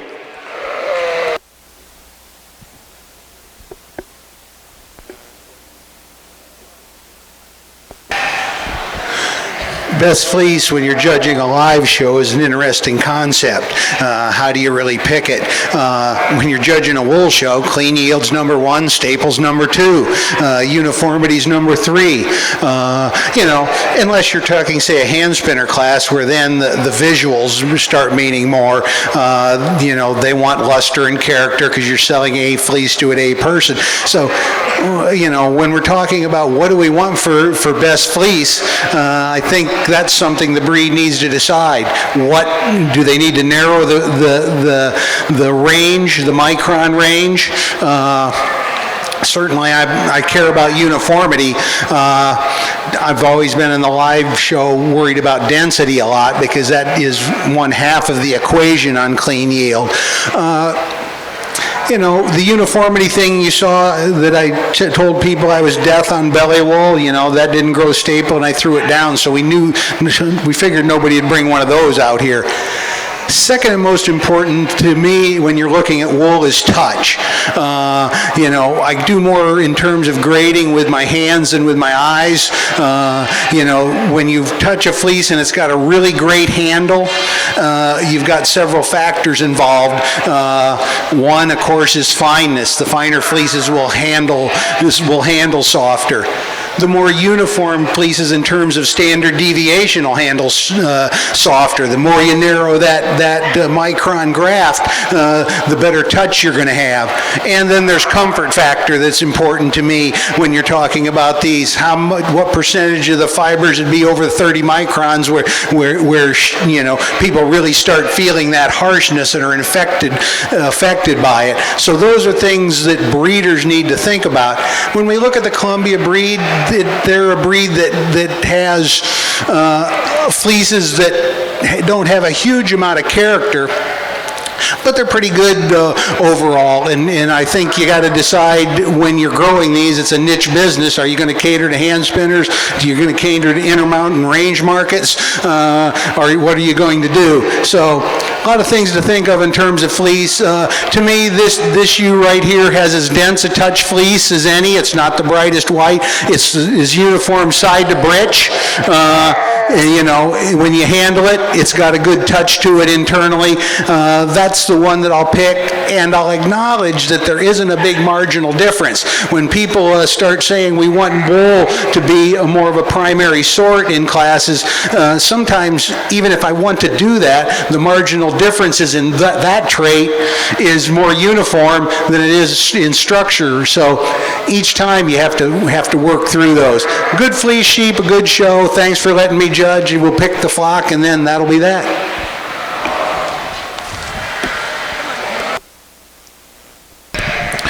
For the Border Cheviots, we now need intermediate ewe lambs. Intermediate ewe lambs to the ring, please. And for the Columbia, we're ready to judge the flock class.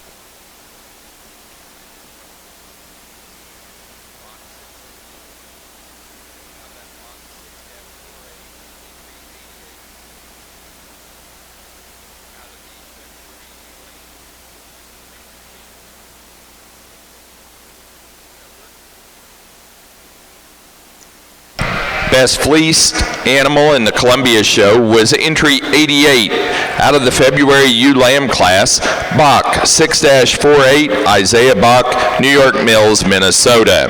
Again, now showing the flock class.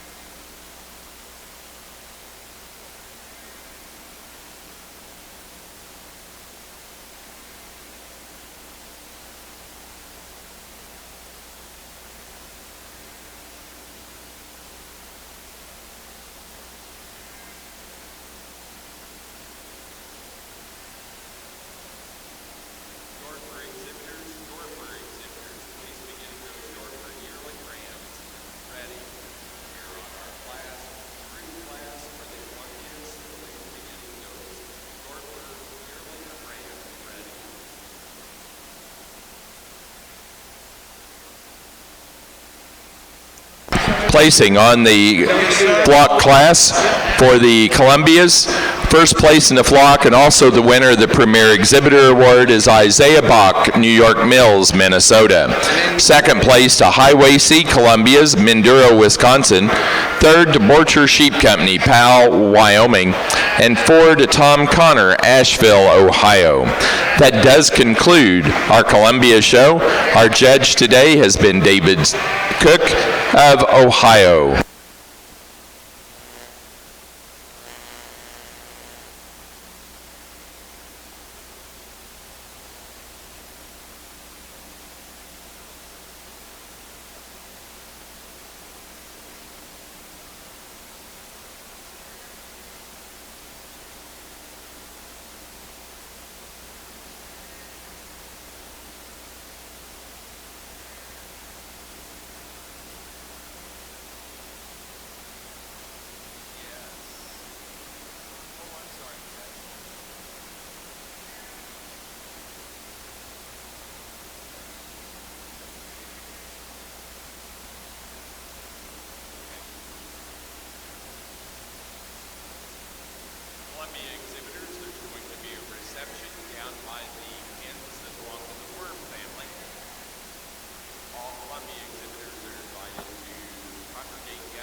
ULAM class here on the border Chevy. It's again really an easy winner in my mind.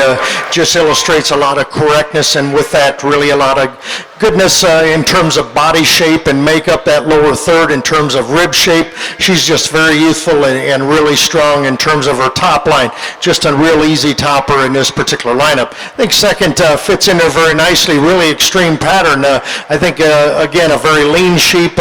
Certainly like the dimension that this ewe has, especially right at that tail head. Comes off very level and square, and she extends just a little nicer up through that front end than maybe the ewe that's a little more conventional in third, but you certainly like her type and kind, levelness and straightness of line. She's just a little different type. Maybe not as elevated up through that front as that second place ewe. Move into 3 or 4 and 5. Certainly like the ewe in fourth place in terms of straightness of lines, and certainly when we put her in motion, she's a little nicer off those rear pasterns. You certainly like her for that. She's very similar to the ewe that's standing there in second. I think better days are ahead for the ewe standing there in fourth. Just a lot of quality. Certainly a very youthful appearing female there in 4. In fifth place, probably the bigger statured ewe, if you will. Just a little softer footed behind when we put her in motion, but boy, she's going to be a large one in terms of being size and framework coming a yearling age. But again, really a powerful set of females here in this Border Chevy at ULAM class. Thank you.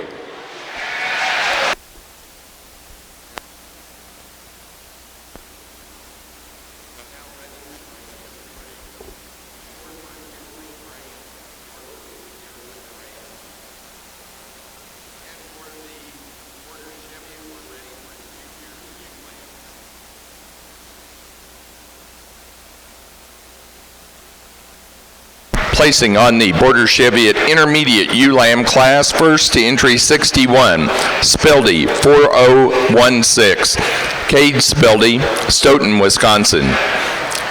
Second place to entry 63, Rinker 2176 AI, Dusty Rinker, Stewardson, Illinois.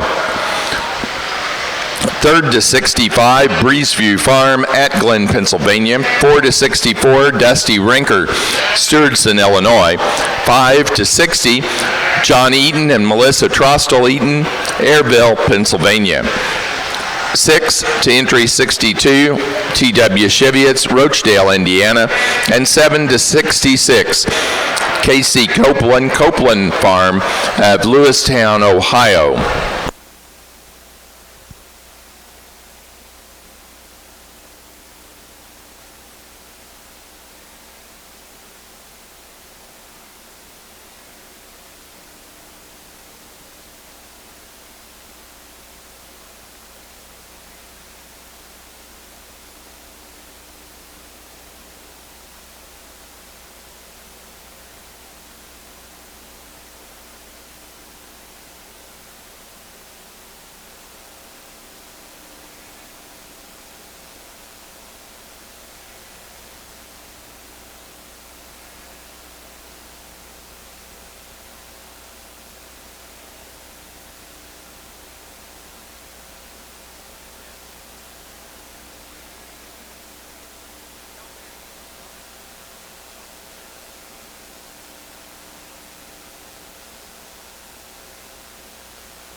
Judging our Dorper and White Dorper show this year, the National Regional Dorper and White Dorper show, is Paul Lewis of Bonanza, Oregon. Paul is a sheep and cattle rancher.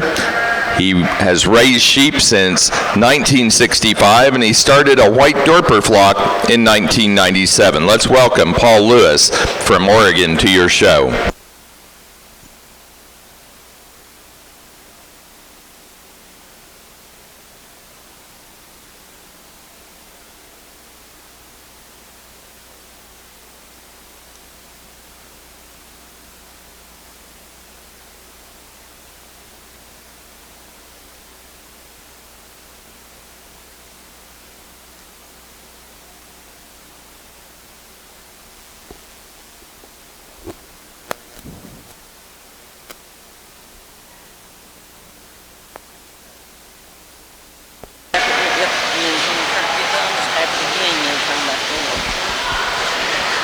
We're going to place these yearling Dorper rams just as they stand. I'd like to correct a few things on each one of them. Obviously the biggest, most massive ram, who's also probably the oldest in the class by quite a ways.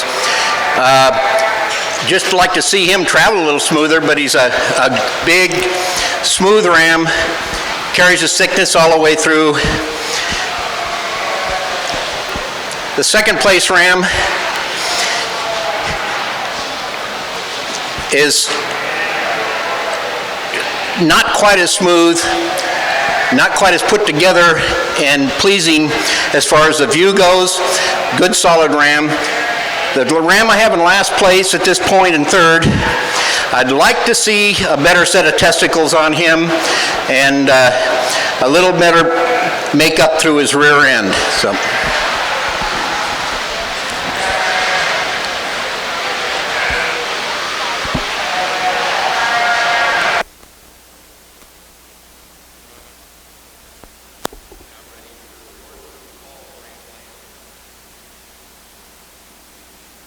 Placing on the Dorper yearling ram class, first place to entry 1, Riverwood Farms, 6235, Riverwood Farms, Powell, Ohio. Second to entry 3, Willow Creek Farm, 19, Willow Creek Farm, James Averill, Weberville, Michigan. And third to entry 4, Narrowgate Farm, Smithville, Tennessee.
Judging your National Border Cheviot Show today, also judging the National Oxford Show earlier today is John Merzinski, Rolling Prairie, Indiana. John's supervisor of utilities for the town of New Carlisle. He lives on the family farm and is a breeder of Shropshires, Hampshires, and market lambs. John has exhibited and judged sheep shows from coast to coast.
Again, really powerful set of Border Cheviots here in the late ULAM class. And again, you see these top three, and I think they're the ones that surface for me, and they're very close, and certainly there's some differences about type and kind.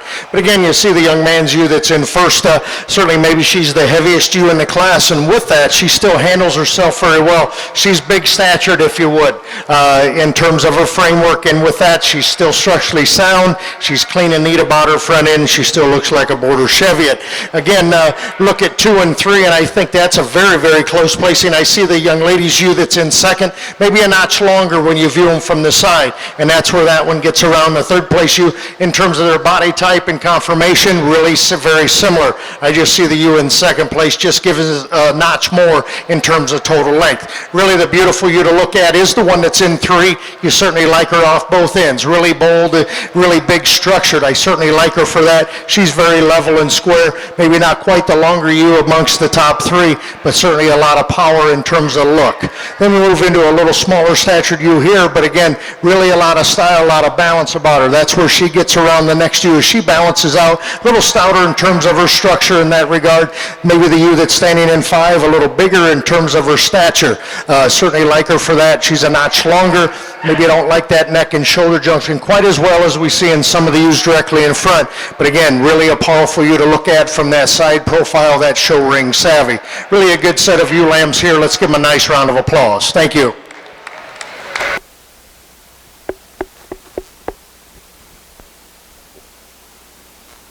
ready for switch on junior ewe lambs, switch on junior ewe lambs. Placing on that junior ewe lamb class for the Border Cheviots, first place to entry 80, McGuire, 6164, Cade Spildy, Stoughton, Wisconsin. Second place to 67, Moore, 998, John and Judy Moore, Eagle, Michigan. Third place to 75, Sue Tralia, Atascadero, California. 4 to 69, Dusty Rinker, Stewardson, Illinois.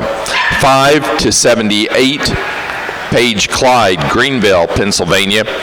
Sixth place to entry 76, John and Judy Moore, Eagle, Michigan. 7 to 70, Cade Spildy, Stoughton, Wisconsin. Eighth place to 79, Blake Kessler, LaPorte, Indiana. Ninth place to entry number 71, Dusty Rinker, Stewardson, Illinois. And 10 to 72, Paige Clyde, Greenville, Pennsylvania.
We've got a nice set of yearling Dorper rams out here. The ram I'm starting with is a nice, smooth, good topped ram. I think he carries adequate muscle. He's got a good Dorper head. Got plenty of length on him, and just overall a nice little ram. Second place ram is very similar. Very tough decision between those two. Third place, I'd like to get him a little better behind the shoulders to move him up. He's probably longest ram in the class or close to it. Good muscled ram, but just feels he falls off a little too much behind the shoulders there. This ram, I'd like to use a little higher. He's a really smooth ram. He's got a nice top line. I'd like to just lengthen him out in the front end a little bit to make him a little more balanced. But a very nice ram. And then a good solid ram again in fifth place. And I think any of these would work well for you. So, thank you.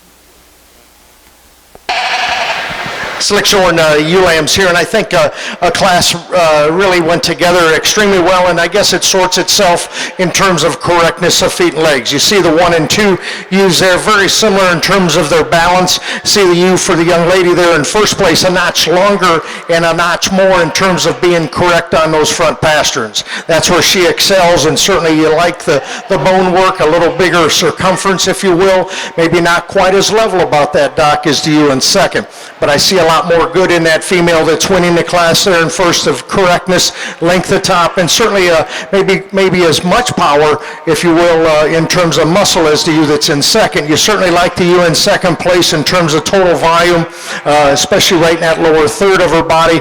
Appreciate that, but she's getting a little softer footed out here, but really massive in terms of design down her top, and I think she fits in there very nice. Young guys here in third place, I think over 4, there's just a lot more volume. Certainly you get on top of that ewe, and she handles extremely wide, a little more width and dimension than maybe the more frailer ewe, if you will, standing in fourth. We just like to give her a little more dimension of muscle. Certainly a nice group of slick-shorn ewe lambs. Thank you.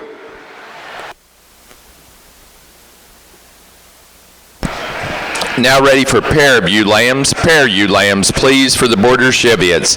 Over on the Dorper ring, we're ready for Dorper Winter Ram Lambs. Dorper Winter Ram Lambs. Placing on the Slickshorn Junior ewe lamb class for the Border Cheviots, first to entry number 86, Moore 997, John and Judy Moore, Eagle, Michigan. Second to 83, Martin 761, Paige Clyde, Greenville, Pennsylvania. Third place to 88, John Eaton and Melissa Trostel Eaton of Airville, Pennsylvania.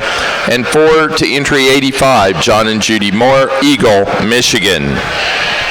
Placing on the class of fall Ram Lambs for the Dorpers, first place goes to entry 5, Dry Creek Dorpers 0553, Jessica Jean Larrick of Leesburg, Ohio. Second to 6, G. Tracy Dorpers 1198, G. Tracy Dorpers, Elizabethtown, Pennsylvania.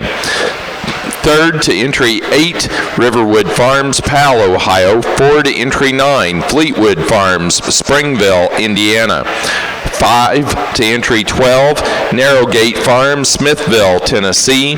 6th place to 10, Inbody Brothers Dorpers, Bluffton, Ohio. 7 to entry number 7, Riverwood Farms, Powell, Ohio. And 8 to entry 11, Abigail Wilson, China Grove, North Carolina.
For the Border Chevy, it's now ready to show for Junior Champion and Reserve Junior Champion U.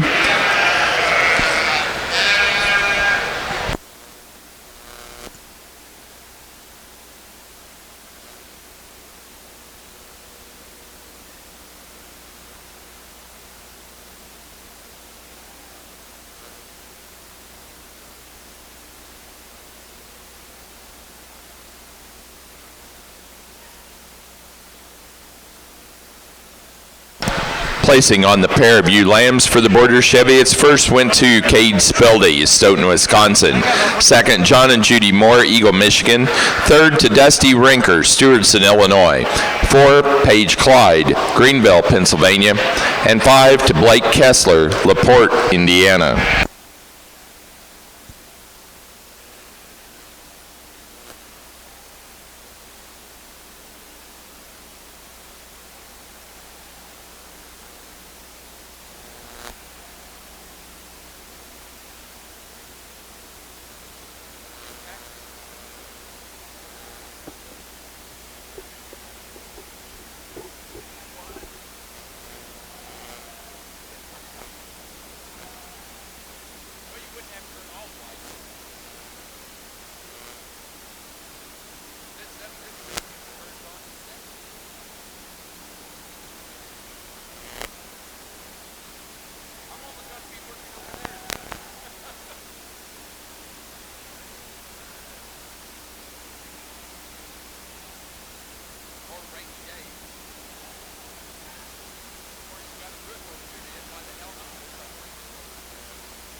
Junior champion division here, really 6 outstanding Border Chevy ewes as we spoke in the senior division and certainly in the Ram division. Really pleased with the quality, especially the first and second places that we've had, and I know there's been some great ones go back to the pins also. Really, I think it boils down to certainly a lot of quality that we had in these junior ewe lambs classes. We spoke about that, and certainly just a tremendous group of females, and I think they're going to be really stout in terms of being yearling ewes. Furthermore, let's put our hands together in appreciation. We're going to go junior champion up on the far end for the young man. Reserve, we're going to come back in the middle place to you here, the first place winner. Congratulations.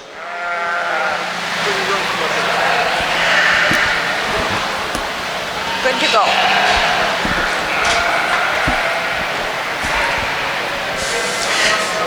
This group of rams, I'm starting with a really nice little ram up front. He's got plenty of middle on him. He's got good muscle, a good straight top line. I think just a well-balanced ram. The ram in second.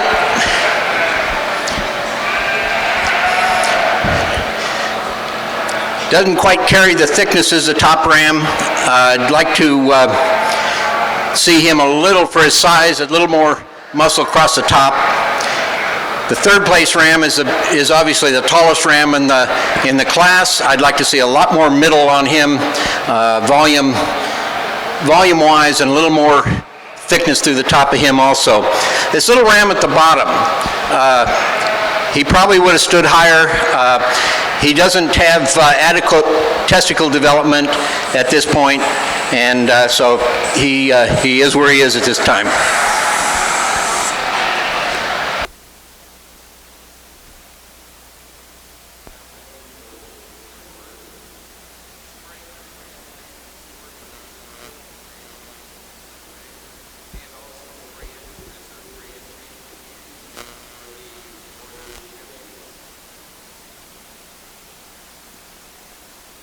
Our junior champion Border Cheviot U was entry 61, first in the intermediate U Lamb class, Spildy 4016, Cade Spildy, Stoughton, Wisconsin. The reserve junior champion was entry 80, the junior champ U Lamb, McGuire 6164, Cade Spildy of Stoughton, Wisconsin. Again, now showing for grand and reserve grand champion.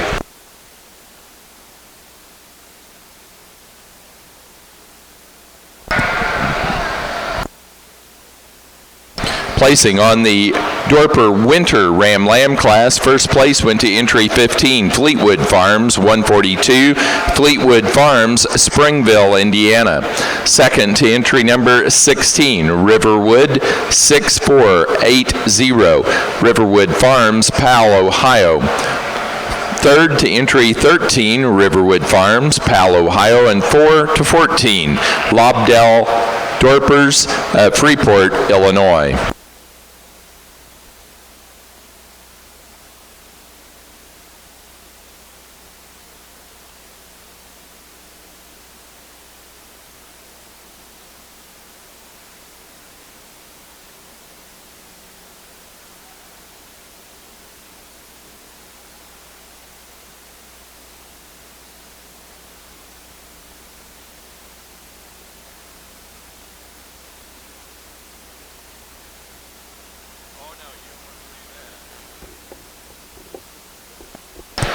The American Cheviot Sheep Society will host a social gathering with light refreshments at the breed display area. Bring your chairs and come enjoy some fellowship with the other Cheviot enthusiasts. That'll happen immediately after the Cheviot show today.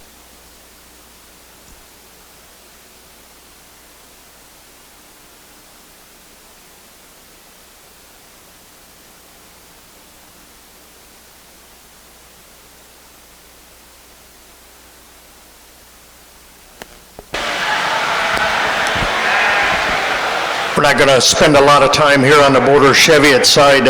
We spoke about each one of these females in class, and certainly we've got the junior divisions and the senior divisions. Just tremendous. I'm really happy with the quality that's been brought out to me, and certainly the ones that I've chosen certainly just go together extremely well. Today for champion, it's kind of hard to beat that yearling ewe. She's just massive. She's really nice and complete. There's just a lot of quality in that female. I think it gets a little closer between the junior champion ewe and the second senior ewe lamb there in that division. I'm going to come back with the junior ewe lamb here for reserve. I just think a tremendous quality female, and again, I think she's just got a nice future ahead. Congratulations. Let's put our hands together in appreciation for a great Border Cheviot show. Thank you. Grand Champion U for your National Border Cheviot Show is entry number 44. Out of the yearling U class, also the Senior Champion U, McGuire 5090, Cade Spildy, Stoughton, Wisconsin. The Reserve Grand Champion was entry number 61. Out of the Intermediate U Lamb class, our Junior Champion, Spildy 4016, Cade Spildy, Stoughton, Wisconsin. Now ready for Best Headed U. Best Headed U for the Border Cheviots.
captured, right?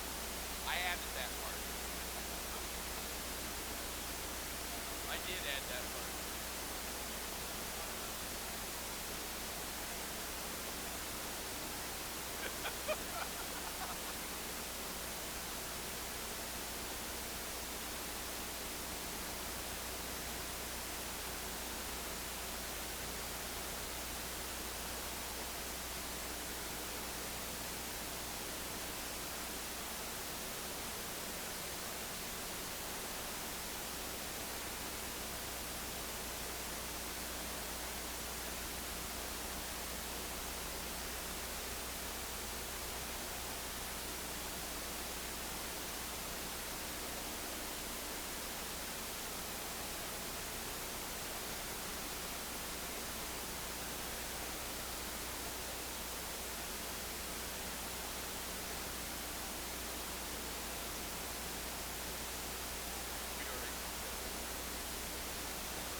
Best headed ewe for the Border Cheviot Show is entry number 65, Breezeview 410, Breezeview Farm at Glen, Pennsylvania.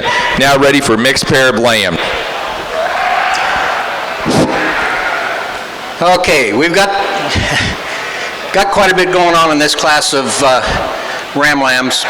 The first ram is the longest, soundest, thickest ram in the class. Fairly easy class winner, and nice little ram lamb.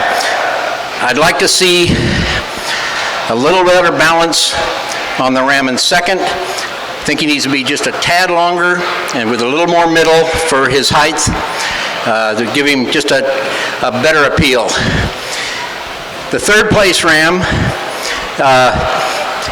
just a sound ram. That's what I can say about him. The rams behind him, there's a couple of them that might have stood in front of him, but one has questionable on the size of the testicles, and I'd like him a little thicker for his size. And the one I've got here in the back, when you look at his shoulders, I'd like to see those a little tighter up front and a little smoother through there. He just, as he gets older, I think he might have a little problem with that. Otherwise, he'd have stood higher. So.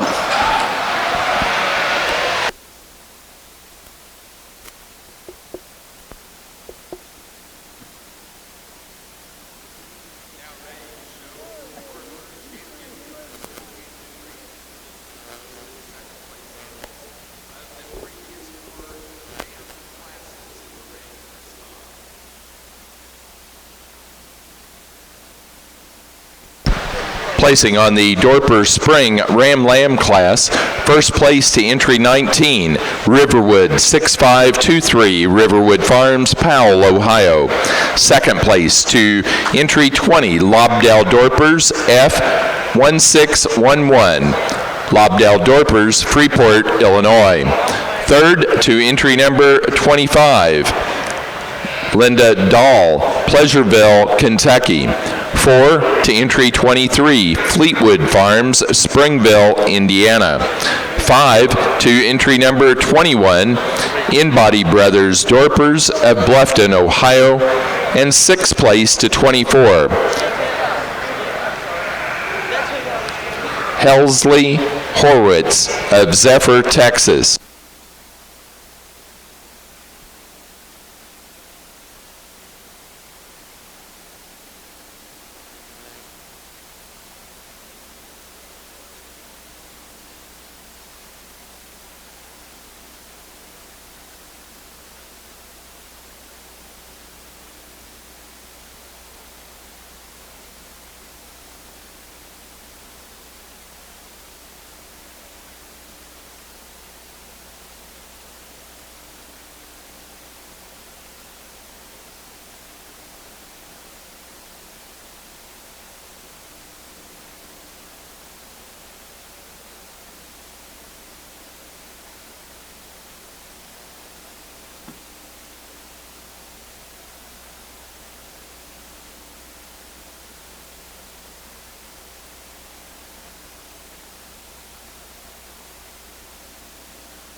Now ready for the flock class. Border Cheviot flock. Placing on the Border Cheviot class of mixed pair, first place goes to Cade Spildy of Stoughton, Wisconsin. Second, Paige Clyde, Greenville, Pennsylvania. And third to T.W. Cheviot's Rochdale, Indiana.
For the Dorper Show, our grand champion ram is entry number 1, the first place yearling ram, Riverwood 6235, Riverwood Farms, Powell, Ohio. The reserve champion is entry number 5, the first place fall ram lamb, Dry Creek Dorpers 0553, Jessica Jean Larrick, Leesburg, Ohio. Now ready for Dorper yearling ewes.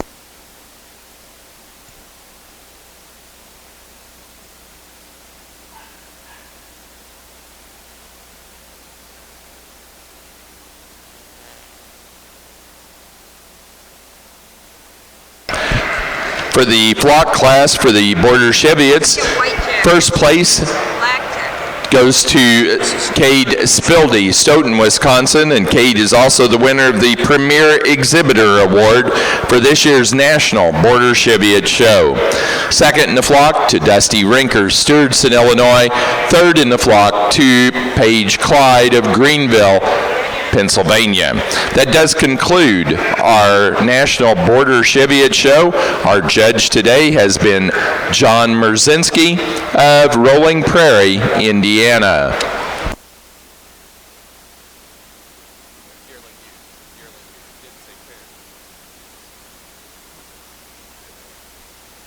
Again, we need Dorper yearling ewes into the ring, please.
Well, this was by far the toughest class I had to judge today.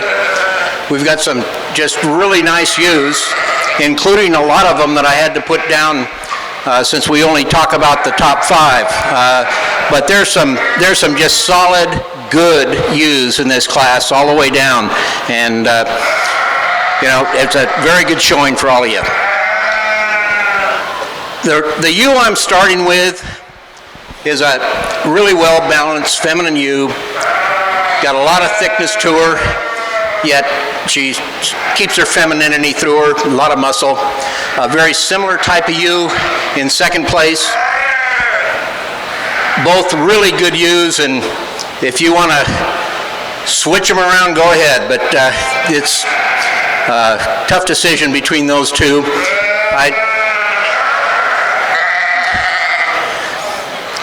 I agonized over it, so anyhow, that's where I'm going to put them today.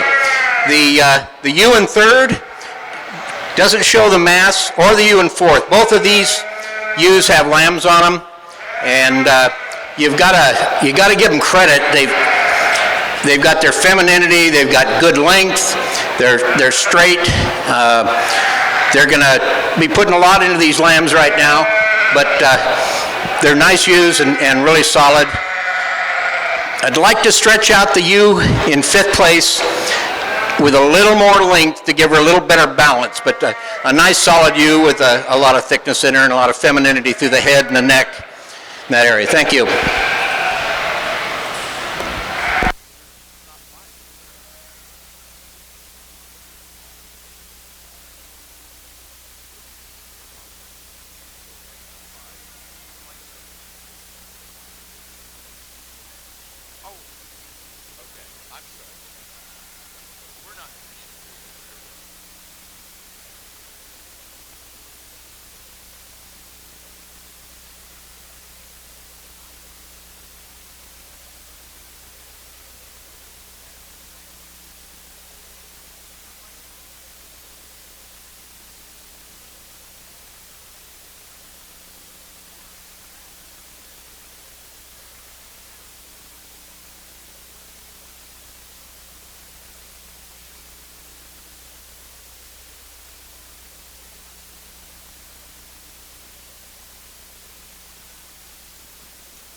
Now ready to show pair of yearling ewes, Dorper pair of yearling ewes. Placing on their class of yearling ewes for the Dorpers, first to entry number 37, Dry Creek Dorpers 0544, Jessica Jean Larrick, Leesburg, Ohio. Second place to entry number 30, Riverwood 6262, Riverwood Farms, Powell, Ohio. Third place to entry number 39, Lobdell Dorpers, Freeport, Illinois. 4 to entry 27, Melissa Warmond of Center Point, Texas. 5 to entry number 36, Willow Creek Farm, James Averill, Weberville, Michigan. 6th place to entry 32, Willow Creek Farm, James Averill. 7 to 29, Narrow Gate Farm, Smithville, Tennessee. 8th place to entry 38, Jessica Jean Larrick, Leesburg, Ohio. 9 to 31, Sandra Klum, Herod, Ohio. And 10th place to 34, Riverwood Farms, Powell, Ohio.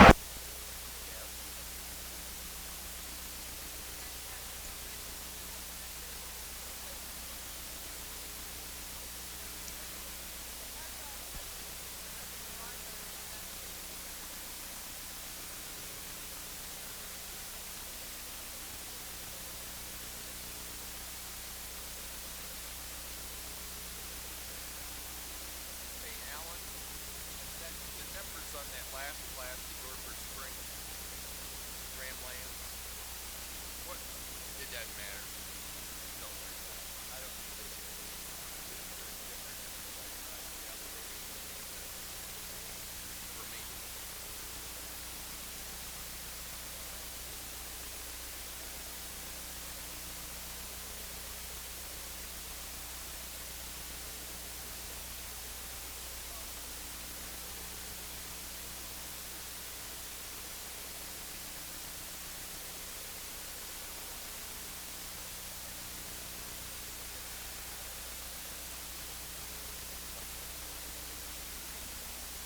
now ready for Dorper Ball Q Lance. Frank, please. Dorper Ball Q Lance. Placing on the pair of yearling ewes for the Dorpers, first place goes to Jessica Jean Larrick, Leesburg, Ohio. Second, Riverwood Farms, Powell, Ohio. Third to Willow Creek Farm, James Averill, Weberville, Michigan. And 4, Narrowgate Farm, Smithville, Tennessee. Yeah.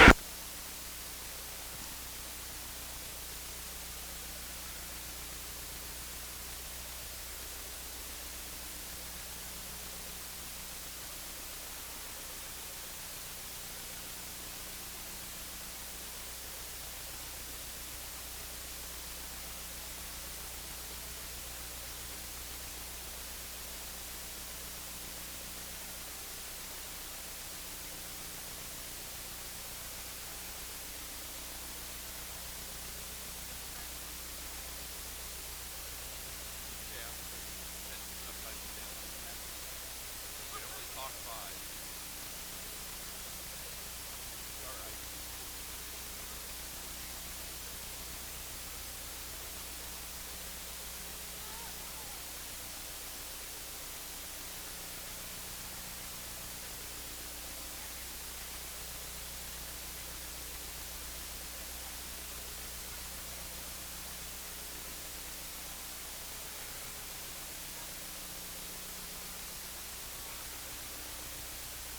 This guy's a good guy.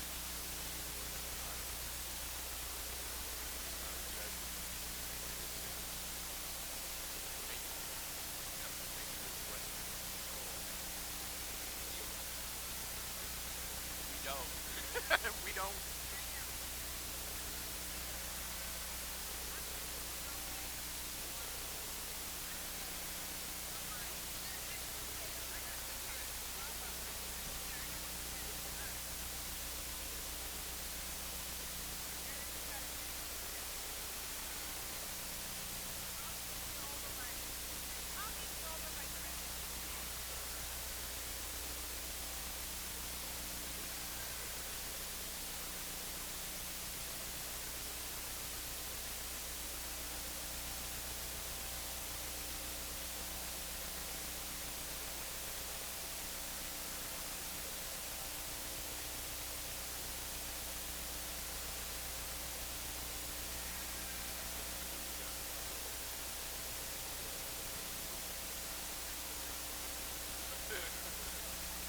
No, you're not. You're thinking about that.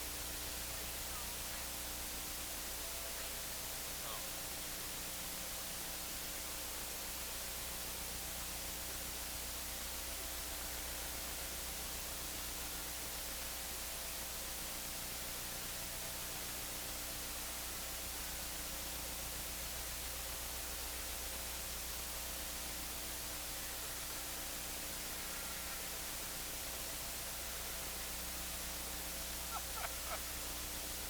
Yeah, man. Fingerless text me. When do I get it?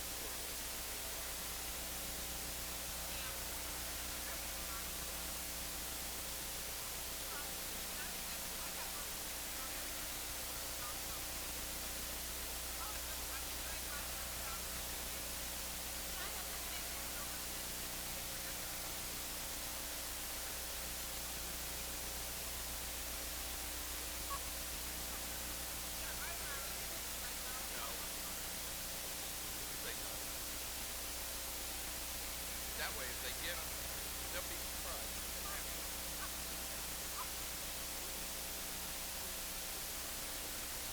No promises, Christopher. No promises. No, no promises.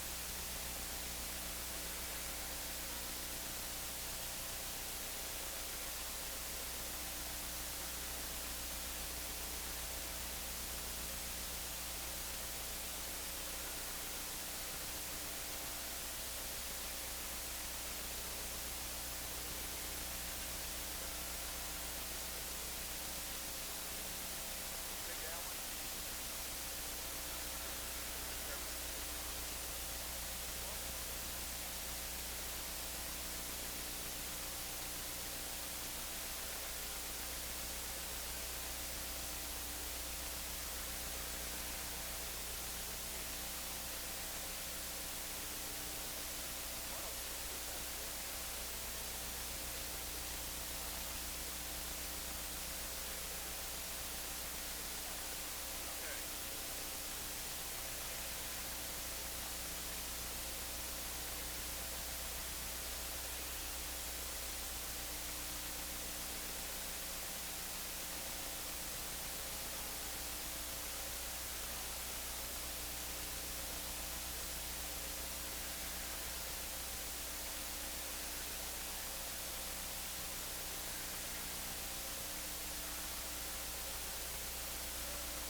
back a little bit. You got her too stretched out.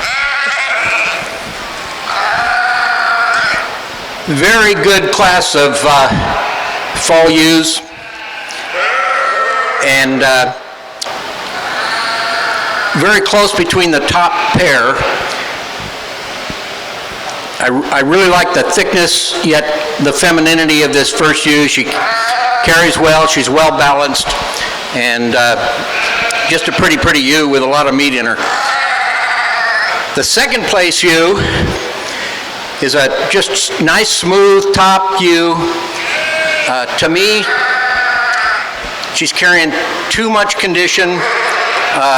She's just been fed very well. Let's put it like that, but a very nice ewe. I hate to see yearling ewes with that much extra on them. Very good ewe in third place. Not quite the length, not quite the smoothness or the balance of the ones ahead of her. And then this little ewe in fourth is just a really feminine, nice ewe. Really pretty ewe. I'd like to see just a little bit more depth of body. And the ewe in fifth, just a little more depth there to balance that length and height that she got. So, thank you.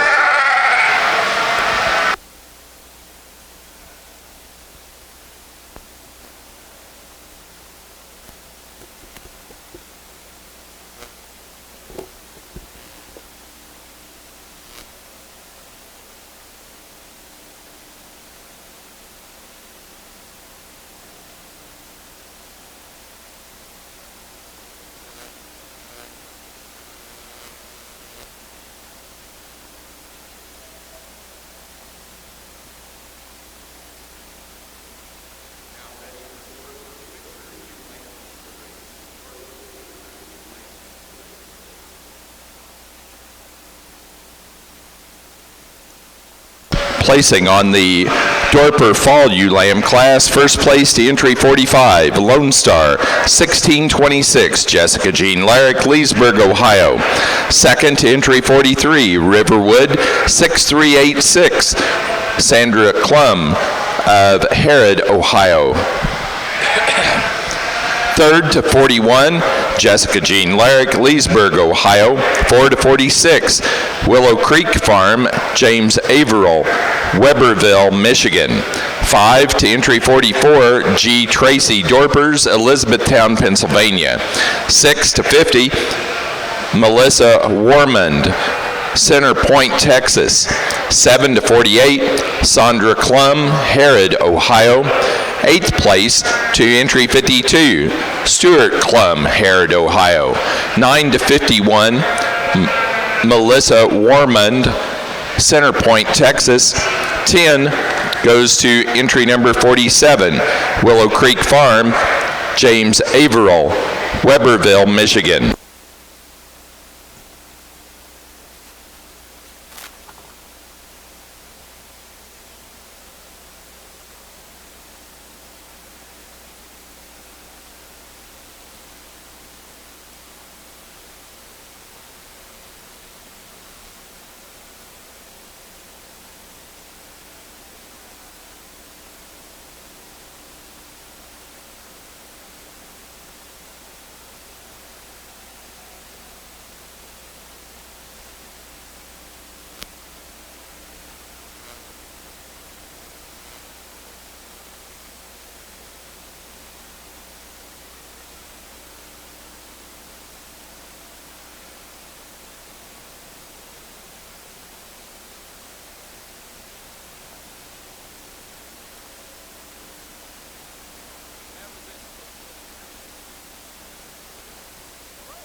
This was just an outstanding class of ewe lambs.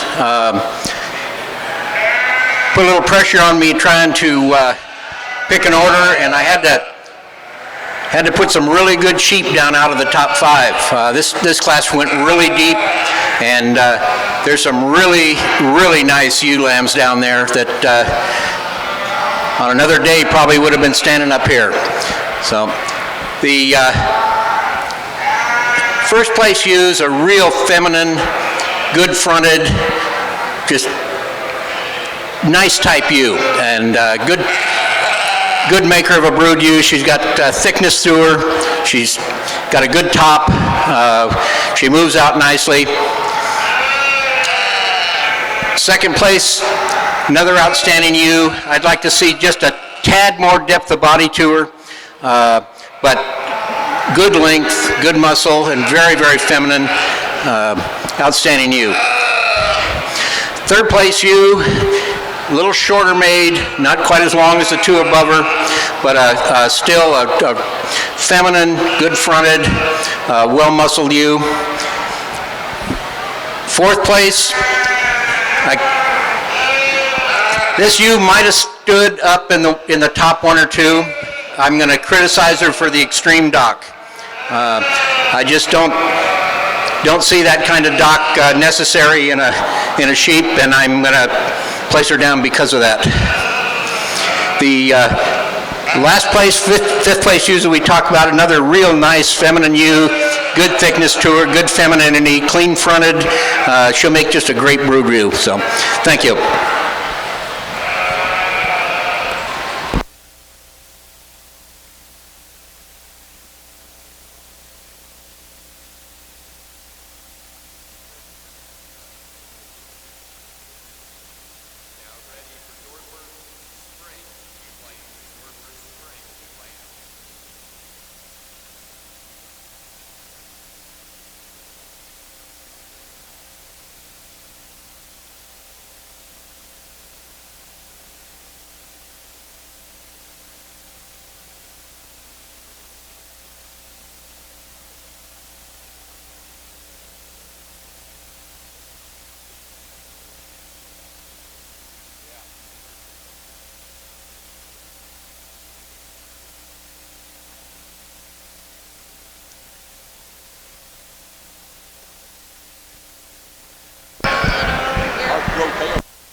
Wonder if they prolapse from if they do that.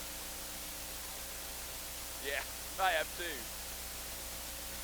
That old story I haven't bought too good.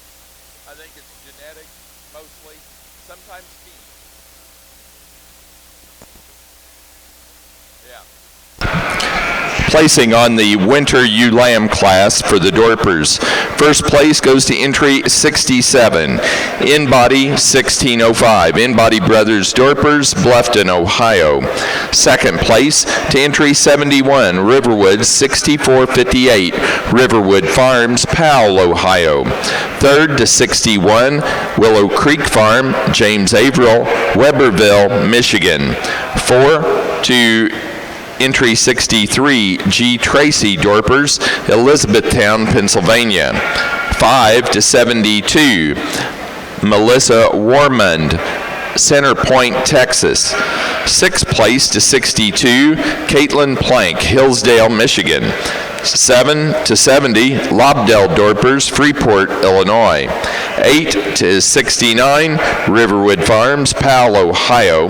9 to 65, Narrow Gate Farm, Smithville, Tennessee, and 10 to 66, Linda Dahl, Pleasureville, Kentucky.